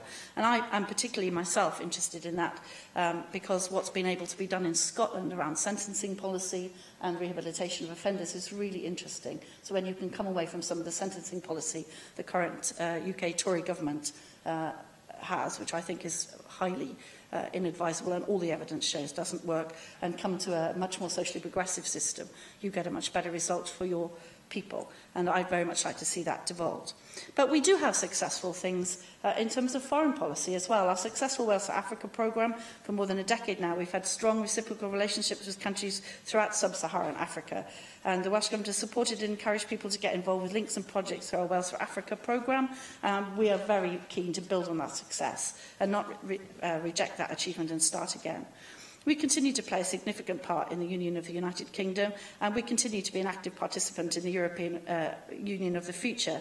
I hope that we can reach a settlement, and Wales has been very instrumental in the negotiations for this, which will allow us to have a good constitutional framework both in the UK and in Europe. It doesn't mean the constitutional status quo is fine. I don't think the constitutional status quo of our existing relationship with the European Union is fine, for example, and that dichotomy that we had in Europe or out, as if that was the only choice, is one of our difficulties. And I do think that this debate is framed in that black and white way as a difficult thing. I think it's a more fluid conversation about what sovereignty actually might mean for bottom-up democracy. As Neil McAvoy said, it's not necessarily full independence for each individual country. He mentioned the United States of America and the Constitution of the States, but of course they have come together in a federation to give them strength in the world. And that's the devolutionary settlement, the federation settlement that I and the government would prefer. And we've set out those proposals many times in this chamber, so I won't rehearse them now, but we will continue to look forward as a successful part of the Union of the United Kingdom, and we'll focus our attention, our resources and our abilities for the real challenges like Brexit, which we face in the coming years. I don't think we should deflect attention at this stage in talking about the breakup of the United Kingdom. We should be concentrating our efforts on our ability to stay united together inside the European Union, in my personal view. And that brings today's proceedings to a close.